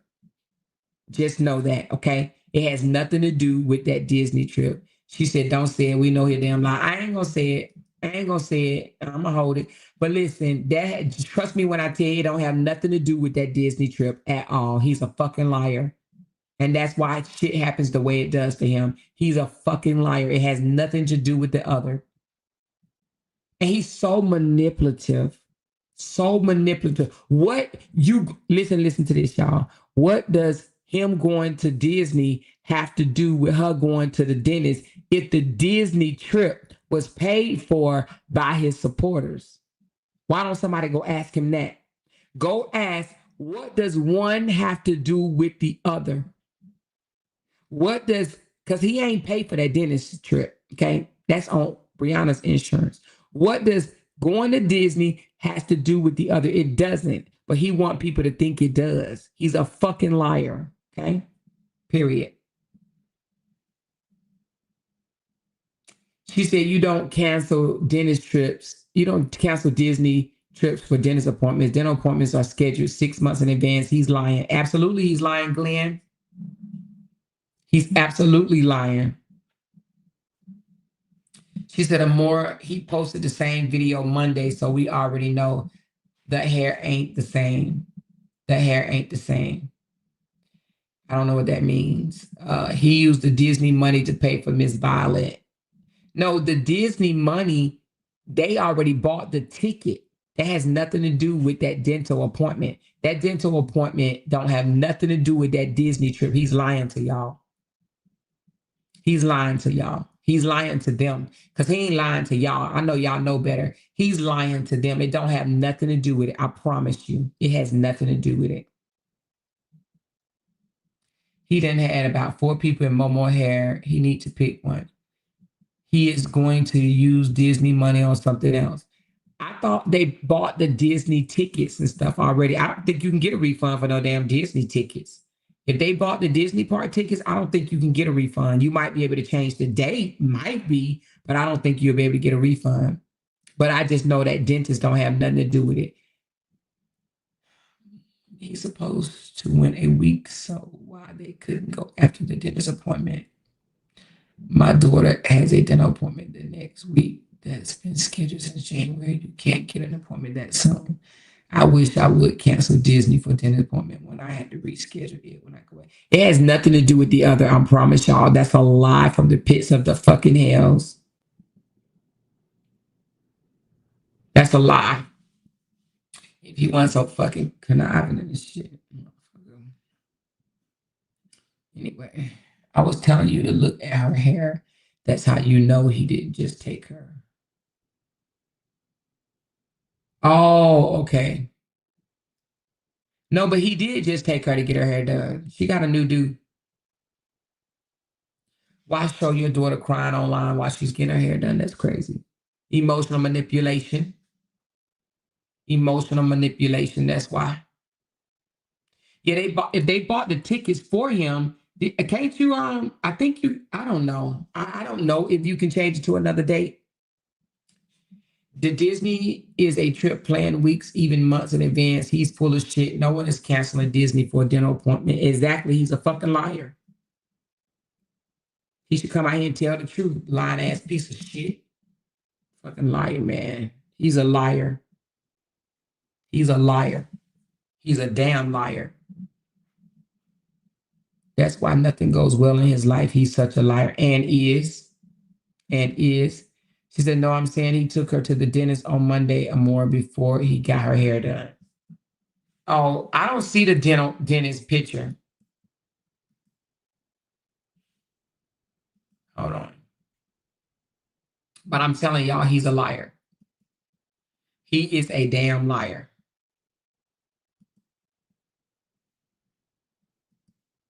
Lying piece of shit.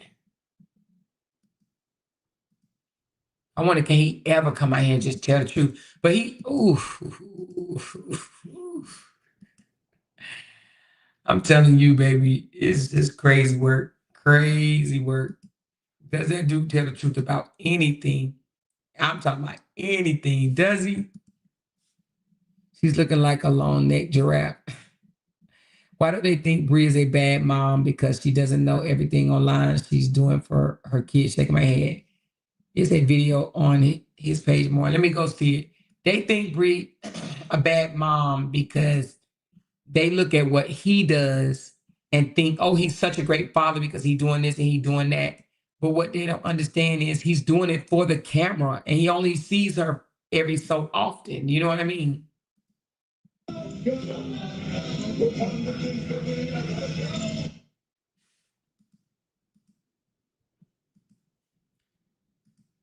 He's such a oof.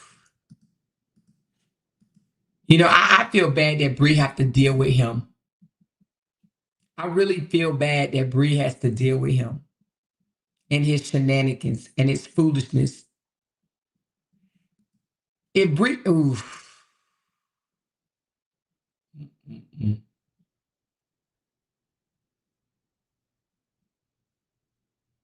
If people,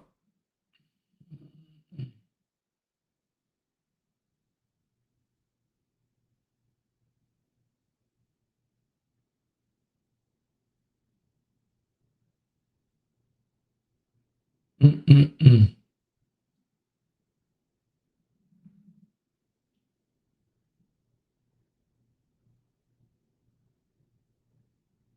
It has nothing to do with the other. He's such a liar.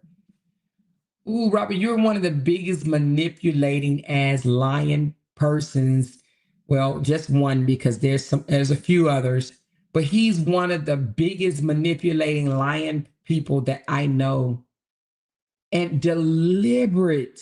Oh my God. Let me just say this.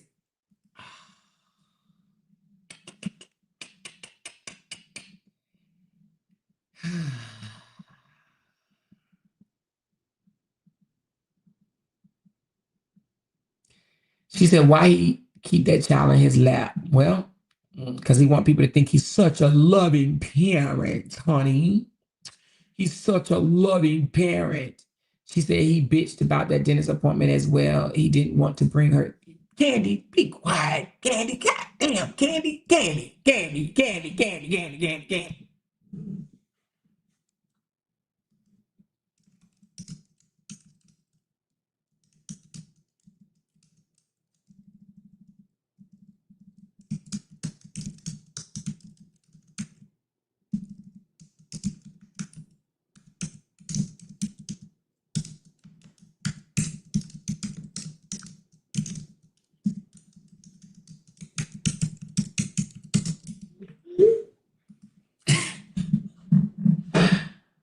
Lakeisha, if you must just be coming in, you're gonna have to roll it back, Keisha. Roll it back to the beginning, Keisha. She said, pretending to be this loving father, he always saying kids plural, and he doesn't even deal with the oldest child and granddaughter. No real father would allow anyone to talk about his child. Shaking my damn head. You are right, Bobby Johnson, and I'm glad you said that because you are absolutely the freak right. Okay. She said, look at the live on his YouTube 3 days ago. The most unnecessary live ever done is 3 minutes. All right, let me go look. Oh, excuse me. Hold on.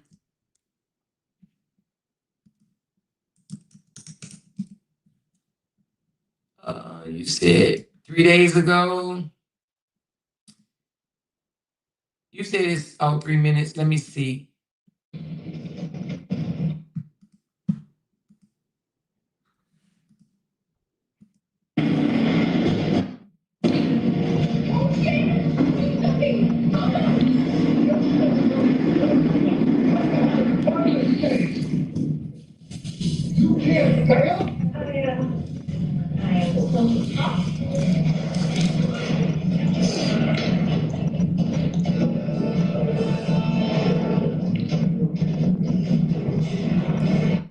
Does he say anything?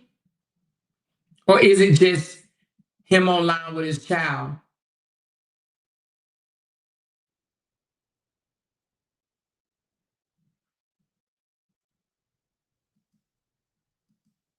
Or he just shows himself at the dentist's office holding her because he wants everybody to see her?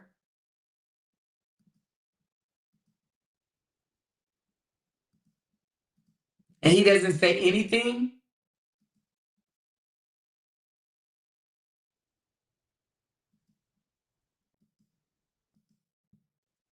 Oh, let me see. He does right here. It's too early. How you doing, Mr. X-Ray? No, it's Ashley. Sweetness, what's up? He's such a performative dad. Good morning, good morning, good morning. He's like, let me turn that camera off right quick because I don't want to have to tell him her mama not already paid for the damn dinner's appointment. Let me turn it off right quick because I don't want to have to say that, you know, it's already paid for. It's already paid for. It's already paid for. I didn't book it. Her mama booked this. I just took her. That's it.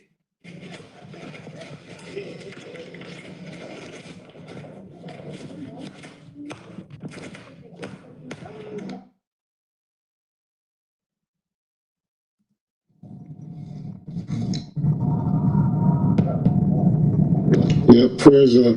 We gotta have some dental work.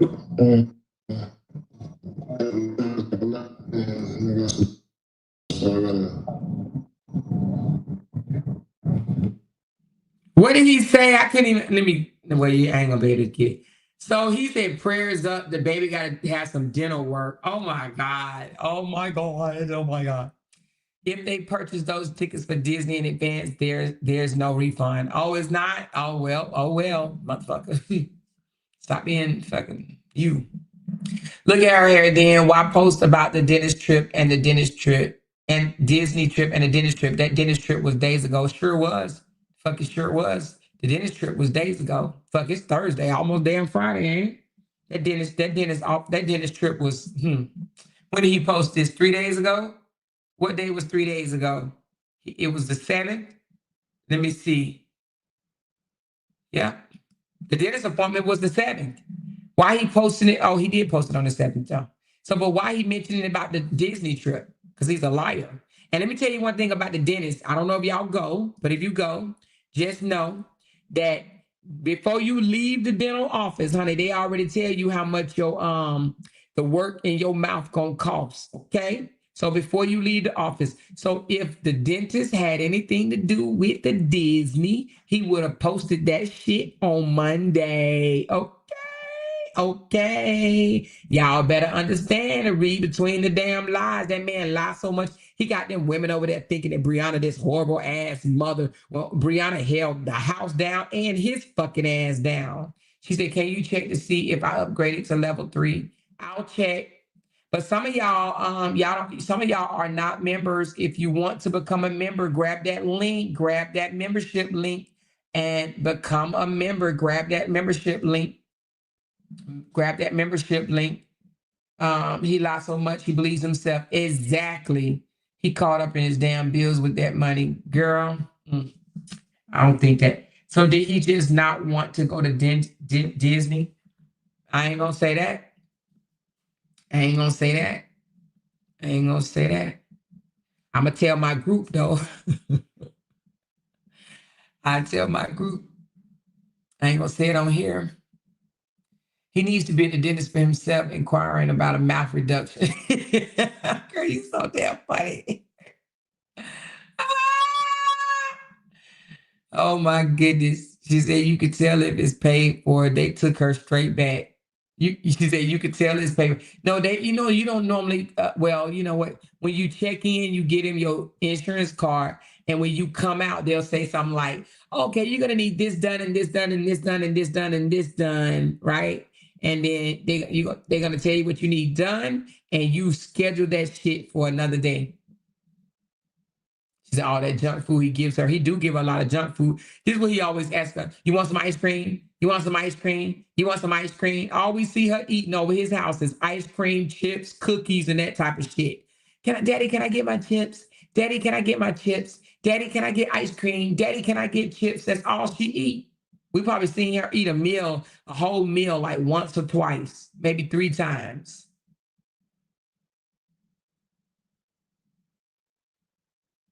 She said, I'm confused. When was the Disney trip? I don't understand how the dental appointment affect the trip. It does indeed. That's what I'm trying to tell you. He's lying. It has nothing to do with the other. He's lying. He's lying. Trust me, he's lying.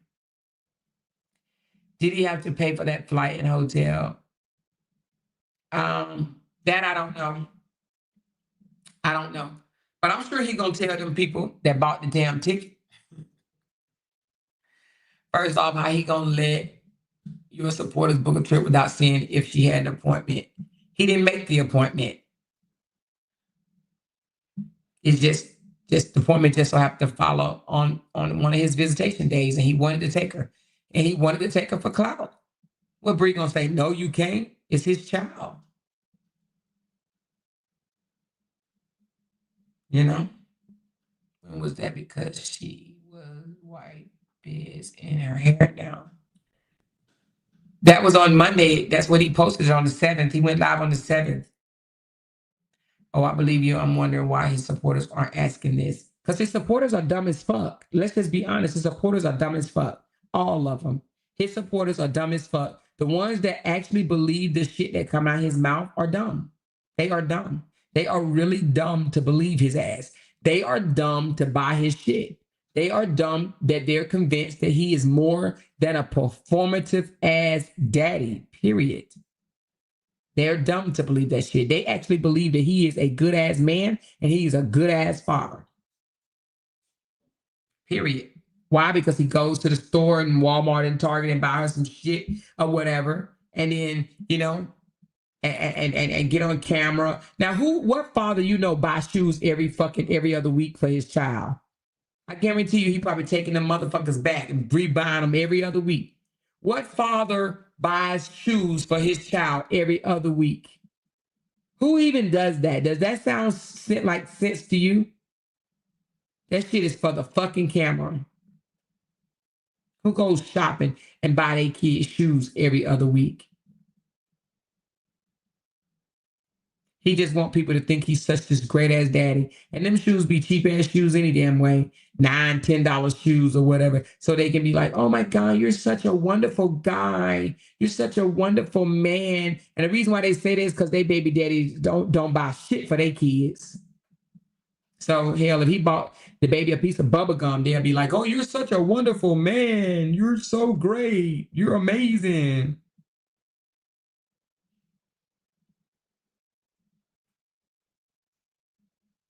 It stands out that he's a performative dad. That dude loves to flex and need validation for taking care of his child. Absolutely. She said, more how he spend money behind the child support because he thinks that the judge is going to allow him to not pay. He thinks he's going to get away with it, but he's not. He thinks that he's going to,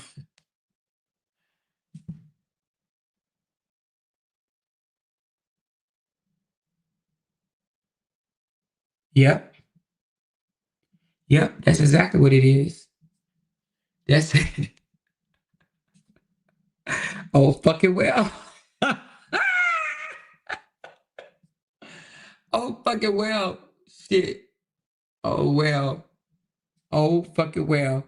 Oh, hey, you guys, I forgot to tell y'all, my tip jar is now back working. So somebody just gave me a tip. Who was it? I gotta open it up and see who gave it to me. But I'm gonna open it up in a minute. But it's back working. I don't know what happened, but they said it was some fraudulent info, fraudulent, whatever. But anyway, they said that they did something in my account to where it won't happen again. So I guess we don't have to worry about it again. Cause I was like, God damn, I just signed up for you mother suckers.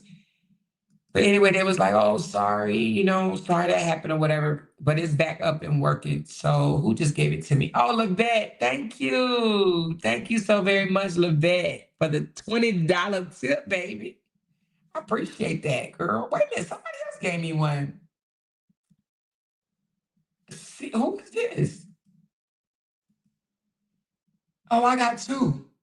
Thank you, C. Robinson. C. Robinson gave me a tip too. C. Robinson and Levette. Thank y'all so very much for the tip, baby. Appreciate you. He's not paying child support, so if I was Bree, I would be doing the same thing. He would be getting her hair done and taking her to appointments. He only gets her on the weekends. Bree has her all the time. Sure the hell does. But all of a sudden they think, she said that was Mia Moore who sent the $30 tip.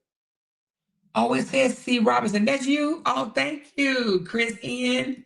Appreciate you, love. Thank you so very much for the $30 tip, baby. Thank you, thank you, thank you.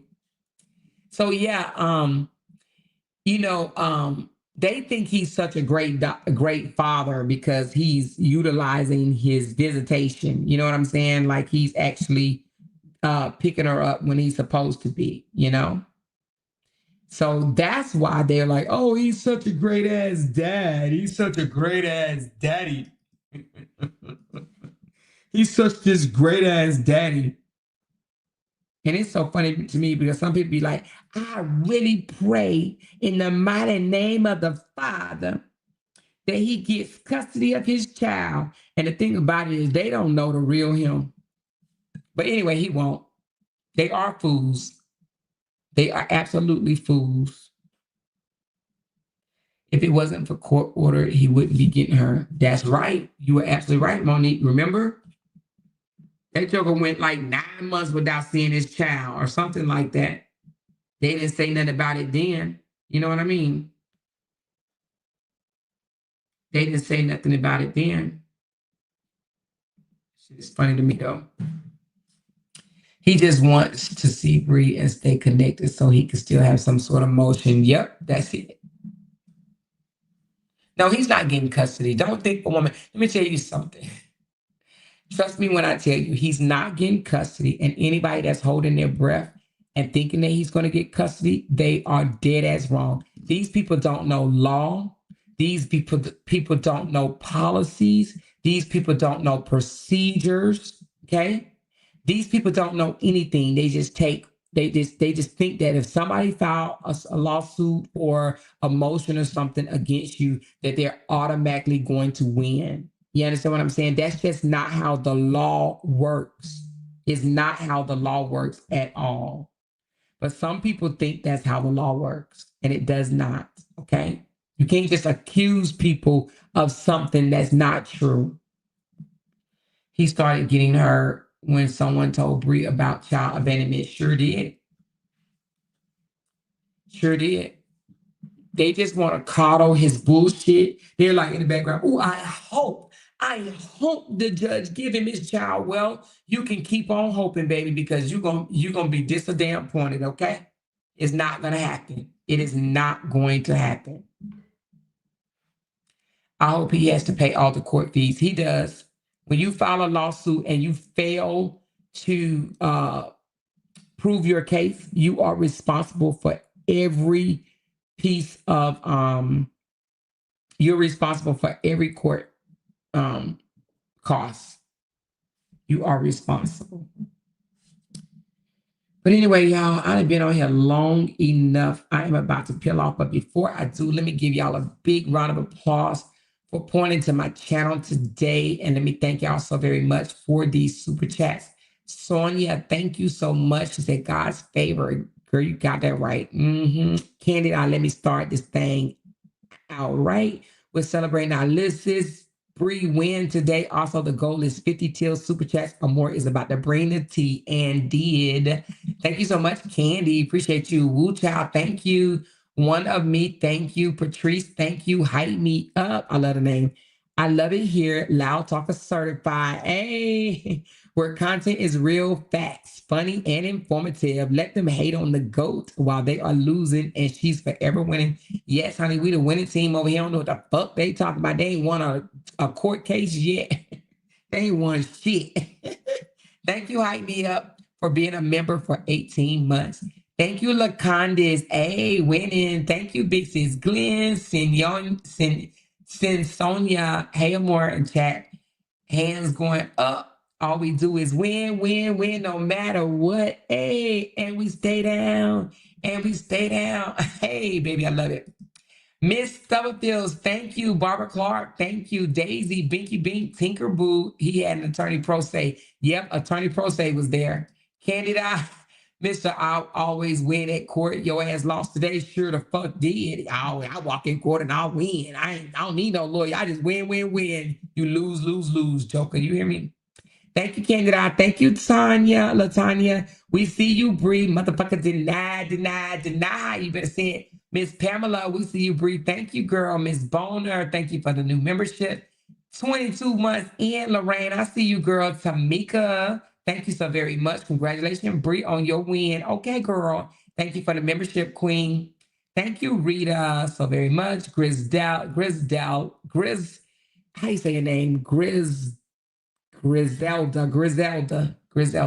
Bree will be victorious tomorrow against Predator and on August the 12th against Mr. Ed. Hey, I love it. I love it. Thank you, girl. Lady V, this is what happens when you pick on a woman that didn't do anything to you. Okay. It's a lot of them motherfuckers out there that do that shit. Thank you, Lady V. Barbara, love it here. Thank you, girl. Vet, I love it here. Thank you, Vet. Goofy ass people. Poor little Tink Tink with her long turkey neck. Thank you. Kamal, same thing that makes you laugh will make you cry. You better say that, girl. Thank you, baby. That MF, she's lying because she did the same to Latrice Allen way before Bree. Just no shame in lying. Exactly. And that's what I heard too. Thank you, MF. Rita M, she really should be embarrassed. She can never claim classy again, ever. And she couldn't claim it then. The fuck? You know what I mean? Thank you, Rita. Thank you, Meek Me. That MF. Thank you, Monique. 17 months. It's called Pick a Choice and pick and choose what the heck you want us to know. Deflection. Okay, girl. You want us to know your business or not? You know what I mean? Thank you, Shantae. Miss Speed, the realist. Thank you, girl. Hey, Miss Amore, the goat. Thank you, girl. Appreciate you, baby girl. Candid Eye, she looked like everything she put Bree through. Damn, she aging fast, like beating her ass. She hasn't been seeing nothing yet. Jezebel, reaping season is here, baby. You better say it. Thank you, baby. Kelly 2019, always on point. Thank you, girl. Then we got Beaky Bean, Chris N. We got Tamika. We got Kawani. She told Bree business all the time. You ain't getting off that easy, bitch. Okay, you better tell her. Wait a minute, hold on. She said she looked like, oh, I read that one. Always on point. When I say you break this shit down, you do. Thank you, Bing Bing. I appreciate you, baby. Thank you, Chris N, for the $30 tip, baby. Thank you, Samik. Thank you, Kwani Hill. Thank you, Katrina. Poor Tink Tink has nowhere to vent. Okay. I told a couple of people, and if they come out and tell it, I know who told it. Okay. Thank you, Katrina. Thank you, Kwani Hill. She's an old goofy. We need another name for her. Somebody make up a name for her right quick. Thank you, Tinker. She's using the words personal business instead of romantic business. Exactly. But she doesn't want to say romantic knows that they were not in a relationship. Exactly. That part. You hit it on the nose. Thank you, Joanne. My man. Thank you, big sis. Let's help her more reach her goal. Let's go. Thank you, big sis, Clint. Thank you, Saga AI. Everybody say hey to Saga AI, y'all. Her head and dreads the same length and it's pissing me off. Wait a minute. Her head and her dreads are the same length and it's pissing me off. Saying she got a long ass head. Tinker says she is embarrassed, but she's also reassuring the supporters that she is not going to spill the beans so they won't drag her ass. Exactly, Tinkers, okay? Exactly. She do not want them to drag her at all. Thank you, baby. Daisy, thank you. She looks dead on the inside and out. Oh, Lord, baby. Thank you, baby. Thank you, Levette. Let's go, Loud Talkers. 15 more super chats to the go. Thank you, girl. Thank you, Kwani. Let's help. Let me help. We want to hear why you and RH broke up. She'll never tell, but we already know because Robert didn't want to claim her ass. That's what it was. And she wanted exclusivity. And she wanted him to stop fucking Simone. That's what it was. Anyway, thank you, Luck. Appreciate you. Thank you for joining memberships. Tarnetta and Shauna Brown. Thank you. Tinkerbell said she looks like a little sad hound dog. Thank you, girl. Thank you, Candy. You win some, you lose some. Oh, I read that one. Thank you, Candy girl. Thank you, Tinkerbell. How is she gonna talk about relationships and she doesn't have one successful one to speak on? Oh, I read that one. 52-year-old played single and lonely. Okay. She said Moore has so many students and do. Thank you, Tinkerbell. Thank you, Big Sis Glenn. Thank you, Candida Lacey. When Kevin goes to glory, you're going to be listed as a special friend on the obituary. You are not his wife. Sorry, not sorry. Okay, girl. You better tell him. Thank you, girl. Thank you, sexy lady. Kevin's a grandfather as well as, wait a minute, Kevin's a grandfather as well, and his grandfather need him as well. Lacey is messy, is not her night. She do this every week when it's Jamie night. She does. She do this every week. Girl, say it ain't so. Say it ain't so. Thank you, sexy lady. Thank you, Bree. Thank you, Sassy D. Thank you, C. Baldwin. Thank you, Big Sis Glenn. She was looking out for more. Thank you. Thank you, Miss Blue to you. Thank you, Vanita Spears. I know she got feels some type of way. I know she got to feel some type of way. Oh, yeah, I'm sure she does feel some type of way. Embarrassed. She feels embarrassed. She just won't come out and say it. But trust, she feels embarrassed. I would be too. I really would be too. Thank you, Michelle. I've been driving finally back home. You've been on point about everything like always. Thank you, Michelle. I appreciate that so very much. Key Marie, and another one, and another good live, Amor. Thank you so much. Appreciate you, baby. And thank you, Carolyn Woods. I'm loving these lives. I'm loving just watching things and breaking it down. You know what I mean? And you know, we giving it our opinion. That's what we do over here. We just give our opinion. We watch things and we give our reaction, our own opinion on what it is that we see. Now, let me say this before we get off. So she said prayers for the Sharian baby. What's going on with the Sharian baby? What's going on? What's going on right quick with the Sharian and her baby? Is something bad going on? Let me say this right quick. So I did a live the other night on Upper Echelon, her review, her live on Row Baby. Okay. Now, when I did that live, apparently Upper went live. Okay. And said a whole lot of stuff. I don't even know all she says because, I really don't listen to her lives. I really don't.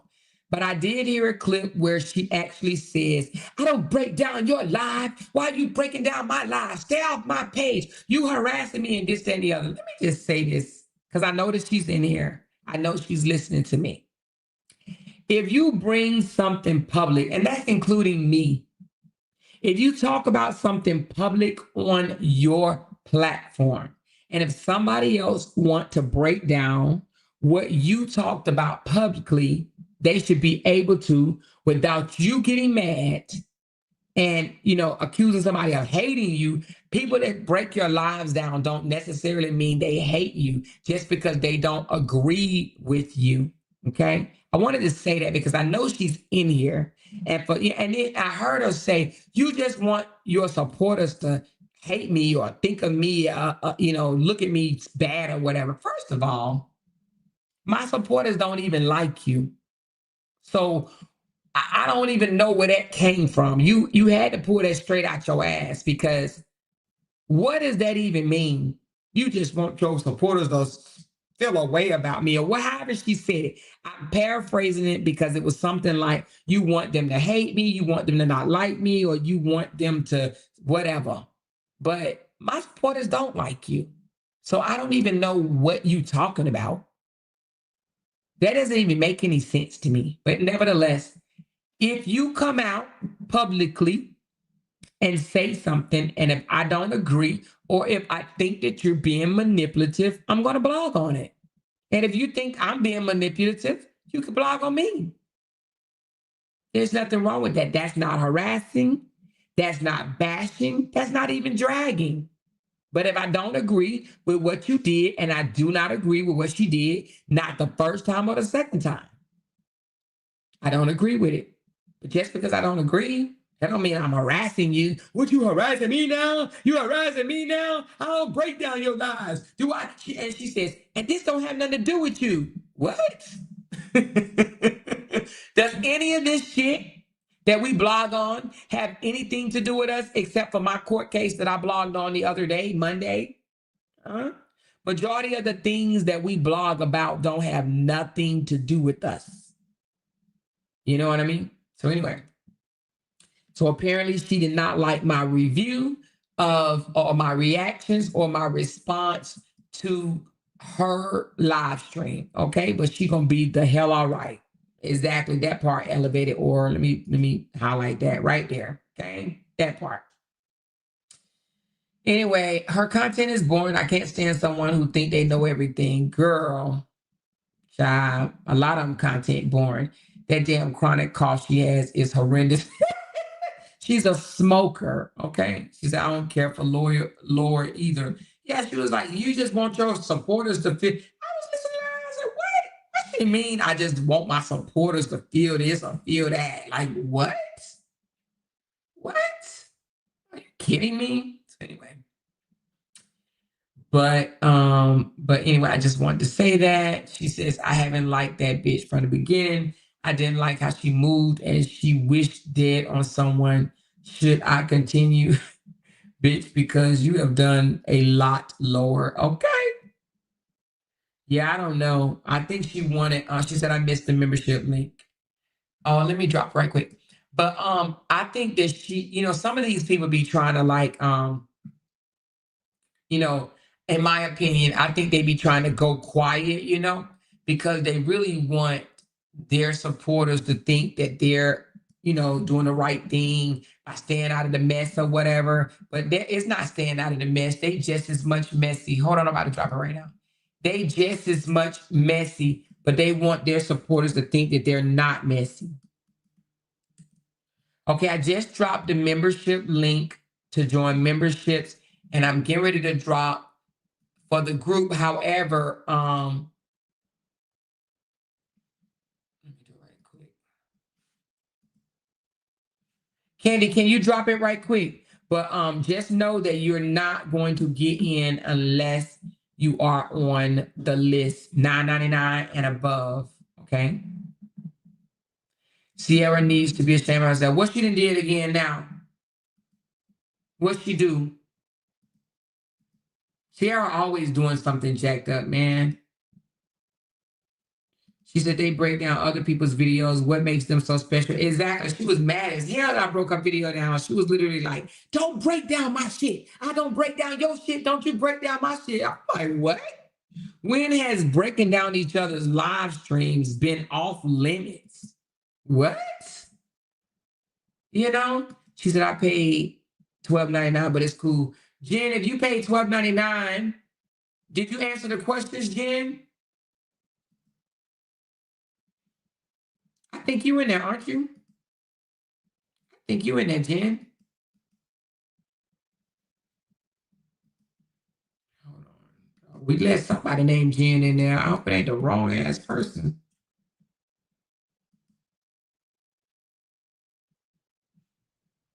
She said, I was level 3. I renewed my membership and now it says level 2. That is because you're level 2 now because I dropped level 1. Okay. So now I only have 3 levels. All right. If you're paying $12.99, it's because you went through the app. It's because you went through the app. She says you didn't see Sister Teacher's comment. What did Sister Teacher say? Let me see. Let me go back up. I'm looking for Sister Teacher. No, I don't. Wait a minute. I see something that says Sister Teacher, that's so sad. What does Sister Teacher say?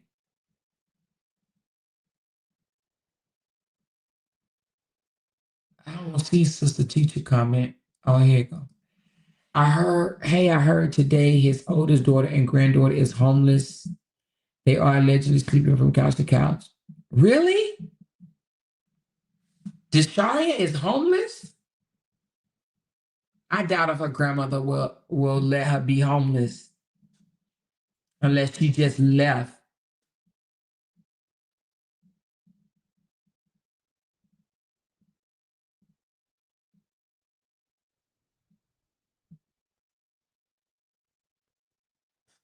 She said, I'm too lazy now. I'm going to keep paying $12.99. She said, I was level 2 when it renewed. It put me as level. What it put you as level what? Lorraine, you don't have to upgrade. If you $9.99, you good, baby. If you $9.99, you good. If you $9.99, you good. She said, yes, somehow I'm paying for my membership through Apple. Oh, yeah, it's going to charge you more through Apple. It won't let me do any other way, but it's like, I said, it's cool. Oh, okay, baby. Thank you. Yeah, if you do it through Apple, you are going to pay more. If you do it through Apple Pay, you're going to pay more. So can somebody confirm? Well, I know somebody that can reach out to her. That's crazy, though. If her mama, oh my God. Anyway, I know how to reach out to her. I know somebody that can know how to reach out to her. What level do you need to be in the Loud Talker group? You need to be $9.99 and above, $9.99 or higher. She said, I texted to you. Let me see. Yeah, that's crazy.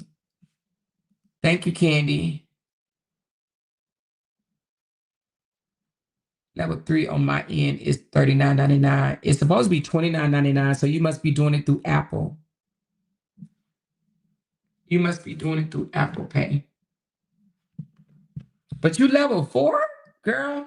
Now, my level 4s, even though my level 3s get you in a Loud Talker group, I need to check that list again. My level 4s will be put in a group me group. We're doing a group me for you guys. That way y'all can talk to me on my phone. You know what I'm saying? Y'all have more access to me. My level 4s. Well, it's not level 4 no more, but it's level, the $29.99 will have access to me. Like personal access. Hold on. Let me see. I didn't know that you was level, I did not know that you were level $29.99. You must have just did that, Bree. Did you just do it? Because I thought I knew all y'all. Let me look. Yep, it says I gained 1 extra. Let me see. Yep, I just gained 1 extra. You just did that today, didn't you? Yep, you just did that today. Welcome aboard, girlie. Welcome aboard the elite family, baby. Welcome aboard. You are now an elitist. You are now an elitist. You are now a part of the elitist. So I need to, I'm going to be doing a group me. Levette's supposed to be putting it together, but I'm going to put it together. I'm going to do it. Hold on, I'm going to call out my elitists, okay? Give me a second. I'm going to call y'all out in a minute. I'm going to do this periodically.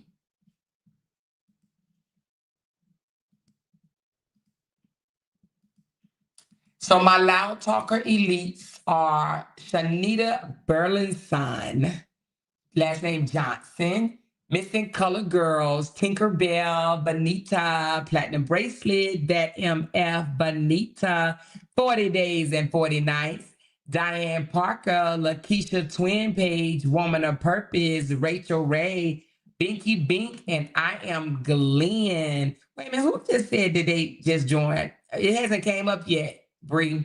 If you join, it has not came up yet for the elitists. My elitist, it has not came up yet. I only have 14 as of right now. Okay. So she said, I just sent my request. I paid $12.99, but it's because of Apple. Yep, it's because of Apple. Okay, we're going to get you in, baby. She said, I can't always respond, but I'm always listening or catching the replay. Thank you, Katina J. Appreciate you, love. She says, oh, no, I'm level 2. I paid $12.99 and still has me at level 2. Okay, cool. Cool. Yes. To be a part of the elitists, you have to go all the way up. So, but anyway, the ones that I just named off, the 14, you guys will have access. Most of y'all have my phone number. But anyway, it'll be a group me.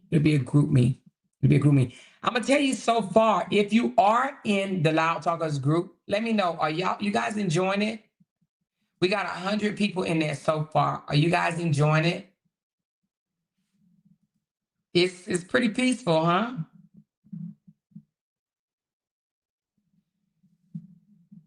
She said it's called commentary. That's right, Tanya. She said go check season page. Oh Lord Jesus. Okay, hold on. She said go check season page. Let me see. Can only imagine what she said.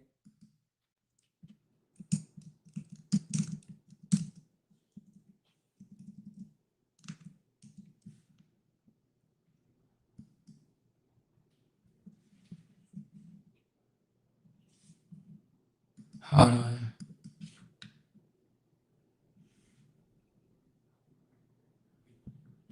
She said, I see the blind be leading the blind. It's so imperative to check your facts before speaking. Also, be careful of those you follow who have close associations with individuals who have expertise in mind control. You all are being brainwashed, and that's facts. I pity the fool. What is she talking about? Brainwashed of what? She said, you're right. Blind leading the blind is dangerous path. That'll make sense. Okay, so if she felt that way, don't you think she would have explained it? Don't you think, yeah, it's past her bedtime. Exactly. She saw that we put up her before and after photo. She said, everything you've been saying lately actually describing your boy Robert to the T. I know y'all close and that's love, but be mindful and careful where your heart lies. And she came back and said, I see you haven't a clue who I'm talking about.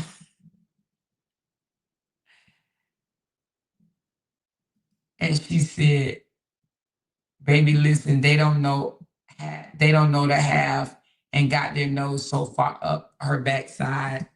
Girl, bye. Well, tell us what it is then. Girl, you came out here and told y'all. She just mad because she came out here and told all her damn business after saying, I don't put all my business on the internet. I don't put my business on the internet. I just put my business on the internet. But I thought she said in that video, girl, I ain't got time to be responding. I don't even be paying them no attention. I don't need hardly even be on here. Girl, bye. Your lying ass. With your lying ass. You shouldn't have been running that damn page. She shouldn't have been running that damn page. Period. She said, I thought she don't do social media. Girl, did you really think that? Or did you know she was lying? That's how you know she lying. And listen, my thing is, listen to me of all people, right? She claims she don't like me. She claims she don't even listen to the garbage. I thought she said, I be listening to other stuff on YouTube. They just be talking because all they do is talk. All they do is talk, and I just be listening to other stuff on YouTube. Man, please share me on her big screen. You hear me? She said they mad at them 50 plus super chats. We brainwashed, baby. Okay, that part. She said they mad they don't have the support like you do, and we loyal as fuck around here. Exactly. That's exactly what it is. Exactly what it is. She said, I thought she don't respond. Exactly, Daisy. Right there in her own damn, listen, what she said yesterday. That's why I broke the live down, to be honest with you. I heard her live. I heard it. And I'm like, who is she fooling? Who is she fooling? That's exactly why I broke it down. She said Jamie responded on her page too. They all are watching you more. Lord Jesus. Jamie responded too. Hold on. What is Jamie? Is it Jamie Wesley? Rise on Purpose? Let me see. Jamie said, hold on. I don't see Jamie response. Where's Jamie response? Jamie knows she wear these. Girl, you wearing them filters, girl. Y'all look at Jamie. Y'all know this ain't no damn Jamie. Who is that? That ain't no damn Jamie. Girl, if y'all don't get the fuck out of here with these, what? Oh my God. Is that her daughter? Oh my God. What the hell? Oh my God. She did this 10 hours ago. What is they doing? Who they for? What is what? Oh my God. Oh my God. I'm just done, child. What is that her page? She said, girl, go eat a burger. I don't watch none of them folks. Man, I'm blown with these damn filters, baby. What? Oh my goodness. I'm just blown away. These people be thinking okay. But anyway, what did Jamie say? I don't see Jamie respond. You must mean Lacey. Lacey must responded. Let me look up Lacey because Jamie, I don't think Jamie responded. I think it was Lacey. What's her damn name? Is it Afina? What's the damn lady name? She must have blocked my ass. It must have been Lacey that responded. I don't know her name. I can't get back to the damn page. Anyway. She says no on season page or more. Oh, she responded on season's page? Oh no, I'm not about to read through her comments. I'm not about to do all that shit. That's too much. If they get kidnapped, they're gonna be screwed. Where that come from, Rasheed? I'm not about to read through her thing. She says, season, where your man at? Where your ex-husband at? Where is Robert at? Girl, bye. They all left. That's why she got that long face. That's why she got that long face. But she was over there talking about Brianna with the long face. Girl, bye. She said, more you than mother, they listen to you. They must have had me on their big screen. They all family sat there together listen. She said, so her and Kevin are laying up listening to you. And what time is it in Columbia right now? Let me see. What? This is funny to be. Time.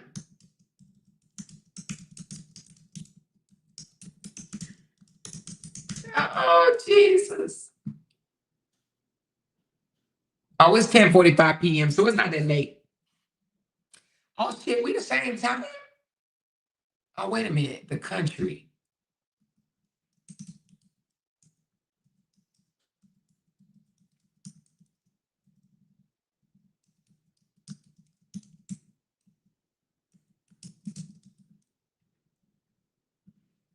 Yeah, we the same time, y'all. Yeah, we the same time. I didn't know that. Anyway, yep, they sit around eating popcorn and listening to me. It's all good. Keep listening. They're going to learn something. But if you're listening, Kevin, Lacey should not be on live for 2 hours and 5 minutes with that baby. I'm just letting you know. You could at least came and grabbed the baby while she went on live or told her to get her ass off and go to sleep, period. Okay? Since you act like you got so much control of your household. Okay? That part. She said, them damn filtered pictures, I bet it'd be hard to get a real picture of her. Man, child, them mofos, them filtered down, baby. They the filtered queen, kings, all of them. Jesus. She said, long face, long head ass with that heavy ass wig on her head. She said, I'm keeping my weave in a lot longer since y'all don't like it. I'm going to keep it in there longer. Like that's going to hurt somebody, girl. So anyway, let me get off of line. Thank y'all so much. She said you can see the blur. Girl, the person that sent me them pictures, girl, you funny, but you was right on it. Okay, hold on. She said, did you listen to that video from yesterday? Oh, hold on. Somebody want me to listen to this before we get off. Give me a second.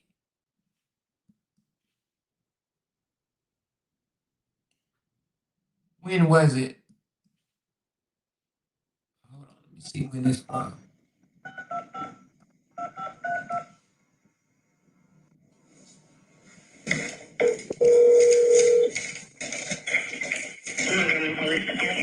Yes, good morning.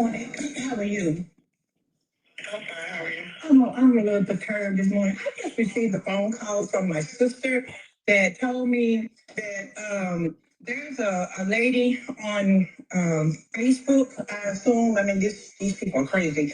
That her name is, she says it says Amber Graham, and that she's from Mobile, from, what is it, Montgomery, Alabama. That she has my deceased sister's. Okay, she posted my deceased sister's former page online and accusing my sister of whatever. I don't know what's going on, but my family is very upset about this. We don't know this lady. I don't know why my sister would be put in anything like this here. I asked my sister, so what the deal is? He said it's something, some Facebook stuff about some people that had some type of divorce or something going through. I'm not on Facebook, so I don't know.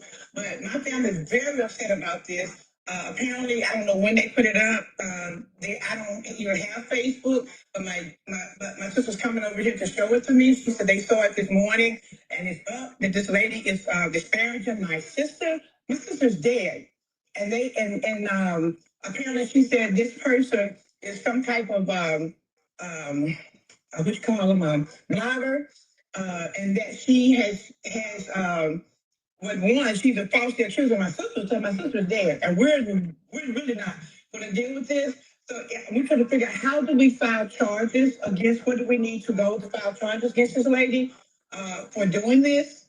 All I know is when she told me that her page says Amber, look like it's Graham. She said she has a YouTube page, something called with T. I don't know what that is. I don't know, but they're coming over here. So my family's very upset this morning. What you have to do is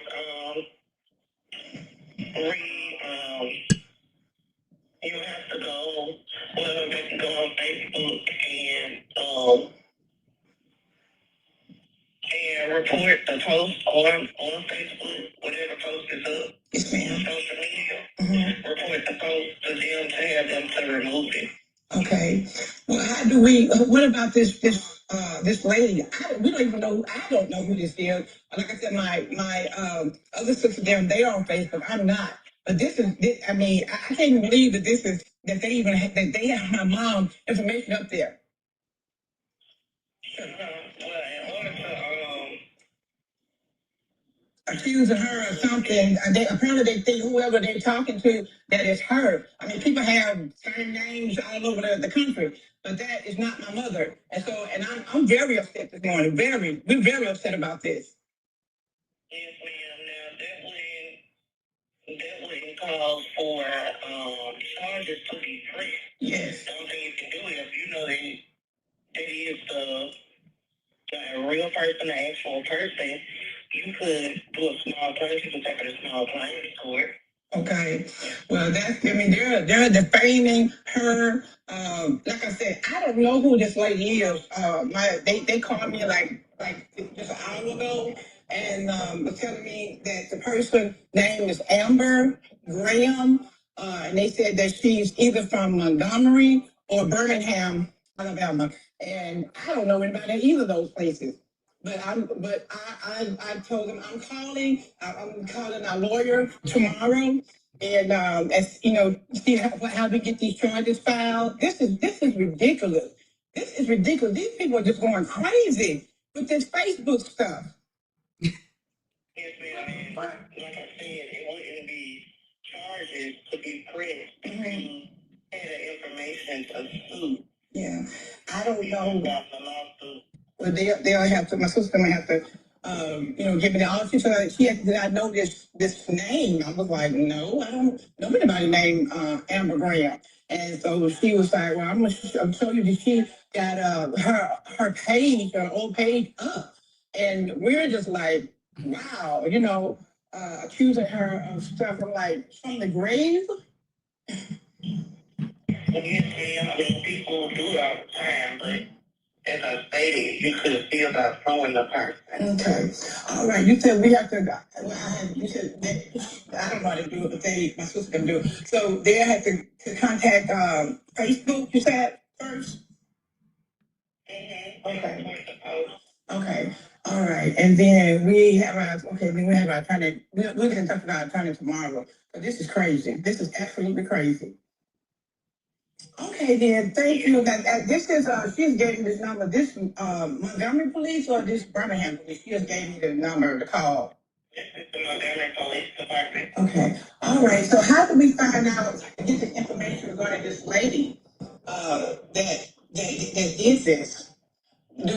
How do we, is that something we get from Facebook or how do we do that? Just have the attorney to find out who it is? Have the attorney try to find out who the person is, but it's nothing that we would be able to do on that end as well as the post taking down, then you can report the post. Okay. All right. If you want to sue it, then you can sue. Okay. There's nothing that the police department, police will be able to do about it. Okay. All right. Well, I do appreciate your time. This is just crazy here. New Year's. I have no idea what this is about. All right, man. Thank you so much. So we'll contact the lawyers tomorrow, but I just needed to start with you so we know what the correct things to do. So we don't. Yeah, I have no idea what that's about, to be honest with you. Somebody just told me to listen to it, but I don't know what it's about. I have no idea what this is about.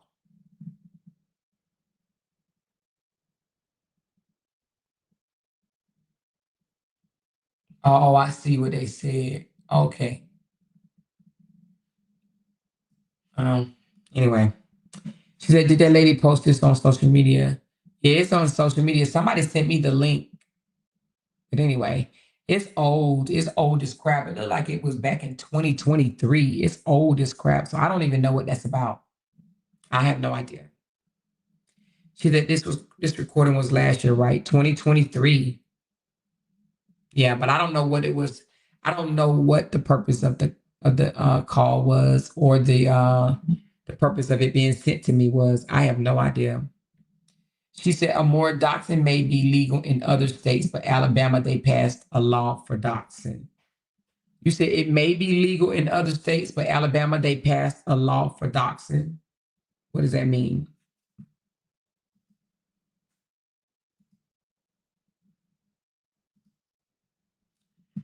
Well, anyway.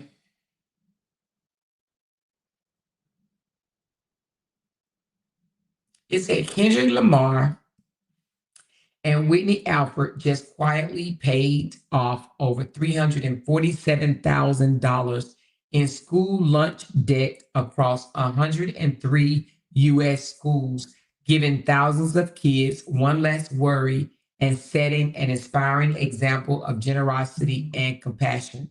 Now, that's what the fuck is up. That type of shit, if it's true, that type of shit is what needs to be shared.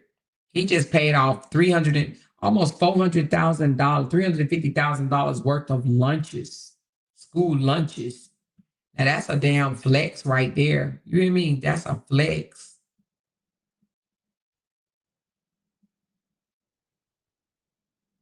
She said those misfits just want the same support you get, but it's not going to happen if they're going to keep criticizing people for keeping it real. Yep, that's true. She said, I can't remember whose platform I heard it on, but I heard it before. Yeah. Yeah, that's a flex. Give it up for Kendrick Lamar. If the story is true, sometimes it's kind of hard to verify this shit. But if this is true, that's definitely a flex. Okay. But anyway, I'm going to be bringing y'all another story tomorrow. It just got to me today. I need to analyze it and look over it or whatever. And I will be giving that to y'all tomorrow. But anyway, I'm going to approve a couple more people tonight in the LOUDTalkerz group. So check and see if you're one of them. If you are approved, I do ask that you introduce yourself, please, and thank you. Okay? All right? Thank y'all so very much. Love y'all so very much. Hit that thumbs up, button, baby. And I'm out of here. It is 4:56. This is almost a 5-hour live. Good Lord. I love y'all. Talk to y'all later. Bye. Because they can't make $1 without mentioning down one of our names. Jay! She kept talking about We that got these family. hoes over there. She kept talking about that family. She kept talking Internet about that gangsters. family. She kept talking about that family. She kept talking about that family. That family. She kept talking about that family. Talking about that family. These motherfuckers don't be wanting to listen. make a dollar without me. She's now one of our